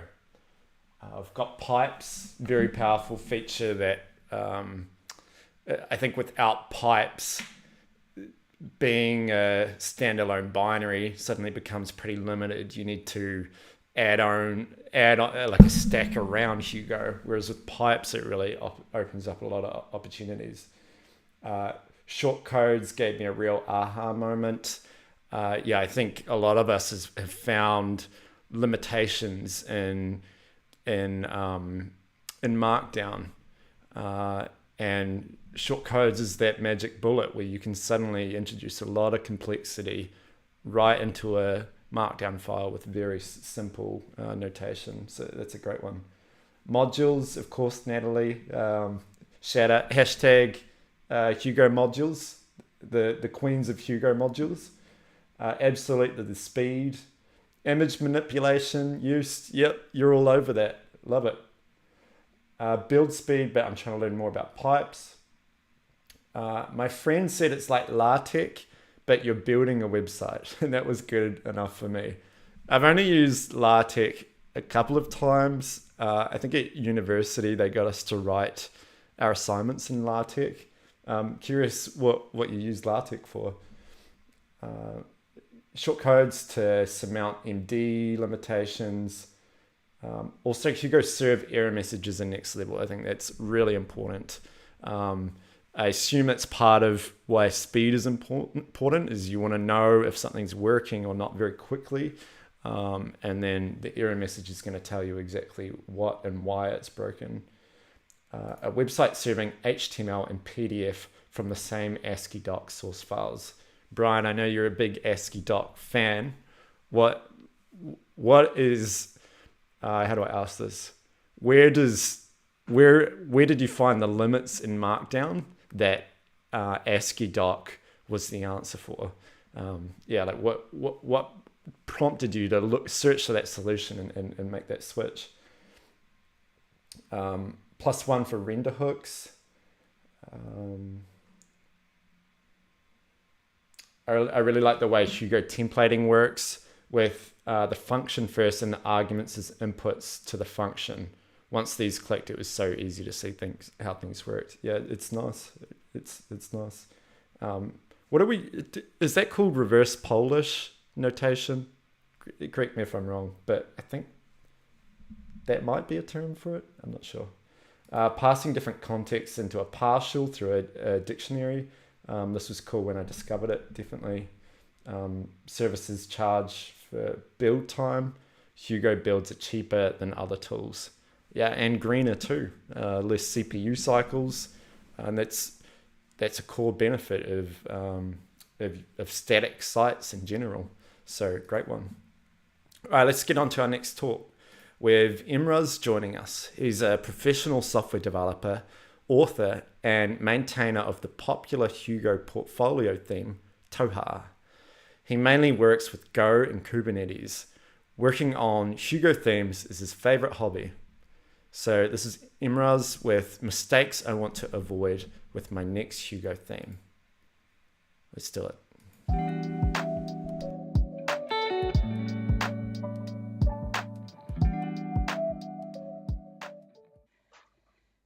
Hello everyone, this is Imraz Hussain. I am a software engineer of AppScott and I am the author and maintainer of Hugo theme.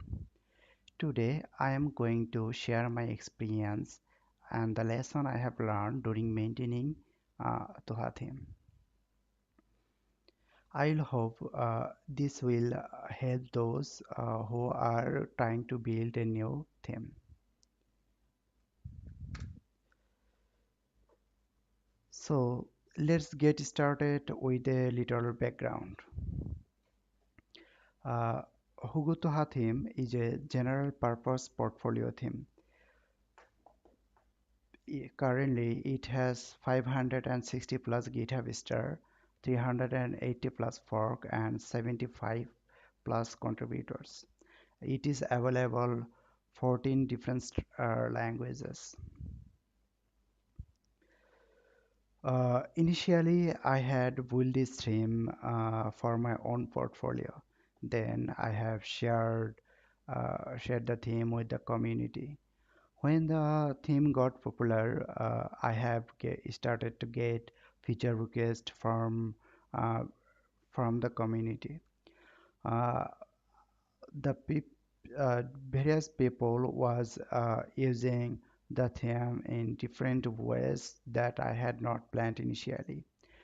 So in order to accommodate their needs, I had to keep changing the uh, theme. Obviously, changing something that has been using by hundreds of users without breaking anything is really hard. Over the time, I have learned what things works and what does not. Which configuration can be extended easily and which cannot. Today, I will try to share those things.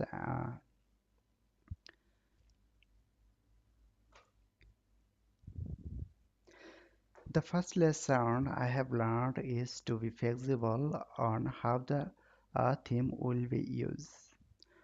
Uh, for example, a portfolio theme may have a beautiful blogging feature. Some user may want to use only that feature. They don't want to use the portfolio part. So let them disable the portfolio section and use them a, as a standalone blogging theme using some sort of configuration file.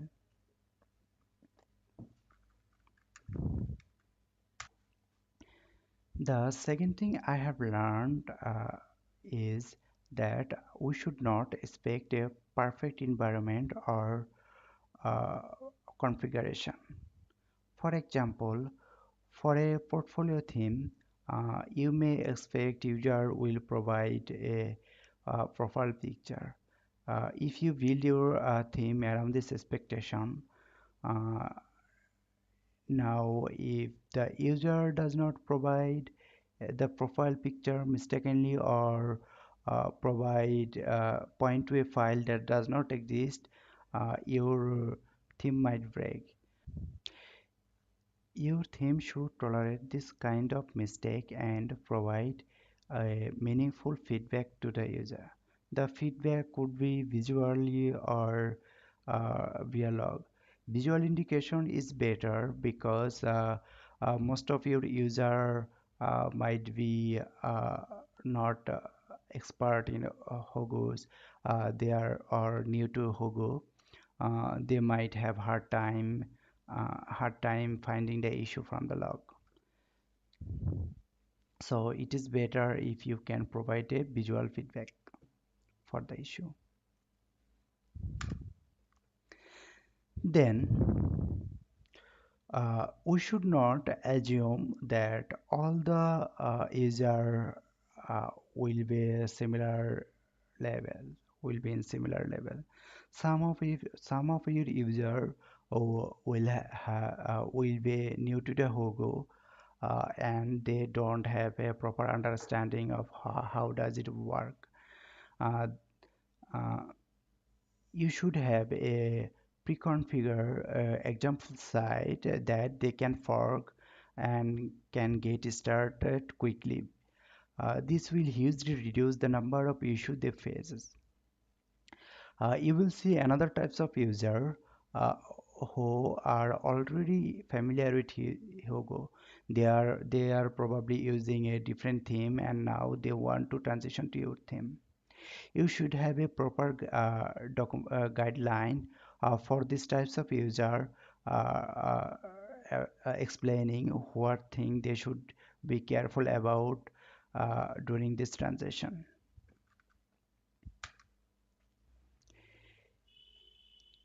If you share your theme with the community, one of the most important thing is to make it customizable and extensible. User should be able to add a new section page without requiring forking the theme. It will be great if user can uh, change the color scheme without modifying the theme itself. You should have a proper documentation showcasing how to do how to add a new section or add a page or changes some css, some look and feel. Another important feature is supporting multiple languages. I find this feature a little bit tricky too. Uh, you will require a major refactoring of your theme to support multiple languages if you haven't planned for it initially. Uh, Here are a few suggestions from my own experiences. For a data-driven theme like a portfolio theme where lots of input are necessary from the user, using data templates will help a lot. You should separate those uh, different types of input in a different data files. Then put those data file into a language specific folders. Now, if an user uh, want to add a new languages, he can just provide a translation for the respective data file in a new language specific folder. This will greatly reduce the complexity how multi-language translation is handled for these data files. I also find it useful using uh, data templates for menus instead of using Hugo's own menu templates. This makes translating those menus a lot more easier. Same things is true for footer or any language dependent metadata.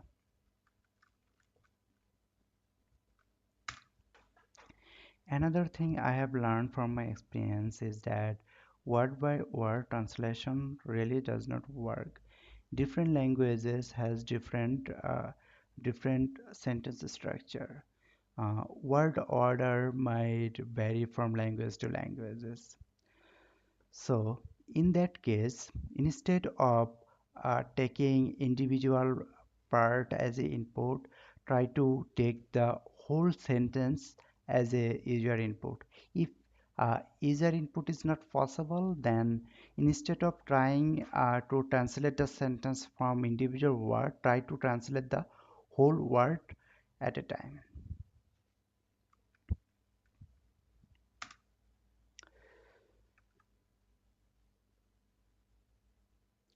If you are not a professional web developer like me, then it will better to avoid custom CSS. Instead, use a CSS framework like Tailwind or Bootstrap. It will be better if you can follow a design system. This will help to keep the new changes or feature consistent with the theme. Thus, CSS framework will take care of the responsiveness. It will also make easier for the contributor to contribute a new feature. There are a couple of times when I have find myself working on a third-party PR, on a contributor PR, uh, to make it consistent with the theme.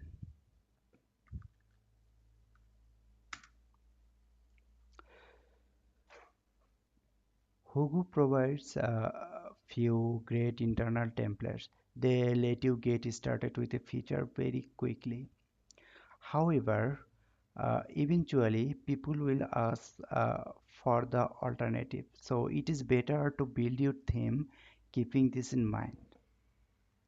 For example, Hugo provides an internal template for adding comment support, adding discuss comment support. You can easily add the internal template and user can start using this feature by adding a field in their config file. However, over time, user will ask for the other alternatives like Beeline, uTrank, Discuss, or Commento. So instead of using the default template, I will recommend to introducing a new section under param for the comment. Keep a boolean field for enabling disabling this feature.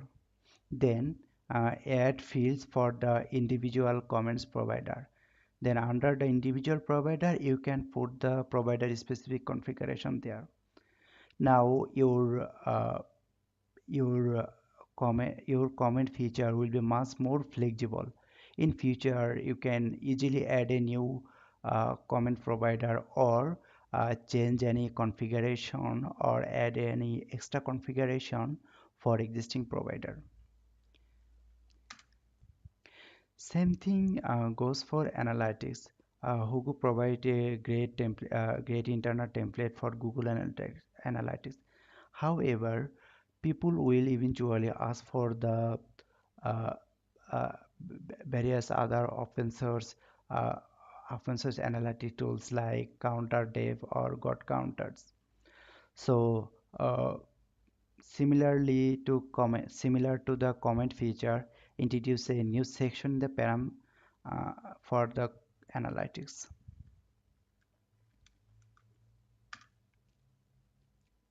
Every now and then people will ask the question like how to do this thing or how to solve this issue. Instead of answering them individually, uh, write a documentation and point them to the documentation. Different people will ask the same question in the future again and again. So writing documentation will save lots of your time. In fact, a good documentation can greatly reduce number of issue you see in your GitHub repo. One thing I have learned in the hard way that never merge anything without proper testing. No matter how innocent a pair looks or how small the pair is. At first, uh, test the pair against a test checklist. Make sure it does not break the responsiveness, it does not break the backward compatibility, and uh, it does look consistent with the rest of the theme. There are few times when uh, I have uh, I have found some pair that changes a single line. The change look to me very obvious and uh, looked harmless to me. So I merged it without testing, only to later discover that there is big someone's side. Then I had to revert the change or fix those issue. So never merge anything without proper testing. Finally, one of the most amazing thing about open source project is how much the contributor can help. You will be amazed the amount of work contributed by the community. So make it easy to contribute to your theme. Have a proper guidance. Have a proper guidance showing how to change something, how to test it, then how to contribute to your theme. Be kind, polite, and open to suggestion. Give proper feedback to your contributors. They can learn from you and you can learn from them. This way, you can grow your theme beyond your expectation.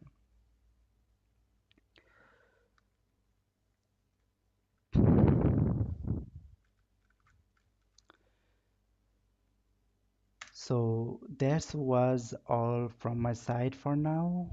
Thank you for joining. Thank you HugoConference.io for organizing this amazing conference and giving us opportunity to talk. If you have any further feedback or any question, you can reach me at Twitter or send me email at the provided address.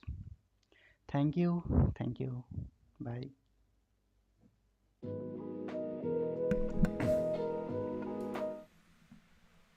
Thank you, Imraz. And just a plug for his theme, Toha. So go check out Toha. Now you can see all the thought that's gone into it. Yeah, really interesting and good to hear a developer talk through the challenges and feature creep and issues that, we're not just being shown the perfect solution here. We've been talked through all the challenges that he faced. So great job taking us on that journey. I want to open it up to the chat. And what's your favorite Hugo thing? What have you found the most useful? What's the most unique theme you've seen? Yeah, let's see what you've got to say. So just to carry on our conversation before, we were talking about top Hugo features, the features that when you saw them or used them, you said, wow. So we're drilling down on speed and why speed is important. So George is saying speed helps you play and lower the time to iterate. I guess they play around with the code and lower the time to iterate. Having time to play and test and break and learn is really important. Speed, because you want instantly loading and instantly updating websites. The latter is where Hugo is excelling. Feels static when loading and feels dynamic when updating. Best of both worlds. Yeah, great way to summarize it. Then I was asking Brian about what makes ASCII doc. Why did he switch to ASCII doc from Markdown? So those not familiar, ASCII doc, I don't know if it's a superset. Brian, you can chip in here, but it's Markdown similar language that just allows a little bit more functionality. I think, yeah, the syntax just allows for more complex components. So Brian was saying he uses ASCII doc because of all the built-in features that Markdown doesn't do. One example, sections, figures, tables, all numbered sequentially, automatically, and easy to reference by tag string. I think that it sounds really important for a documentation site. Yeah, so thanks for filling us in there. He also said there are extensions to Markdown that can help with some of these things now, but it is in the box with ASCII doc. Plus, ASCII doc is nice syntax for DocBook, which has nice PDF rendering of the AST. Cool.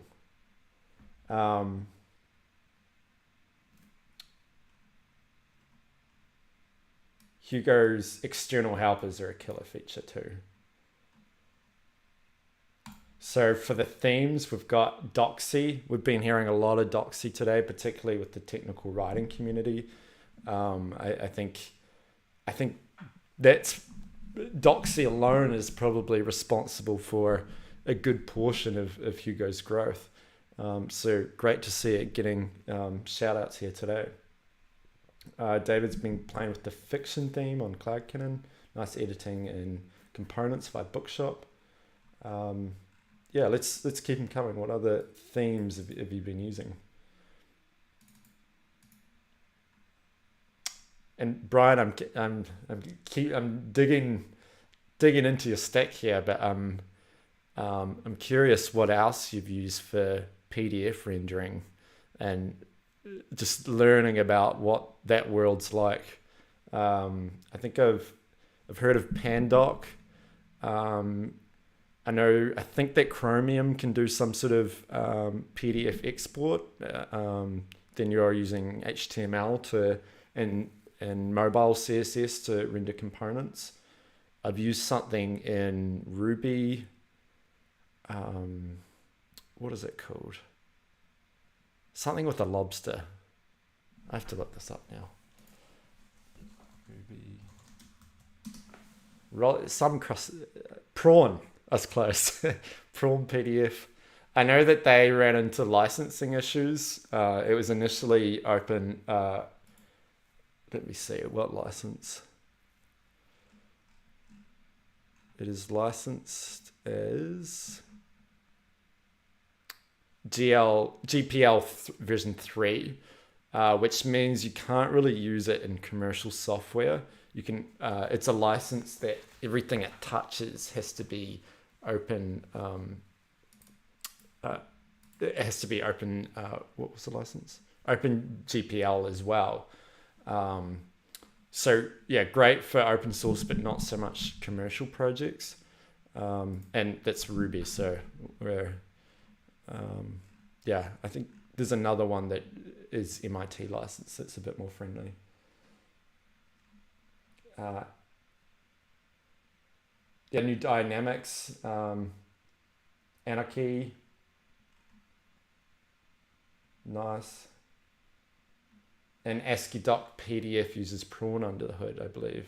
Yeah, interesting. I think ASCII-Doc itself is RubyGem. You'll know, Brian. Let's have a read. ASCII-Doc is a plain text markup language for writing technical content. It's packed with semantic elements and equipped with features to modularize and reuse content. It seems to be a theme for today. ASCII-Doc content can be composed using a text editor, managed in version control system, and published to multiple output formats.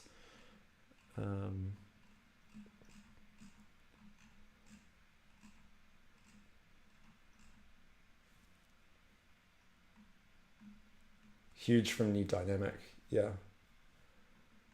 It's a great one. And shout out to New Dynamic. If people aren't familiar with the New Dynamic, Bud Parr was one of the original community leaders in the static space. He created a site. I think it was originally named Static is the New Dynamic. Very clever name. And he really jumped on the bandwagon early and saw the light with static sites before there was a lot of the maturity of tooling that we have now. And I believe originally he was using Jekyll. He runs a digital agency. So originally he was using Jekyll and has since switched to mostly Hugo sites. You heard from Red just before, another very vocal member of the Hugo community who also works for the New Dynamic. And if you haven't checked it out, the New Dynamic has a lot of really useful Hugo resources, and they have a Slack channel which always has very interesting conversations with people in the static site space. Yeah, it's a really good place to meet and mingle people with people in the industry. Brian said there's also libascidoc project that uses Go instead of Ruby. Yeah, interesting. Imagine, yeah, that one might be a lot faster. Very cool. All right. So we are 4 minutes away from our next talk. So yeah, let's get ready for a talk from Ado from DigitalOcean. I'll see you soon.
All right, time for our next talk.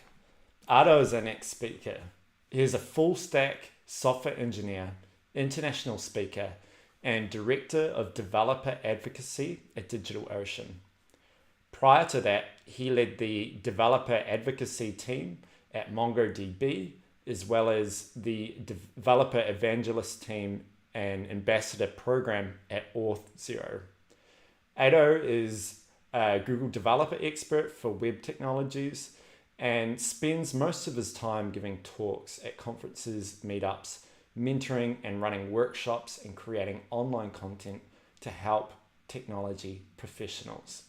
So here he is with Beyond the Static, adding interactivity to your Hugo site.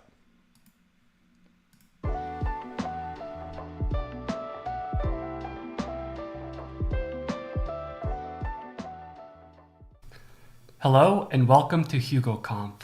My name is Ado Kukic and I lead developer advocacy at DigitalOcean. As an early adopter and a huge fan of the Go programming language as well as the Hugo framework, I'm so excited that we have an official conference now. Thank you for joining me and let's get into the content. My talk today is titled Beyond the Static, Adding Interactivity to Your Hugo Websites. Now, developers love Hugo for many different reasons. One of the biggest is that it is an incredibly fast framework for building static websites. Whether you have a simple blog that might have tens or hundreds of pages, or you're building a documentations website that might have thousands or more, building your static website on Hugo is incredibly fast. Hugo also sports a very robust content management system with support for unlimited content types, various taxonomies, and much more, allowing you to structure and organize your content however you'd like. And finally, Hugo comes with a very powerful templating language to handle almost any use case. Now, Hugo comes built in with various built-in templates and shortcodes, but you can also create your own with this powerful templating language. And finally, Hugo is very, very performant. My website, auto.xyz, runs entirely on Hugo, and without any sort of optimizations, it gets a performance score in Google's Lighthouse of 97. And we'll be using my website as the example when we get to our demo. Now, one of the biggest drawbacks of working with Hugo is working with dynamic data and adding interactivity to your static website. Hugo excels at being a static website, and it really doesn't concern itself much with being a dynamic website with allowing changes without rebuilding the Hugo application. But we do have some really nice features that are going to allow us to add interactivity and make our Hugo site dynamic. One of the elements that we're going to look at is a built-in method in Hugo called getJSON, and there is also a getCSV, but we're going to be focusing on getJSON and working with JSON APIs. Now, getJSON is a built-in function of Hugo that allows you to get remote data from an API endpoint. This function is called @buildTime. So when you go to build or rebuild your Hugo application, any getJSON calls are going to be made. That data is going to be cached and loaded into your static pages. To add some dynamic functionality, we're going to combine getJSON with serverless functions so that we can add interactivity without sacrificing performance and kind of get the best of both worlds. Now, what are serverless functions? Serverless functions are small pieces of business logic that run on demand and scale automatically, and serverless functions integrate really well with static websites and with websites built with Hugo. Now, there are many different serverless functions providers. We have AWS Lambda as kind of the pioneer of serverless functions, but we have Cloudflare functions, Netlify has functions, Vercel. There's many different platforms for writing serverless functions, and many of these will integrate really well with Hugo. But the one that we're going to talk about today is DigitalOcean functions. This is a new product that we launched recently, just a couple weeks ago, and DigitalOcean Functions is a serverless computing solution that runs on demand, allowing you to focus on your code rather than building and managing infrastructure. And if you're familiar with DigitalOcean, one of our core values is simplicity, and we really wanted to make it simple to get started and deploy serverless functions. So we're going to learn a little bit more about that as we go and build our application today. So with that said, let's get into our code and let's see how we can add dynamic functionality and interactivity to our static Hugo website. So getting into our demo, what we're going to do today is add commenting functionality to a static Hugo website. And as our example website, we're going to use my personal website, auto.xyz, where I occasionally blog about technical topics. So here I'll just open up a random article, how to filter JavaScript arrays. And as you can see, this is a technical blog post, but it currently does not have any sort of commenting functionality. And I'd really like to add that so that readers could give me feedback, they can point out any errors, or just give me tips or feedback on my writing. And the way that we're going to add this functionality with Hugo is by writing a DigitalOcean serverless function to display the comments, both at build time, but also when the page gets reloaded, we'll go and check and see if there's any new comments and replace them with the pre-rendered information. So let's take a look at our code real quick. So in here, I have my layout. It is a fully custom theme that I built myself. And we have all of my static content here. And if I go into the blog, open up a random blog post, you can tell that it's just marked down a couple of code blocks, but again, no comments. So I'll close this out. We'll open up our layout and the single.html file, which is the page that gets rendered for a single blog post. And again, here we don't have anything special at the moment. I just wanted to show you the application running. And also let's start it so that we can have a local development environment to work out of. So I'm going to run Hugo serve. I'm going to disable fast render and pass this additional flag of ignore cache so that when we do build the application, when it gets rebuilt, we're not using cache data that might exist. So I'm going to build the application here. And again, since Hugo is really fast, the build should only take a couple of seconds and we'll be good to go. So let's start up our server at localhost 1313. And we have our website again. I'm going to zoom out a little bit and we'll close the live one. And again, we'll just work off of this how to filter JavaScript arrays article. Now let's go ahead and build a serverless function that is going to get us a list of comments that were already made on the article. So the way that we're going to do that is we're going to go into DigitalOcean, and if you don't have an account, you can sign up for free. And we'll go into this new functions tab that is going to allow us to create serverless functions. And I don't have any functions running at the moment, so we'll go ahead and create one. So we'll say launch actions and create a function. Now, when we go to build a serverless function, again, remember, we're building just a small piece of functionality. And, we have various different runtimes that we can use. We can do, Node.js, Go, PHP, and Python for DigitalOcean serverless functions. But if you're using a different platform, your options might be different. For now, let's just keep it at Node.js 14. We'll name our functions getLogComments. We're not going to set a package name. We'll just keep it simple. And we'll hit create. Now, one of the coolest things about serverless functions in general, and especially DigitalOcean functions, is that as soon as this function is created, we get an HTTPS endpoint where we can call this function and see the results. So if I just copy this URL here, go into a new browser tab and execute the function, I do get that message of hello stranger, which is kind of the default function code. But what we want is to get a list of comments for, a list of potential comments from our for our blog. Now, these comments could come from an existing database, like if we had a MongoDB database set up to capture the comments, or a SQL database. They could be coming from a different API if we wanted to. But for our example, just to keep it simple, we're going to hard code some comments and send them via our serverless function. So in here, let's say let comments equal an array, and we'll add a couple of starter comments to get us going. So Chris says, awesome article. Megan says, this helped me so much. And then Kapehe says that this article is outdated. And since we're not going to be capturing any data coming in, we can remove this code, and we're just going to send those comments back in the body as a JSON array. So I've updated my code. I'm going to hit save, and within a couple of seconds, my function will be updated. And if we go back here and run it, we are going to see our new array of comments. So awesome article from Chris. This article helped me so much, Megan, and so on and so forth.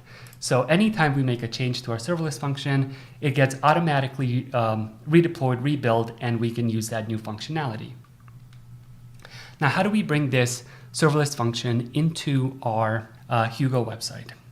Let's go into Visual Studio Code, and we're going to make use of that get JSON command to get the comments directly from our DigitalOcean function. So here at the top of the page, I am just going to use Hugo's powerful templating language, and we're going to store our comments in a variable called comments, and we're going to use get JSON and pass in the URL that we want to get this JSON data from. And that's going to come from our URL here, so I can either copy it from here or go back into my DigitalOcean dashboard and copy the function from there. We're going to paste it in and hit save. Now, by default, our DigitalOcean function is not protected, so we don't have to pass any additional parameters, but we could in this get.json if we wanted to pass an authorization header with a token, for example, to go and get some protected data. But in our case, we kept it very simple. Our comments are open to the public. So we just use the get.json method and pass in the URL that we want to get JSON data from. To make sure that this works, let's also just display these comments for now. Instead of displaying them on the page, let's just make sure that this does work in our application. So I'm just going to put them at the very top of the page. We'll say, read out all of the comments. So going back into my code here, let's refresh our application. And you can already see that we have a map of the comments. Awesome article. This helped me so much. This article is outdated, and so on and so forth. Now, remember that this data is static, right? So this function was called when we built the application. So if we go back into our serverless function and add an additional comment, let's say Hugo came about and wanted to compliment my site, awesome site. We update our serverless function, run it again. We see that we have this fourth comment from Hugo saying awesome website. But when we go back to our application, our Hugo application, since that get.json function has already been called at build time when we rebuilt the page, no matter how many times we refresh, we're not going to get that new dynamic data. And that's because the get.json function runs at build time. So when we go and rebuild the application, we are going to get the new data. But for now, we're stuck with what we have. And, for comments, this might be a great solution. But if you need something much more dynamic, every single time the page is reloaded, then you'll just have to kind of revert to, good old JavaScript and do a fetch call. And I'll show you how to do that in this talk as well. So we have our comments loaded here, but they're right below the header. Let's add them at the bottom of our page where you would expect comments to be. So going back into Visual Studio Code, we're gonna remove the comments from here from just rendering, and we'll scroll down to our related section right here. We'll create a div to store our comments. We'll give it an ID of comments. And then what we're going to do is, since we get an array back, we can range over that data using Hugo's powerful templating language. So we'll say range over our comments. And now we're going to have an instance of each individual comment that we want to render. So let's say we just wanted to display the name and the comment property. So we'll just say h1 and h2. We'll hit save here. The template will change and update. And if we go back into our application, refresh, we see our comments below. Now we have Chris saying awesome article, Kapehe saying this article is outdated. And also notice that now we do get that message from Hugo saying awesome site. And this is because when we made a change to our website, to our Hugo template, the Hugo rebuilt our application, and since we passed that ignore cache flag, it went out and called that JSON API again, and now we have the additional data, the additional comment from Hugo. But so this looks pretty good, but I think we can do a little bit better. So let's update our UI just a little bit more so that the comments display nicer. So instead of these h1 and h2 tags, I'm just going to paste in a little bit more styling from Tailwind so that we, just see the name, the comment, and we can kind of differentiate between the different comments. Going back in, we have this UI for our comments now. So again, we have the name and the comment being made.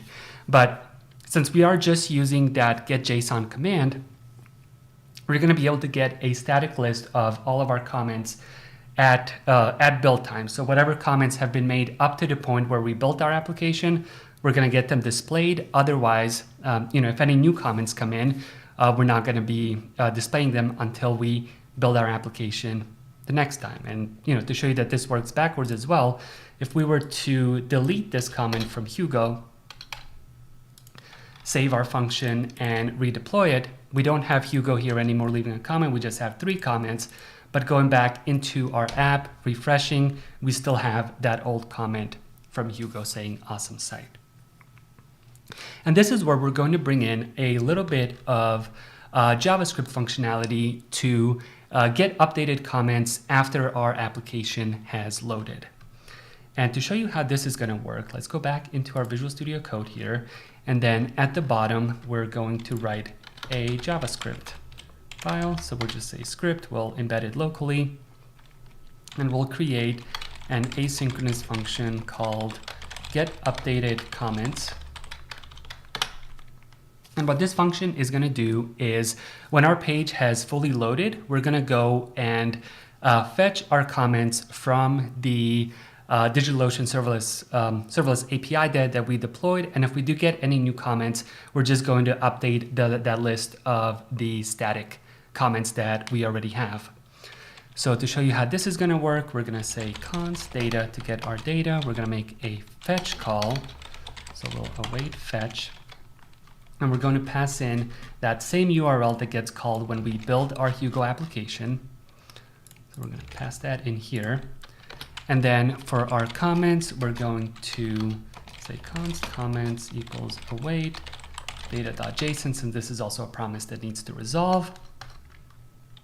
And then from here, what we're going to do is get our comments div that is up here, our comments div. And what we're going to do is if we get a different set of comments from our API call, we're going to empty the current comments and replace them with whatever data comes in from our fetch call. So to show you how this works, we're going to say const comments div is document get element by ID, and we're going to get the comments ID, and then we're going to say comments div dot inner HTML is blank. So we're going to get rid of anything inside of that comments div. And then from here, from the comments that we get from line 116, we're going to loop over them. And for each comment that we do receive, we're going to append it to our comments div. So what this is going to look like is this. So I'm just going to copy and paste it for brevity. But essentially what we're doing is going into that comments div in the inner HTML and adding those same styles as well as the comment name and the comment that we received from the serverless function. And then the important thing is, so we have this function here, but it's not automatically going to be called when our application loads. And we also don't want it to be called immediately because, if this function is called before our DOM is loaded, we're not going to be able to get that comments div. So to actually call this function, we're going to add an event listener to our document. We'll say add event listener, and when the DOM content is loaded, we're going to get that event, and then we're going to call the get updated comments method.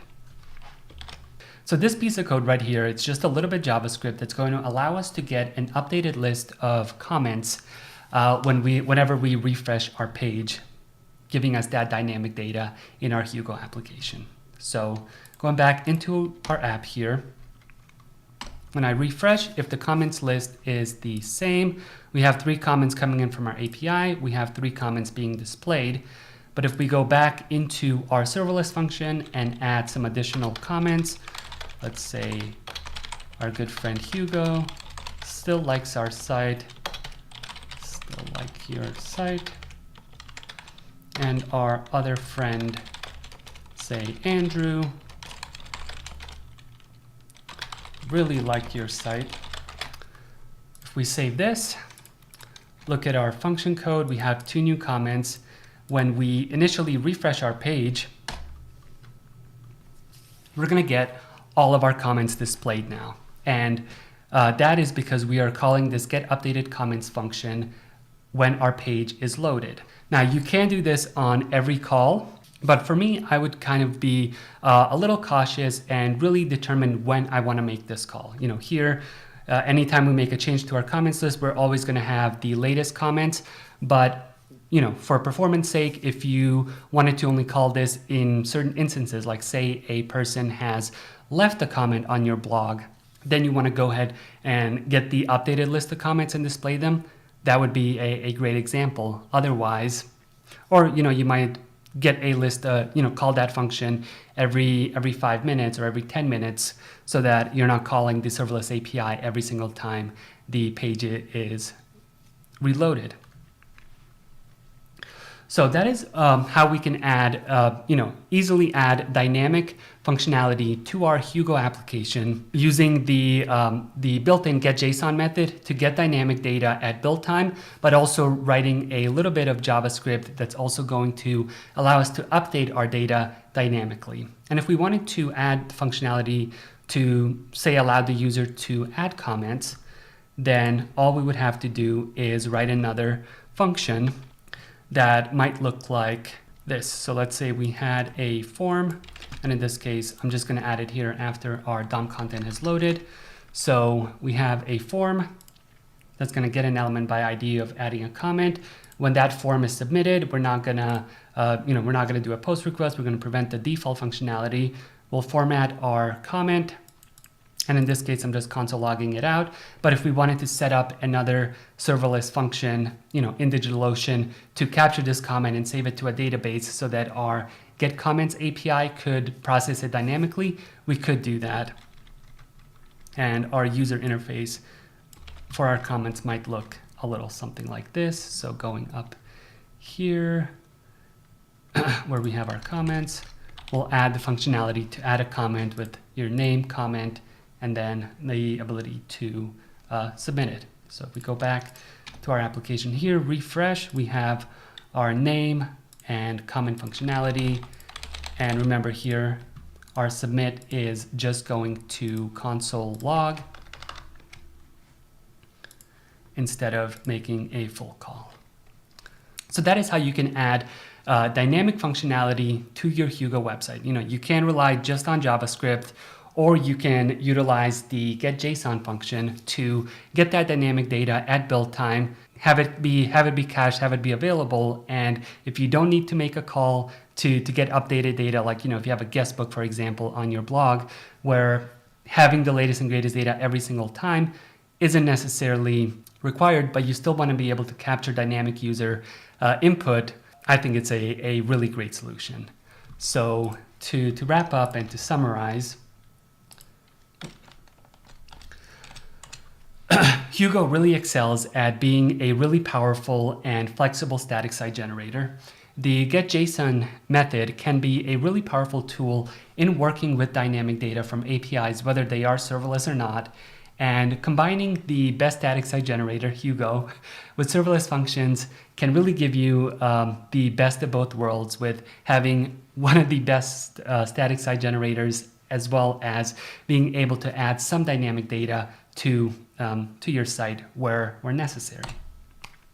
So with that said, thank you so much for coming to this talk. I hope you learned something new today. And if you have any feedback or questions, please reach out to me at Cookitchado on Twitter. And I hope you enjoyed the rest of the conference. Thank you.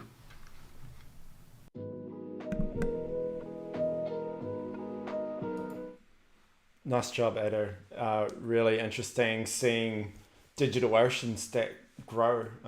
Just love the simplicity. I've used Lambda on AWS, and it was a lot harder than that. So congrats on launching serverless, and really cool integration with Hugo. I think it is a very relevant use case to Hugo sites. One quick question for me, I know you're in the chat, is how would you authenticate that call if you wanted to only hit it from the Hugo site? It would need to be public if you're hitting it from JavaScript. Is that something that you pass a key in and then you check for that in the JavaScript Or is there something that DigitalOcean provides? I think one thing we're really seeing as a theme today is blending that boundary between static and dynamic. And this talk was, it really blended those two really nicely, where you have all the advantages of static. Those comments are going to load instantly, and then you're hitting a dynamic endpoint for any updates. Gives you the best of both worlds. And I think we're seeing this theme in the whole space as well, with isometric frameworks, JavaScript on the front end and back end. Suddenly you don't need to handle both sides. You're just kind of writing it once, and the framework knows that it can server-side render, or it can statically generate it and kind of give you the best of both worlds for something like that. I think it's really interesting. Let's see, have a look at the chat.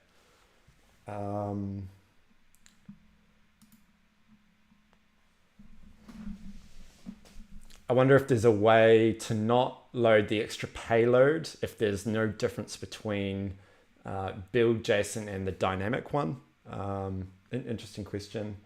Unfortunately, not at the moment, Jan, but really cool feature.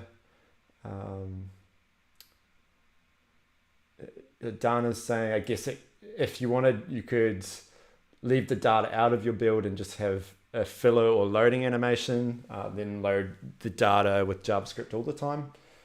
Just treat it as a front-end problem. Don't try and statically generate it into the Hugo site. So Ado's saying, I think the ideal use case is loading dynamic data from an API, that you don't necessarily have the latest and greatest data for each refresh.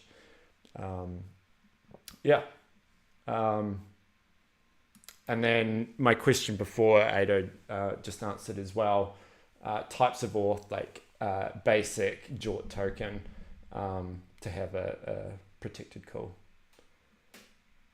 Cool. And then George just pointing out one issue there, injection on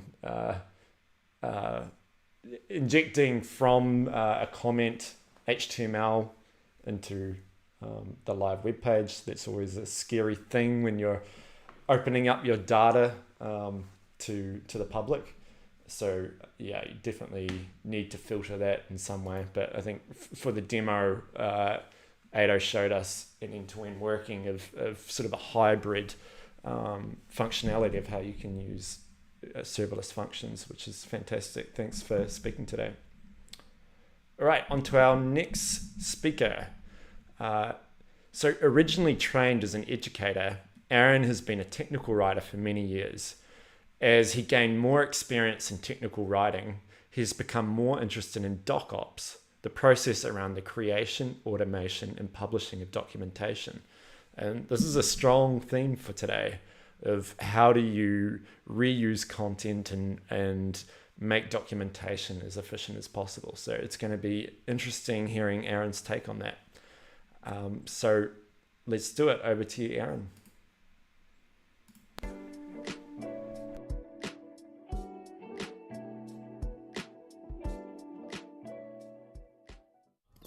Hi there, I'm Aaron Collier, and I'm the Technical Education Manager at Platform SH. I'm here today to talk to you about reduce, reuse, reward, the 3 R's for how to not repeat yourself in your documentation. To start with, just a brief introduction to who I am. My name is Aaron. I come originally from a small town outside of Boston, Massachusetts, and I traveled around to a couple of different places for my education in the United States to go to college and university. And then I came over to Europe, and I'm currently based out of Brno in the Czech Republic. But I work for a French company, Platform SH, which is based out of Paris, France. So it's a distributed company, so I have some experience with working from different kinds of places. But it does mean that documentation is important for us as a company because we don't meet in person very often. We need to have things written down. As the technical education manager, I am in charge of the platform SH docs, which are handily located at docs.platform.sh. Platform SH is a platform as a service, which means it allows you to host your websites and other web applications in the cloud, and you can manage them using YAML files and so on. Our docs are completely open source, so you can find them on GitHub.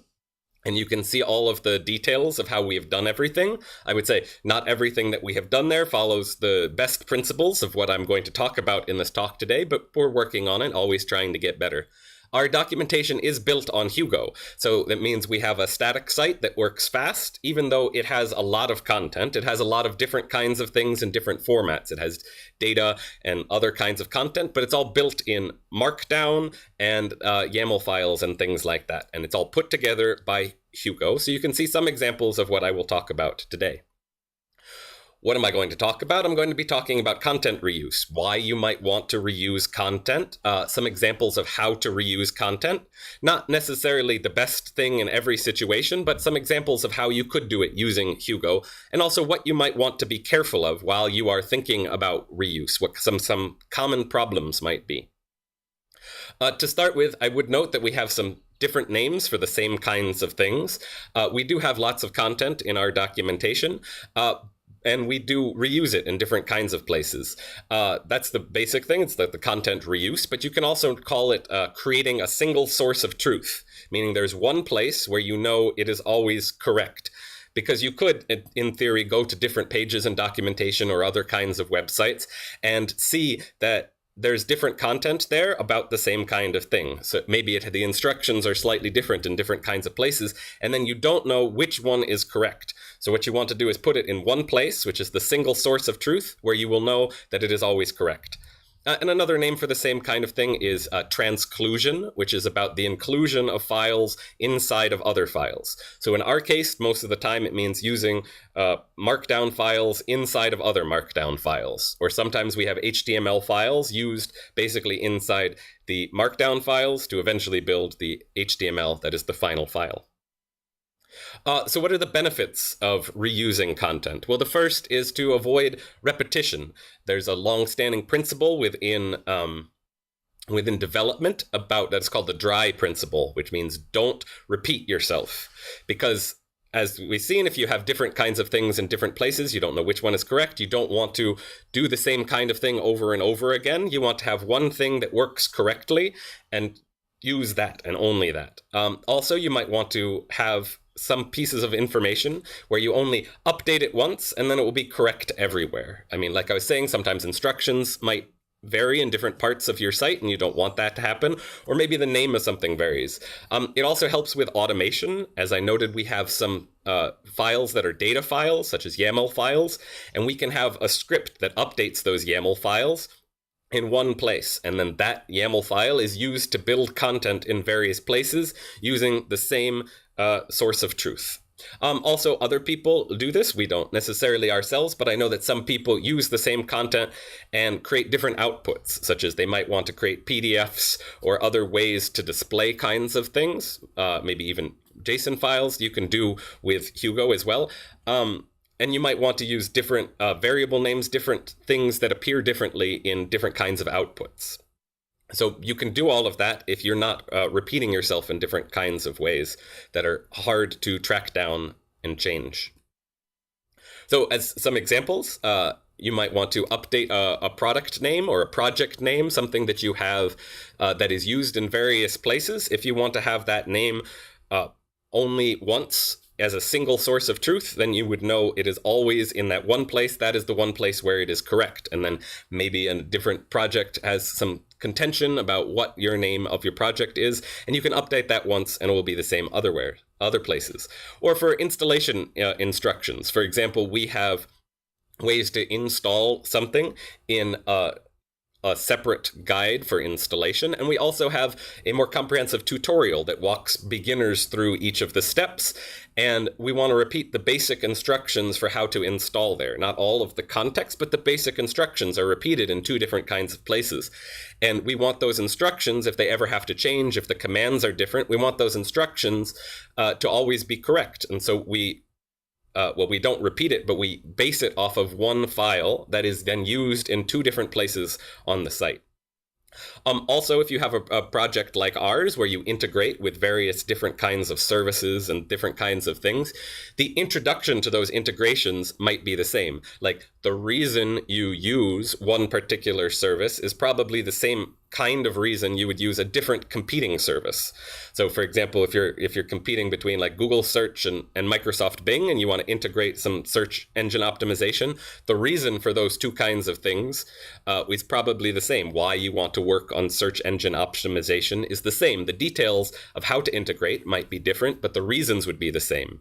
And so that introductory content might be shared between your two pieces of content, so that whenever somebody comes to the page about Google Search or about Microsoft, they don't have to go elsewhere. All of the information that they have is contained within one page. So here's a basic example of some repetition that might exist. It's something similar that might exist on our site, for example. You talk in the first paragraph, we talk about the reasons for doing an integration. So to get the most out of this other product, which in the first example is Task Manager, and at the bottom it's Calendar. So we're saying that those are two different things we're integrating with. To get the most out of that, you want to integrate it with Project X. And then you have the reasons for that. And then you have the basic instruction steps for how to do it. And assuming that your CLI works this way, then that would mean that you can run the same kind of instructions for each of them. So you see, most of this content is basically the same between the two different kinds of integrations. So in order to reduce some of that repetition, you could resolve the project name. You could create a shortcode that's called product name. So in this example, we're creating a markdown file that we can use to repeat that we can use to resolve the project name in various different kinds of places. So there's one shortcode that's in your layouts, shortcodes directory, and it's given this name. You could also use an HTML file if you wanted to give it different kinds of styling or something like that. Or perhaps you have an abbreviation in there and you want to use some HTML abbreviation tags. You can do all of that inside of a shortcode. And then you want to use that shortcode. So in this case, we used Markdown. So what we do is we put it inside the brackets, and then we use the percentage sign, which shows that we are using this shortcode as Markdown. If we were using HTML, we would use angle brackets instead of the percentage sign. But this means that in both of these cases, we have the product name shortcode. And if our product name shortcode updates in any way, if it changes in any way, then the built pages for each of these two things will change with the updated name of the project, or perhaps the updated styling, or the updated class that you're adding to it, or whatever you're adding to it. It will be the same in all of the different kinds of places. If you have integrations that are the same between different kinds of places, you can also reuse instructions. So for this example, you would create a different shortcode. Instead of just the product name, you would create the setup instructions file, and you would call this with the two things on the top of the screen here, which would be the setup instructions shortcode, where you pass it the information of what the integration is. Like in the first case, it would be the task manager integration. And in the second case, it would be the calendar integration. And in both of these cases, the instructions are going to be the same. As you can see in the part down below, the instructions are repeated there.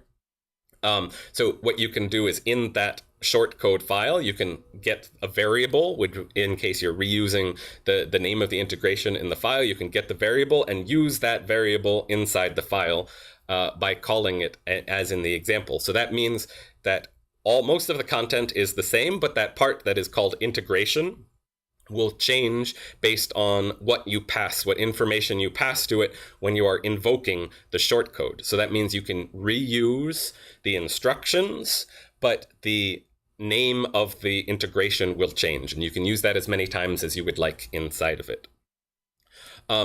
It's also possible that your instructions would change. For example, if you have a different CLI command for one integration as for another integration, then you can change the instructions within that shortcode. So in this example, the first half of the shortcode is the same, but in the instructions, we have a new line in the first step where it says that if the integration is the task manager, you use one specific command, and if it's not the task manager, then you use a different command. So in this way, you can use the properties that you are passing to it to change what kinds of instructions happen. So that means most of the instructions are the same, but one of the details can change so that you don't have to change the other things multiple times, but that command will be different for different integrations. So this shows that you can reuse the content in different ways depending on the context in which you are using, which means you're not just using the same content again, but it can vary based on the context that you are passing it. Now, if you are very familiar with Hugo, you might notice that there is a problem with the syntax that I was using in the previous examples, that you can't use shortcodes inside of other shortcodes. So if I just go back 1 second, in this example at the top, in the third line, it said to integrate it with product name. But that will not parse correctly because you can't use the shortcode inside of the other shortcode. You can change the nested shortcode into a partial. So you would move it from your shortcodes directory to your partials directory. And then the top level one, instead of using it as a shortcode, would use it as a partial, which you can see in the fourth line here, where it says partial product name, and you pass it the information that you would like to pass it. I mean, you could pass it information in this example. In general, you probably wouldn't have to if it's the product name, but you can also pass information to partials so that that can make use of it in terms of creating different variables, using different things in different kinds of context. You can also pass it the entire context by just using a period and so on. So this does add some complexity to it. Whenever you're nesting information inside of different kinds of information, it makes it harder to update. It especially makes it harder for people who aren't familiar with your system to figure out where exactly they need to update something in order to get a change in the final thing. But if you have something simple like a product name, then this might make sense for you. It really depends on your context and your content and what you are doing with your documentation and other content. It's also true that if you have a lot of content that is reused, it can be difficult to organize, especially if you're putting it all inside of your shortcodes, then that can get slightly overwhelming. And if you have other shortcodes that you're using for layouts, for other kinds of things, it can be hard to find the appropriate it can be hard to find the appropriate shortcode to update within your directory structure. I mean, one thing you can do is make sure from the beginning, you're thinking about what you're doing. You're creating directories that will be clear. This is for repeated content for guides, or this is for repeated instructions, or this is for project names, or so on. If you create an intentional directory structure, it does make it easier. Or you can also create a shortcode that will transclude, which will include other markdown files from a special directory that's made just for them. And then you could have separate files inside of that. That allows you to separate your shortcodes that you're using for layouts and other things, completely separate from shortcodes that you're using for content. So as an example, you could create an include content. So if you have a directory for your files that you want to include, and let's say you call that directory snippets, you could create a shortcode that would look something like this, where you get the first property that's passed to it, and you create a string from that inside the snippets directory. You pass it to the read file, so it creates the read file, and you create safe HTML out of that. The safe HTML you would use instead of markdownify, because the safe HTML ensures that headings and other things that are included inside of that file are included inside the table of contents of your final file. And then you could invoke it. Say you have an example .md markdown file in your snippets directory, then in any other file throughout your content, you could use the include shortcode, which you would pass just the name of the file that you would like to include inside your other piece of content. So this is a way that you could create simple instructions and things like that and include them in other things. This will include any kind of markdown formatting or anything like that. There are some potential drawbacks to this particular solution, the first one is it doesn't process Hugo commands. So that means you can't really use variables or partials inside of this particular syntax. If you're using this shortcode and then reading the file, it's not going to then process any kinds of Hugo commands inside of that. Also, if you put that kind of content outside your content directory in a separate directory called snippets, then updates to the files that are inside the snippets aren't seen as content updates. So if you're running like Hugo serve, then updates to there won't refresh the site automatically, so it won't necessarily process that as something that is updated automatically. It will do it whenever you're building it, so that's not a problem for the builds, but if you're doing some sort of development, then that can be slightly more complicated. It is suitable for basic markdown that's repeated, but not necessarily kind of complex scenarios. If you're using variables or you're changing things based on the context or anything like that, it doesn't work very well. But if you're just using small snippets of content that are repeated, like an introductory paragraph or some simple instructions or things like that, then it can be a good way to separate those out to make it clearly organized so that you can find that information in the future. So those are different kinds of ways you can do it. There are other kinds of ways that you can do it as well, such as putting it inside your content directory and then using .content to find it, although then you have to make sure it's excluded from the rest of your site and so on. But it just really depends on the exact kinds of ways that what you're trying to accomplish. Because you don't want to make it so complicated that it's hard to use, because part of the point of doing this is to simplify your content and make it easier to use. Some things that you might want to watch out for while you are reusing content, and some of these ideas are gone into in more depth by Anna Gasparyan, who did a talk called "Don't Shoot Yourself in the Foot with Content Reuse," which is an interesting talk, which I would recommend which I would recommend watching if you are interested in more details about these kinds of things. But some of the basic things that you want to watch out for while you're thinking about reusing content is sometimes content is reused when it's unnecessary. As I mentioned, when you're creating these kinds of shortcodes or other kinds of things, it moves the content out of the file and puts it in another place. So sometimes you will have like a shortcode that's like that's only used on one page. And then it's not really being reused, and then it's in a separate file. So it's harder to read through a single file, make updates to the content, and so on, because it's not really necessary to be reusing that content. Or sometimes the people put logic inside the reused content that is so complex that it might as well just be different on each page.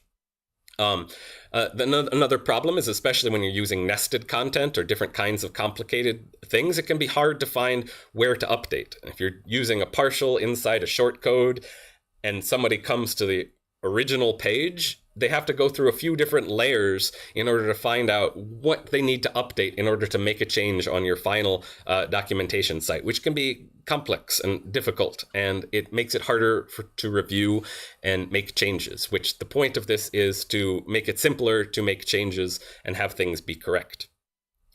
It's also true that if you have complex nesting or complexity in general, it can be somewhat fragile. It means it can break if something changes. So once you get into that kind of thing, you want to make sure that you're keeping it as simple as possible so that it will be resistant to any kind of changes that might break the content or make it more difficult. Also, one thing to keep in mind is search engines like Google do decrease the relevance of search results if content is repeated. So if you're repeating lots of content across your site in different kinds of places, it means that search results might be less useful for the people who are searching for them, because that repeated content can create confusion for users, and also might mean for search engine optimization that ranking engines like Google's will make your pages less relevant for the people. So just to keep in mind, just because you can reuse content doesn't mean you should. The dry principle is an important principle. You don't want to repeat yourself unnecessary, but you also want to think about the KISS principle, which means keep it simple, stupid, which is perhaps a little insulting, but you can think about it as you want to make sure that things are as simple as they need to be, so that when you are reusing content, it doesn't do things unnecessarily. It doesn't create additional complexities that make it harder to use the content in any kind of way. So these are things you want to think about while you are reusing a content, but it still is important to reuse content when possible. You just need to have the balance of when it makes sense versus when it adds an additional layer of complexity that is unnecessary. So that's it for my talk. So I want to thank you for listening and paying attention. My name again is Aaron Collier. You can find this talk at collier.cz, and you can reach out to me at any time at aaron@collier.cz. If you have any questions or thoughts about reusing content, I'd be happy to discuss them. So thank you for listening, and good luck in reusing content responsibly.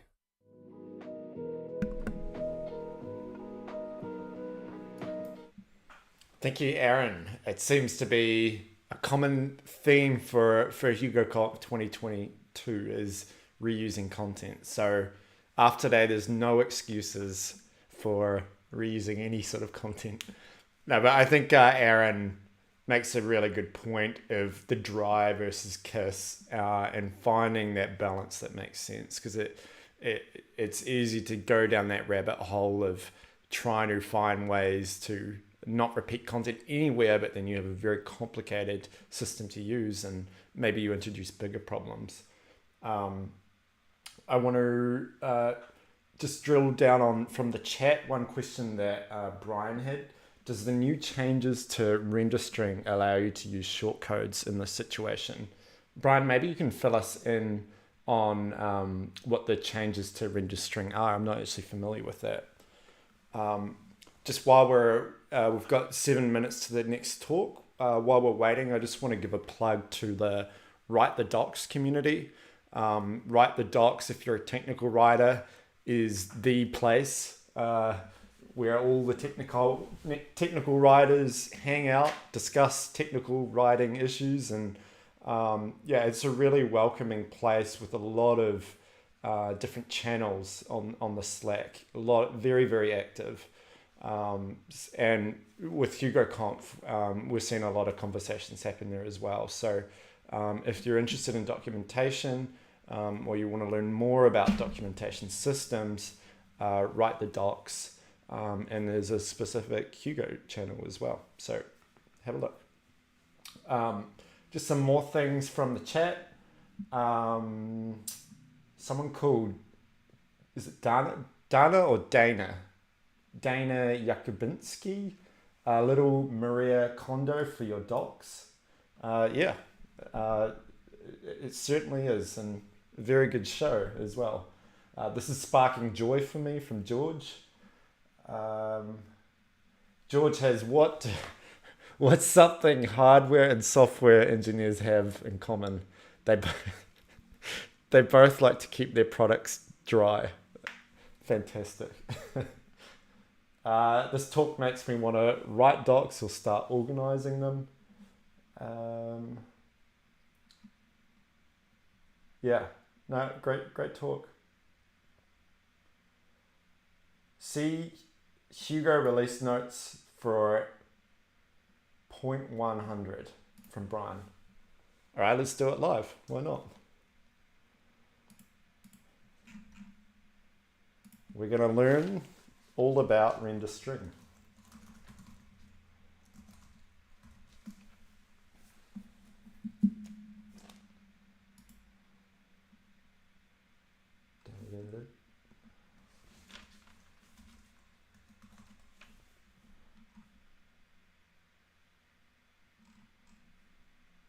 Are you sure that's right, Brian? Let's see.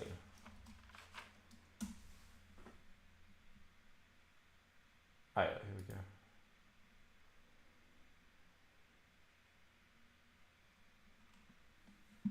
go. All right, screen share. Here we go. Render string. We're about to learn something here. Not that we haven't been learning all day. We're going to learn something else. Render string with shortcodes. And finally, we've got Bep telling us the word. You can now use shortcodes in strings passed to render string. See this for more information.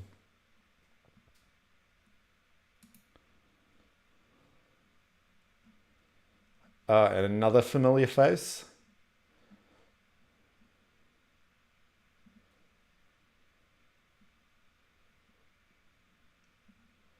The render string method is fairly new, and I don't see anyone including shortcodes in there, with the exception that they would not be processed.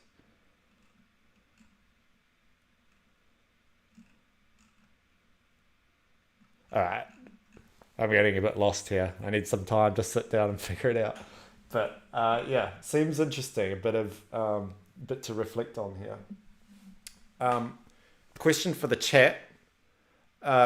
Someone was asking about music earlier and what playlist we're using. So I'm using this Blockbuster no copyright, so we can play it on this channel. And not this one, because this one is copyrighted. This one, lo-fi hip hop.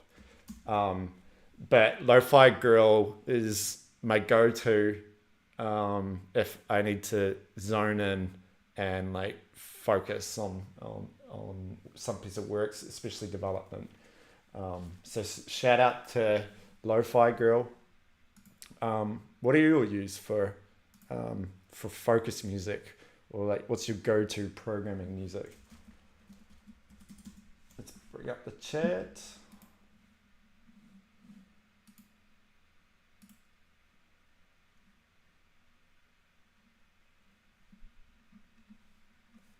All right, we're 2 minutes away from our next talk.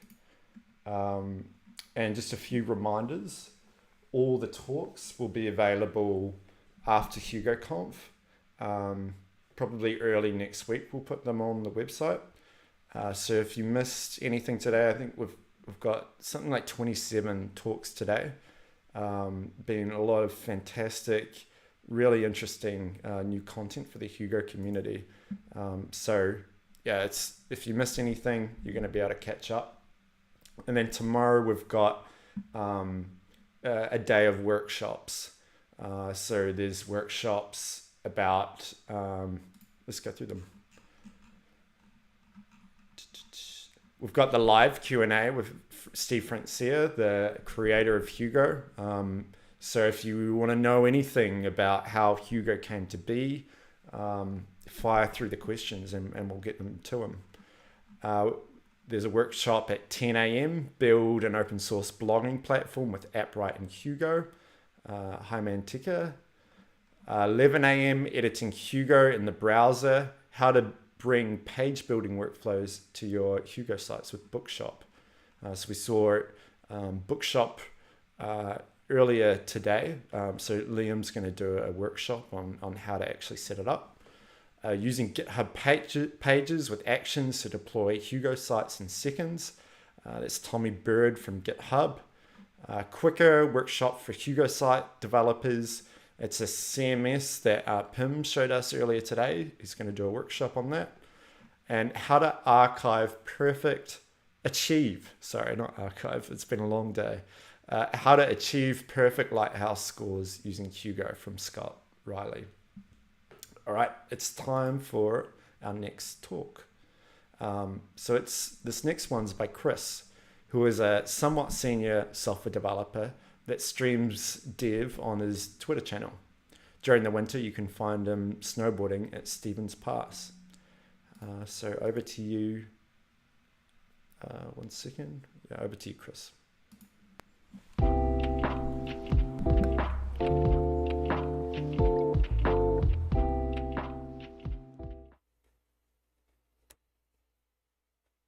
Hey everyone, my name's Chris, and I'm here to talk to you about Hugo shortcodes for the win. So let's get to it. So Hugo shortcodes for the win. little bit about me first. I'm a Twitch programming streamer. I got all dressed up for this. I wear fancy hoodies on stream all the time. I also have a Twitter and a GitHub. Feel free to follow there. I'm somewhat senior software developer. That's just kind of fun to say. And, I'm interested in DevRel, dev advocacy. So if anyone's looking for a DevRel or dev advocate, let me know. And I loved snowboard. It's basically my favorite thing besides streaming, or vice versa. Not sure yet. My main goal on stream is to build things, not necessarily teaching. And I work with Node, Go, Rust, Elixir. I'm not picky about languages at all, or frameworks, etc. React, any of that. I use all of it. I don't care. So to start things off correctly, we're going to have some jokes. And they're going to be a bit, it's a Hugo presentation. So Hugo Weaving is going to be reacting to these in GIF form. Let's just get to it. I think my white noise machine is broken. It keeps making static. And Hugo Weaving is not happy about it. We got his attention. So, we're talking about shortcodes for Go. It is one of the ways of shortcodes for Hugo, and it's one of the ways of extending Hugo. There's modules and there's shortcodes. Modules are pretty interesting. They use the Go module format and everything. Most commands require Go greater than 1.12 because of that. We're not going to be digging too much into modules today. Our biggest concern are shortcodes. So think about them like HTML custom elements. They're only usable in content files. So if you need to do something inside of like a template file, you're going to have to create a partial template. And we didn't really dig into that.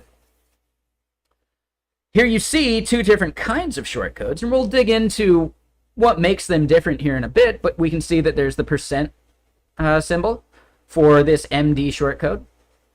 And then we can see the highlight one with the bracket here. So highlight is a different kind of shortcode. They do different things, just slightly different. We'll dig into that. But just, you can take all of your code that you want to annotate as some Go code, and you can just throw it into this highlighted thing that will create the, the syntax highlighting, the wrapping around it using a pre and a code element, and it's just really useful. So, time for another joke. For the first time in my life, I can walk past a balloon and it doesn't stick to me. I'm absolutely ecstatic. And that one was so good, we actually made Hugo Weaving break character as Elrond. I take that as a compliment. So, digging into those shortcodes, right? We see the percent symbol, we see the angle brackets. The percent symbol means that the inner content's still going to be parsed inside of your content. So if there's markdown inside of it, it's going to be parsed as markdown still. With the angle bracket, it's not going to do that. So you can have any symbol that markdown is caring about, such as the asterisk or underscores or hash symbols, octothorpes. You can have those, and it will just render them as they are because it's not parsing it as markdown. So that's quite useful. For what I'm going to be showing off today, I use the angle bracket syntax because I don't even take in any content, so there's nothing to parse.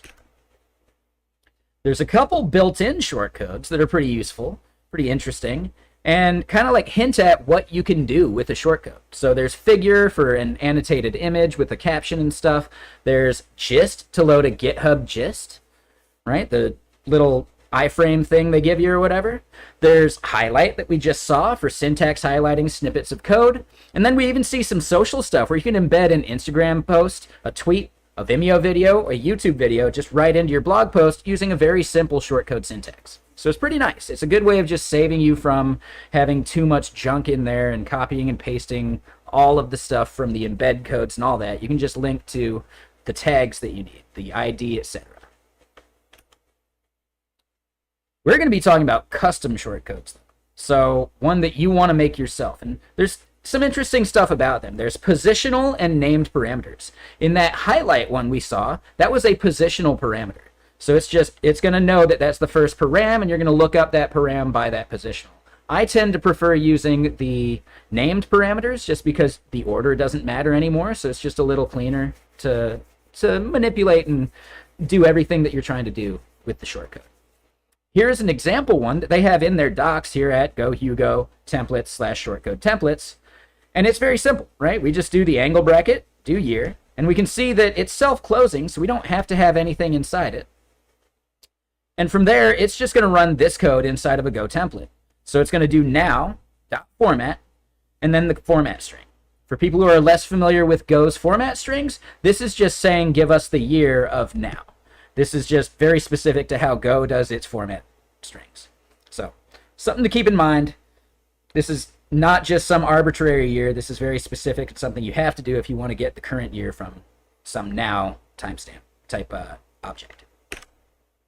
So now time for another joke. I want to try and space these out a bit. A sweater I bought was picking up static electricity, so I returned it to the store.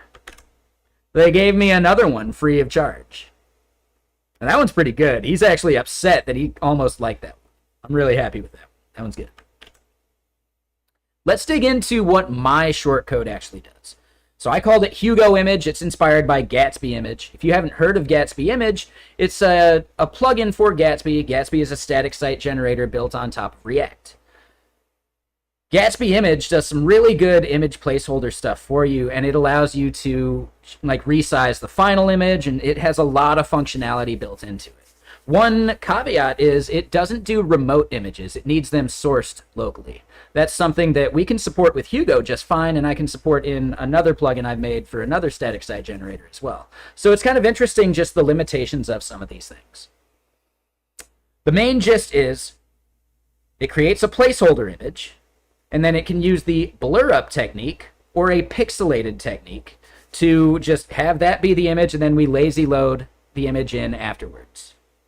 So there's a link to it. It's a very simple shortcode. It involves, like, to install it, you just have to copy and paste things around. I'd like to figure out a better way of, deploying that and shipping it. But for now, it's still a good proof of concept. So why do we want to do this kind of stuff for images, right? Why would we want to load a placeholder image and then lazy load in the image? Well, the lazy placeholder image loads in way quicker, so you're going to have faster page loads. There's less initial data over the wire for the user, especially if we're lazy loading things in. If the user doesn't scroll to it, we don't have to load the image, and we're saving the user bandwidth that way. And yes, we're using intersection observer for this. You could theoretically use the new loading equals lazy attribute on images. It's supported in all major browsers now, but it's not quite the same thing. Basically, if you just use loading equals lazy, you're not going to have a placeholder, so you're going to end up creating some layout shift. And that layout shift is a very bad user experience. I think we all know websites we've been on where we're just trying to maybe like click a link or get to some page, and as the page is loading in, all the ads and stuff start popping and jumping around, and the thing you thought you were going to click became some ad. Do we think some of them are doing it on purpose? Probably, but it's a bad user experience. So all of this is about improving the user's experience of wherever you want to have your content, your Hugo blog, etc. Now, one thing I wanted to point out, I almost forgot, is could I use loading lazy under the hood instead of intersection observer? I could still load a placeholder, and then my large image could be loading lazy, and that's not a bad idea. It's just, this is the pattern I'm familiar with from another plugin I've written, so it was very easy to port the code over. So loading lazy might be the future and might be a good, easy way of just, swapping out the intersection observer logic, and it'll actually cut down on a bunch of our JS logic that we have to do. So what would the usage of Hugo Image actually look like? We can see 3 different types. So first, we see a remote image. Very easy, we just pass source, and it notices that it's remote just simply by starting with HTTP or HTTPS. We can also see that there are images for local, or there's support for local images. So if you have something in your global assets folder, you would end up specifying resource type global. I figured this should be an edge case simply because when you're making blog posts, etc., are you actually going to be having an image that you're going to be reusing on multiple pages? If you are, you put it in global. But if it's something that's unique to that blog post, well, yeah, you just want to do a content image instead. And that page resource just lives right next to the markdown that you have in the same folder. So yes, you get to actually locate these things where it makes the most sense. It can get really heavy once you have 1,000 images in your assets folder. And instead, you could have them scope to the blog post that actually uses them. There's a bit of configuration. We saw the source attribute pass, and that's the only one that's required. The rest we have defaults that we can like rely upon, and yeah, there's a lot of stuff we can do. So here, pixel height, pixel width, this helps us prevent the page shifting. So if we don't pass some values, it's going to use the actual image height that the image we're trying to lazy load in is. If you wanted it to be smaller, you have to pass a pixel height and width. Kind of makes sense. There's some cases where in a blog post you might want to have 10 of these next to each other. Totally. No big deal. We can support that. There's a couple other configurations. These are optional mainly because we coerce a sensible default from the options available. So blurred is the default for preloaders, and page is the default for resource type. And we went into why page is the default there because it just makes more sense when you're doing a blog post or something.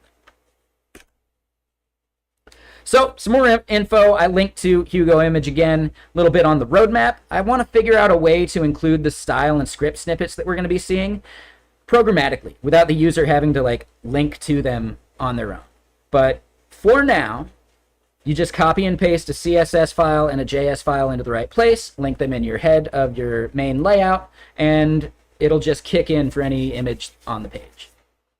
I'd also like to look into how do we do the render hook process. So when we're doing our markdown parsing, there's each like element within the markdown. So images, headings, all sorts of stuff. We can hook into those render hooks and actually override how it processes it into the resulting HTML. So we could hook into that image function or callback and do our Hugo image magic. I didn't do that for this, and it's a little out of scope because it's more than just a shortcode at that point. And I believe I'd have to deal with the whole partial template stuff because it's no longer a content file. So right now, we're just digging into shortcodes, how we do them in content, and that's our main scope. So I know, that was a bunch of junk there. We're going to have a bunch of junk more, but we're going to have another joke. What do you call an electric car that isn't moving? Static. I know, that was one of the worst ones, and we're actually making Hugo Weaving mad now. So real quick, we see this is where the file lives. This is the main bulk of what's happening using Go templating syntax and processing the images and all that stuff. And it's actually this right here, that name, is what the shortcode is actually going to become. So you name that file whatever you want your shortcode to be. We wanted Hugo image, so that determines the shortcode. Let's actually look into the contents here of this, and we start off with a couple constants. This is mainly to prevent too many magic strings and me possibly misspelling something and having to figure out where that bug is for too long. So I would recommend this type of process, at least if you're going to be making your own shortcodes with configurable stuff and defaults and all that. From there, we need to get the props from the shortcode. And remember, source is the only one that's required. All of these others we're going to be coercing defaults from, but we still need to load in the prop if it's there. So once again, we're just doing .get. This is going to be taking the context of the page that we're looking at, and we can grab that from the, not the page, sorry. It grabs it from the shortcode that we're looking at. So you can have multiple shortcodes. They all have their own scope of .get, and we can grab these values. When we want to coerce the defaults, this is the way I did it. I have a couple different ways you're seeing here. I use the with syntax in one spot. I'm doing an if equals in another. But for the most part, you just need to have your default and then check to see if your configuration is different from it. So pretty simple. If someone passes preloader type, we do this. One nice part about this later syntax is we check if it's actually equal to the other thing, and we just set it equal to the other thing. So it starts out as page, and then we just check if they've made it global, and we set it to global. Technically, this here with the with syntax allows the user to pass a value that we might not support. And we want to maybe guard against that at some point. So I might want to refactor that. At this point, hey, we need to actually fetch the image to see how big it is, to process it into the preloader that we needed, all of that. And this is where, we take in whether it's a global resource or not, and then grab the image a certain way. And we also just check, well, if it starts with HTTP, we grab the image this way. And we can do this piping to make things just a little cleaner. So we're going to be doing our full-size image path is the raw image source. Then from there, we check if raw image source starts with HTTP. And from there, we create this image. This image is then going to, get grabbed via go HTTP, just fetching. But then if it's not starting with that as the source, we want to grab either the global resource, and that is resources.get, or the page resource, which takes in the page's context. So that's where this is pretty important. This is passed into the shortcodes context as .page, and then that's where we do this get match that grabs something from that local folder. And then finally, after we've grabbed this image, we need to get the local permalink. So Hugo's going to go grab all of these, and then we get just a link that we can embed it to, and it's going to, copy things over as we need it. We need that image, though, to load things in later. So now, we process the image into the preloader. So this last part, we were just grabbing the image that we had something to manipulate. Now we need to manipulate it. So first off, we just say it's equal to the image, and then we check if our preloader is equal to any of these. Technically, if someone passed a bad preloader type to us, we might fail out here. So this is where I could make this more robust. I need to improve it just a bit. But we can see that with the blurred type, I just take the image, resize it down to 40 pixels on the X, and then later on the CSS, we're going to make it bigger to whatever size the original image is, and then apply a CSS blur to it. So we're not actually blurring anything using our image processing, but we make it smaller and then use client-side logic to just blur it. That way, our blur isn't encoded into the image. That's better because we can make the image any size we want, and the CSS blur is going to take care of that. So we're not going to see a pixelated blur. That would be weird. And then here we see another type. This is pixelated, and this ships with Hugo. Now, one thing I might have missed earlier is if I wanted to have something other than blurred or pixelated, I'd have to actually fork Hugo and add the function myself to do this processing. Because Hugo's a compiled thing, we'd have to compile our other functionality into, which is interesting, right? But we could theoretically get POTrace or Squib or a bunch of other SVG kind of processing tools involved in this, and yeah, it would just be a fork and our own compilation at that point. So now we need to size the image. If we passed a pixel width, then we're going to set width to this value. We're going to be using this later for the CSS of things, just to lay it out cleaner. But yeah, we just need to make sure that we're assigning a sensible default from the image that we parsed. And then finally, we're to the meat of how this whole thing works. We end up having this top level Hugo image wrapper. It's going to be position relative. And then here we have our dynamic style values that we just inject at this point. Pretty simple and straightforward.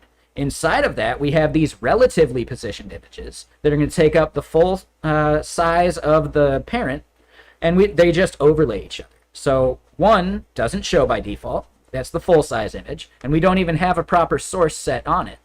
And then here is our placeholder, and we check, well, should we be applying the blur if our type is blur?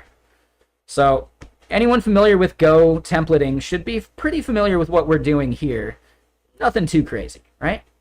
But one thing to remember is we need our full-size image path. That's where we did that coercion earlier. We need that here as part of our data full-size source. And we can then, as our JavaScript does the intersection observer stuff, load in the image. We want to make sure that we have source empty here because we don't want to load the image until we scroll to it. So then finally, here's some styling. We kind of went over the relative, the absolute, the default opacity 0 on our full-size image so that we can fade it in, and the fade should be transitioned so that it's nice and clean and fast. And then here we have our blur conditionally applied later, like earlier, and we just do a CSS blur. Not a big deal. And then Hugo image loaded is a class that we add on later. Finally, the scripting does most of our magic. And this is more just informational. If you ever want to make your own version of this type of lazy loaded image, it's pretty simple. You just attach or create an intersection observer, and we're going to loop over all entries. So as we loop over entries, we can check, is it intersecting? Does it contain our already loaded? If so, then we just don't need to process it again. And if everything's okay, we start hopping in and we grab the full-size image elements that we can manipulate. From there, we add an event listener, load, and once it's loaded, we just say Hugo image loaded, we give it that class, and that's going to fade it in. Finally, we have our error listener. We could do that if we wanted some client-side logic, something that just maybe did a fallback of some kind. For the most part, though, if there's no image, it's not going to matter. It's not going to load our thing into place because load here isn't going to fire. Error is instead. And then finally, with these event listeners attached, we can set the source to what we expect. It's going to go load that source and either fire, load, or error. So we need to make sure we're grabbing that get attribute.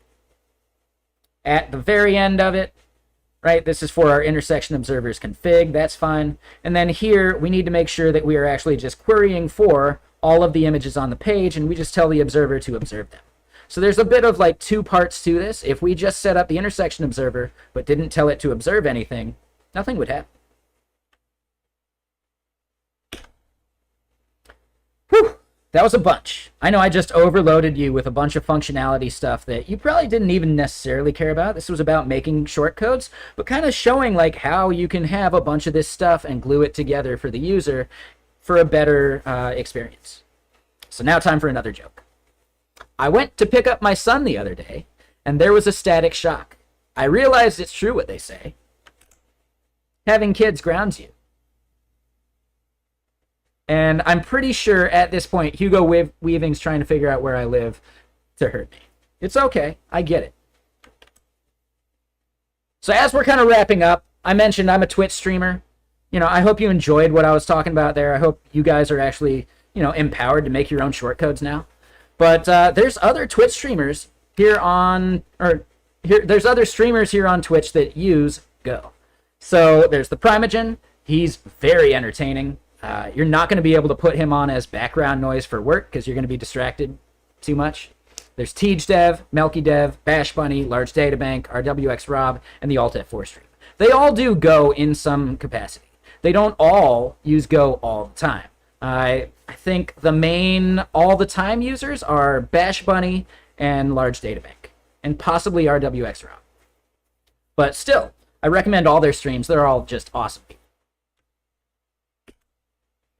Here are some citations. This is the important part. This is where all of the inspiration for this came from. This is where, you know, we can see how Gatsby image is a plugin there. But the early inspiration mainly is this engineering post from Facebook from ages ago. I hope it still works, actually, because they did their rebranding, but it should be fine. It goes into how they needed to make sure they squeezed it into 200 bytes or something so that they could squeeze it into the initial GraphQL response that they were getting on an Android app. And this was going to do your cover photo. They would do the blur up technique, so they'd resize it down real small, resize it back up on the client, blur it, and then lazy load in the larger image. They needed to make it 200 bytes to squeeze it into a reasonable size for the GraphQL payload. So they go through a whole bunch of ways how they got it actually smaller and smaller. For the most part, I haven't seen the blurred placeholders be bigger than like 1 kilobyte. So it's not a huge deal, but still pretty interesting. From here, we see stuff like placeholder techniques for JM Perez. This is an older blog post in which he goes into showing like PO trace, which does a nice like traced and filled SVG. There's another thing called Squib, which does like shapes, overlays them, and sees it as long as it like matches enough, you get like a cool artistic triangle-based placeholder. Very interesting stuff. And there's even a few others, like a weird like line tracing one that animates. Very cool techniques. I think it's worth checking out to give you inspiration for maybe some custom placeholder you want to do. Like we said, there was Gatsby image. That was the main inspiration for me, because if a static site generator like Gatsby can do it, why can't other static site generators? And then, shameless plug, I made Scully image for Scully. Scully is a static site generator for Angular in the same way that Gatsby is a static site generator for React. So yeah, I wanted to see if I could do it for Hugo. I had done Scully image already, and the Hugo image thing just seemed kind of fun, right? So we wanted to see if we could do it and how we could do it, and shortcode seemed like the quickest and easiest way. So here we go. Last joke of the bit. Hope you like it. This one's my favorite. What did Gandalf say to Elrond as he watched him make a basket? There Hugo weaving again. And Hugo actually likes that one. Hugo weaving is enthused. So yeah, maybe he doesn't want to hurt us anymore. Way better. So thank you for letting me give this talk. This was super fun. Just really fun putting the slides together, putting like the learning into how shortcodes work with Hugo. And I hope you guys have a great rest of your day. Thanks.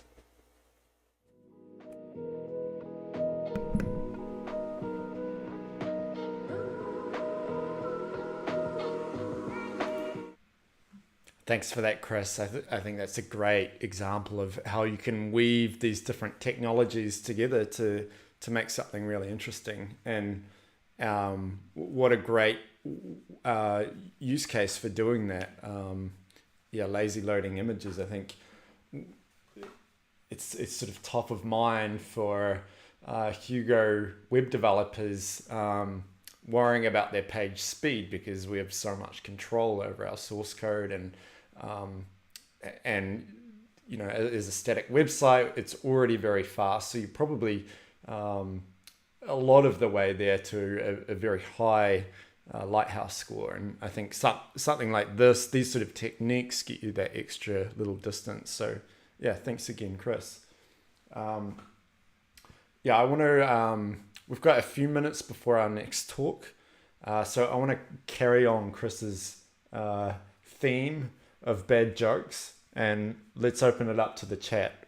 What's the worst or cringiest programming joke that you've heard recently?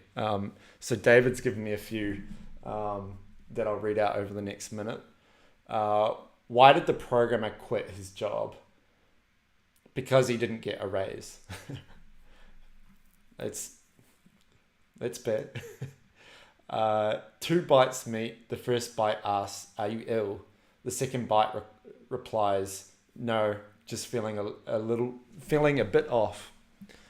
So there you go. Yeah, I think the shrinking of the image and the blurring is really interesting. I'm curious if you could get that all into like a module or something that just loads into Hugo.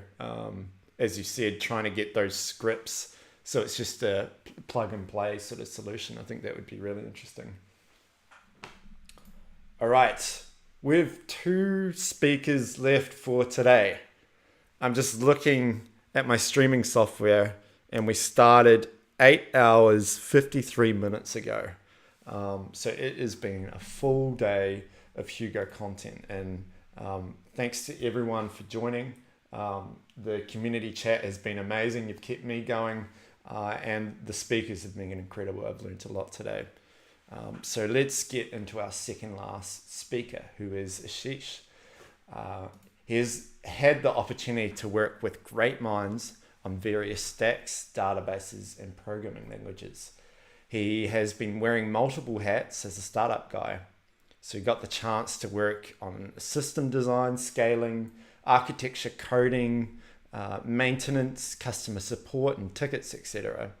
It was not just tech, but also marketing and community engagement. He's an open source fan and loves to contribute to the community. He's been using Hugo for the past 3 years. Its simplicity and developer-friendly nature made him a fan. So she's just talking about how to build a developer profile. Over to you.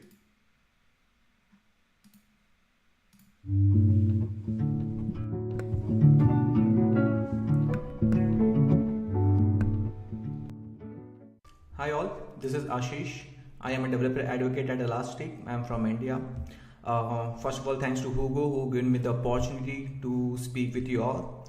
So I'm been a developer, coder. I help people with the system design, architect, like this. And I used to keep blogging, post my article on this platform ashish.1. So today we are going to have a look on how to build a developer profile. It's developer focused because developer likes their environment, like a black terminal, their editor, Vim, Visual Studio, where they code. So when I planned, plan in the past, when I planned to start my such a platform, I had some requirement. The requirement was I'm should able to write my blog in any editor, or preferably it was a Vim, and it should be easy to publish. It should be developer friendly. It should be fast enough. I'm talking about the rendering speed, and of course, as an open source lover, it should be cost effective. So I started evaluating some platform, and I finalized the Hugo. So because the Hugo was an open source static site generator, which where you can just write your all specification in a markdown format. Okay, there is a .md file markdown, and you can just write your all specification over there, like your content, and Hugo will generate the site accordingly. So it is as simple as it is, and you can try. I'm not going that depth in a Hugo because you know what is a Hugo it is, and you can find on an official document. So once I finalized the platform, there was another question was which theme I should use, so I was very confusing. Should I use this? Should I use simple profile theme? So I know I like some dark theme. Okay, so right now my current theme is a paper mod, which so I have built this website in a paper mod theme. Most of the features are same across the themes, right? But some themes are provide a good feature, the special features. But here I have listed 2-3, like this themes is provide the search, so which I found very useful. So let me show you quickly, like I can search across the article. It searches from a title, description, like this. So it will redirect me to the particular blog. And similarly I have an option like post cover image, so I can give my cover image to the article. There is a different way as well, but it's give the easy option. It also gives some the option for contributing. So let's suppose your viewer wants to contribute to this blog, or they want to suggest something, so they can just click here, suggest changes. It will redirect to the particular markdown file which hosted on a GitHub, and the viewer can raise a PR. They can make a changes and raise a PR to me, and I can merge it, so it will publish to my website. So it's simple. I think that's why I choose this paper mod. Yeah, the look and feel is there. It's give the dark and light theme. You can explore more on the official website. There is a hide theme as well. It is super simple. Okay, so I get started with this, and it's if you want just to post an article, you don't need a search and any fancy things, go for it. It's always very good. Hide. So my platform is shortlisted, my theme is done, finalized. So somewhere I started feeling like there should be some comment section where people can appreciate, people can add some point, people can suggest on my article. So I was looking some commenting system. So currently I'm using a Discuss. Discuss is powered by a GitHub discussion. So anyone who is so whenever you get a comment on your particular article, right, so it's indirectly create a GitHub discussion. So let me show you quickly. I'm going to here discussion. So as you can see, it's create a one discussion per article. So and you can check all your comments here. So it's super easy to integrate. You can explore on more on an official website. There is another was Utterances. Utterances is also using it is also the lightweight comment system, but instead of using GitHub discussion, it uses the GitHub issues. So like the same, it's create a GitHub issue. Let me show you issues. Yep. So I recently migrated from Utterances to Discuss. So there is also one paid comment system is there, like a Discuss. It's give some special feature. You can explore more on this. Okay, while developing some sites on a Hugo, shortcodes is your friend, right? So let's suppose if you want to embed something, YouTube video or tweet or something, you just need to add this one line and your video, your tweet will be here. So Hugo provides different types of shortcodes as well. You can explore more here, so you don't need to add some extra functionality. So once my website is done end to end, so I was curious where to host. So hosting was a very good part, so I finalized the GitHub pages. There is other option as well you can explore, but GitHub pages I found very handy because as a developer I was aware with the GitHub, and you can just integrate your static site with the GitHub pages, and once it's set up properly, then you can publish your changes, and like with these command git add, git commit, git push, which you used to use in your product release or feature release like this. So this was the beauty I like very much. This was the simplicity, and I connected as a developer. So yeah, you can check more on this. I have hosted my website here, ashish.one. You can explore this as well. Domain, about the domain, GitHub pages used to assign some subdomain, a default subdomain, username.github.io, but you can add your custom domain as well, correct? So after that I just check my page speed. The page speed is always here, it's 100%.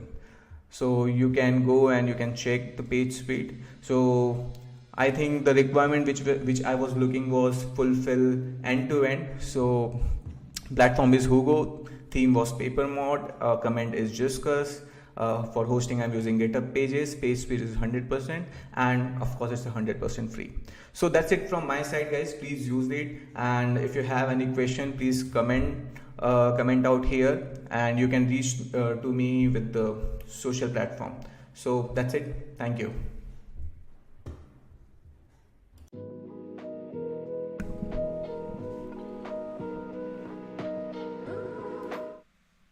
Thanks, Ashish. I think that really shows, how easy it is to get that developer profile and add a lot of third-party services to it. Just with a few clicks. So we've made it. We're at our final speaker. I'm covered in bees. It's been a fantastic day of HugoConf. We've named our HugoConf bee. His or her name is Humble the bee, and we're trying to make Humble, or bees in general, the official animal of Hugo. If we can get that official status, then bees everywhere will have a nice home in the Hugo family. So without further ado, let's get to our final speaker, who is Christian. He maintains many popular open source projects, including HTML5 boilerplate, the Hugo documentation, and is a regular contributor to Bootstrap. So here we are with using Purge CSS with Hugo. Very relevant talk with all the CSS frameworks these days. Let's do it.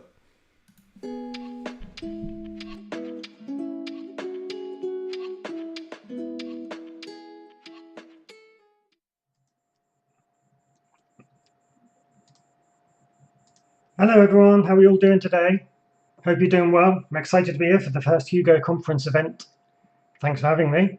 I've got a lightning talk today about using Purge CSS with Hugo. But before we get started, I want to give a quick few words about me. I'm from the UK, and I'm living in Osaka, Japan, and I'm working remotely for Trimble Technology in the US as a front-end developer. I love open source software and tools. I'm involved in lots of projects on GitHub. I'm a co-maintainer of HTML5 boilerplate, HTML hint, the Hugo documentation site, and I'm a regular contributor to Bootstrap too. Okay, so on to Purge CSS. This is a really great tool for removing unused CSS from your project. Now this is great because it can decrease the size of your CSS and therefore improve page load rendering times. So I'm going to quickly show you the kind of savings you can make. Now, Bootstrap is a wonderful and feature-packed CSS component library. I think it's got around 25 components, but it's unlikely that your site uses all of them. So if you're loading the Bootstrap CSS as it is, you're going to be ending up loading a lot of CSS that isn't being used. So let's take an example. Let's take this nice blog layout. Now, if we open up DevTools and look at the network panel and reload, we can see it's loading the Bootstrap CSS here, which is, after it's gzipped and minified, it's 29 kilobytes. Now, if we run a Lighthouse test on it, which I did earlier today, you can see that although it loaded 29 kilobytes of CSS, we have potential savings of 27 kilobytes. So the vast majority of the CSS isn't being used. Okay, so to demonstrate how you can use Purge CSS with Hugo, I've made a quick demo repo which I've put on GitHub, which I'll share a link to. So the first thing you'll want to do is load the post CSS purge CSS npm package by adding it to your package JSON file, as I've done here. Then next, in your post CSS config, you want to add the fields for the post CSS purge CSS package. The important things to list here are, in the content, you need to make sure you've listed the paths to your JavaScript, Markdown files, and HTML templates to make sure all of the CSS classes that you want to be included in the final CSS are included. Okay, so next, I've copied and pasted the HTML from that blog template we saw on the Bootstrap site. So it's exactly the same HTML. I've just replaced the CSS, the full version of Bootstrap CSS with this here, which sends the CSS to post CSS. So it'll be processed by this config file. So I'll minify it and use post CSS to deal with it. Okay, so for the purposes of this demo, we have the site publishing to the docs folder, which will be hosted on GitHub Pages. So I've specified that in our file here, and I've published it already to this link here. So let's take a quick look. Okay, here we go. As you can see, it's identical to the Bootstrap demo page here. But let's take a look in the network panel at the CSS and see how the size compares. Oh wow, look, it's now just 5 kilobytes. And this includes both the Bootstrap core CSS and the specific styles for the blog as well, this blog example. So we've got tremendous savings. Right then, so that's using Purge CSS with Hugo. I hope you found this talk interesting. Do feel free to check out my demo on GitHub. I've written up a blog post which is explaining the steps of this as well if you're more of a reading person. Yeah, that's all for me. Thanks.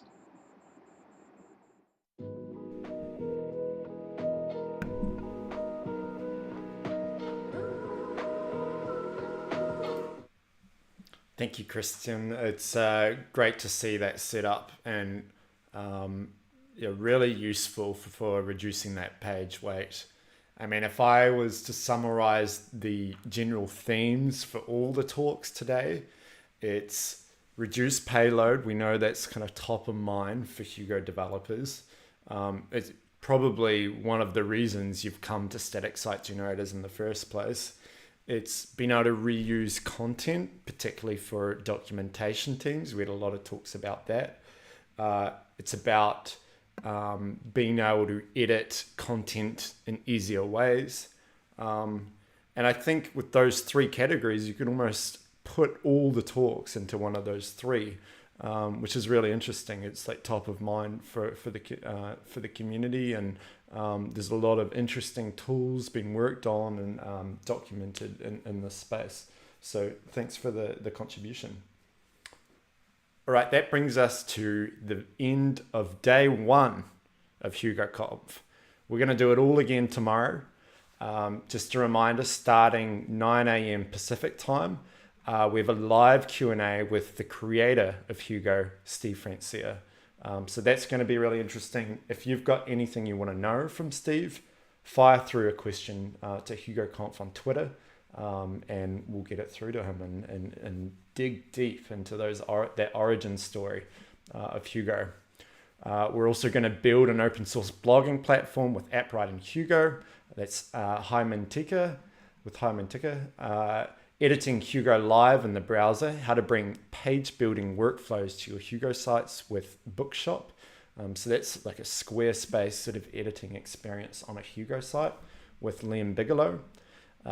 Using GitHub Pages with actions to deploy Hugo sites in seconds. Tommy Bird from GitHub. Quicker workshop for Hugo site developers.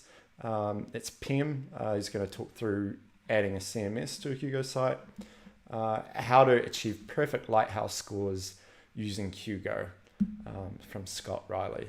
And again, those workshops fit into those categories perfectly.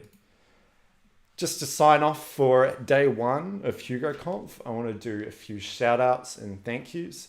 Olivia and David, up at 4 a.m. this morning, all over the comms and Twitter, and helped put HugoConf together right from the start. The three of us have taken this from an idea to everything that you see today, and it's been a really incredible, joyous experience. So thank you to Olivia and David for all your contributions. Vic Roberts, she designed the HugoConf site. She designed the HugoConf logo, and has been fantastic at supporting the conference. Young Clarkson, we talked about a little bit earlier, and you can look at his talk earlier in the day. Young built the HugoConf site using a term that he coined, the habit stack. So yeah, the site has worked beautifully and is the reason probably that you discovered HugoConf and learned about the schedule and everything we were offering today. Thank you to all the speakers.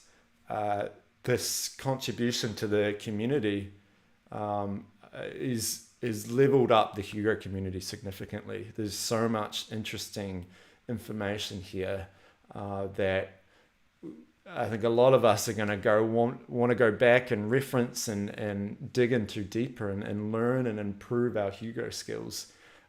Speaking of which, all the videos from today will be available early next week on the HugoConf site.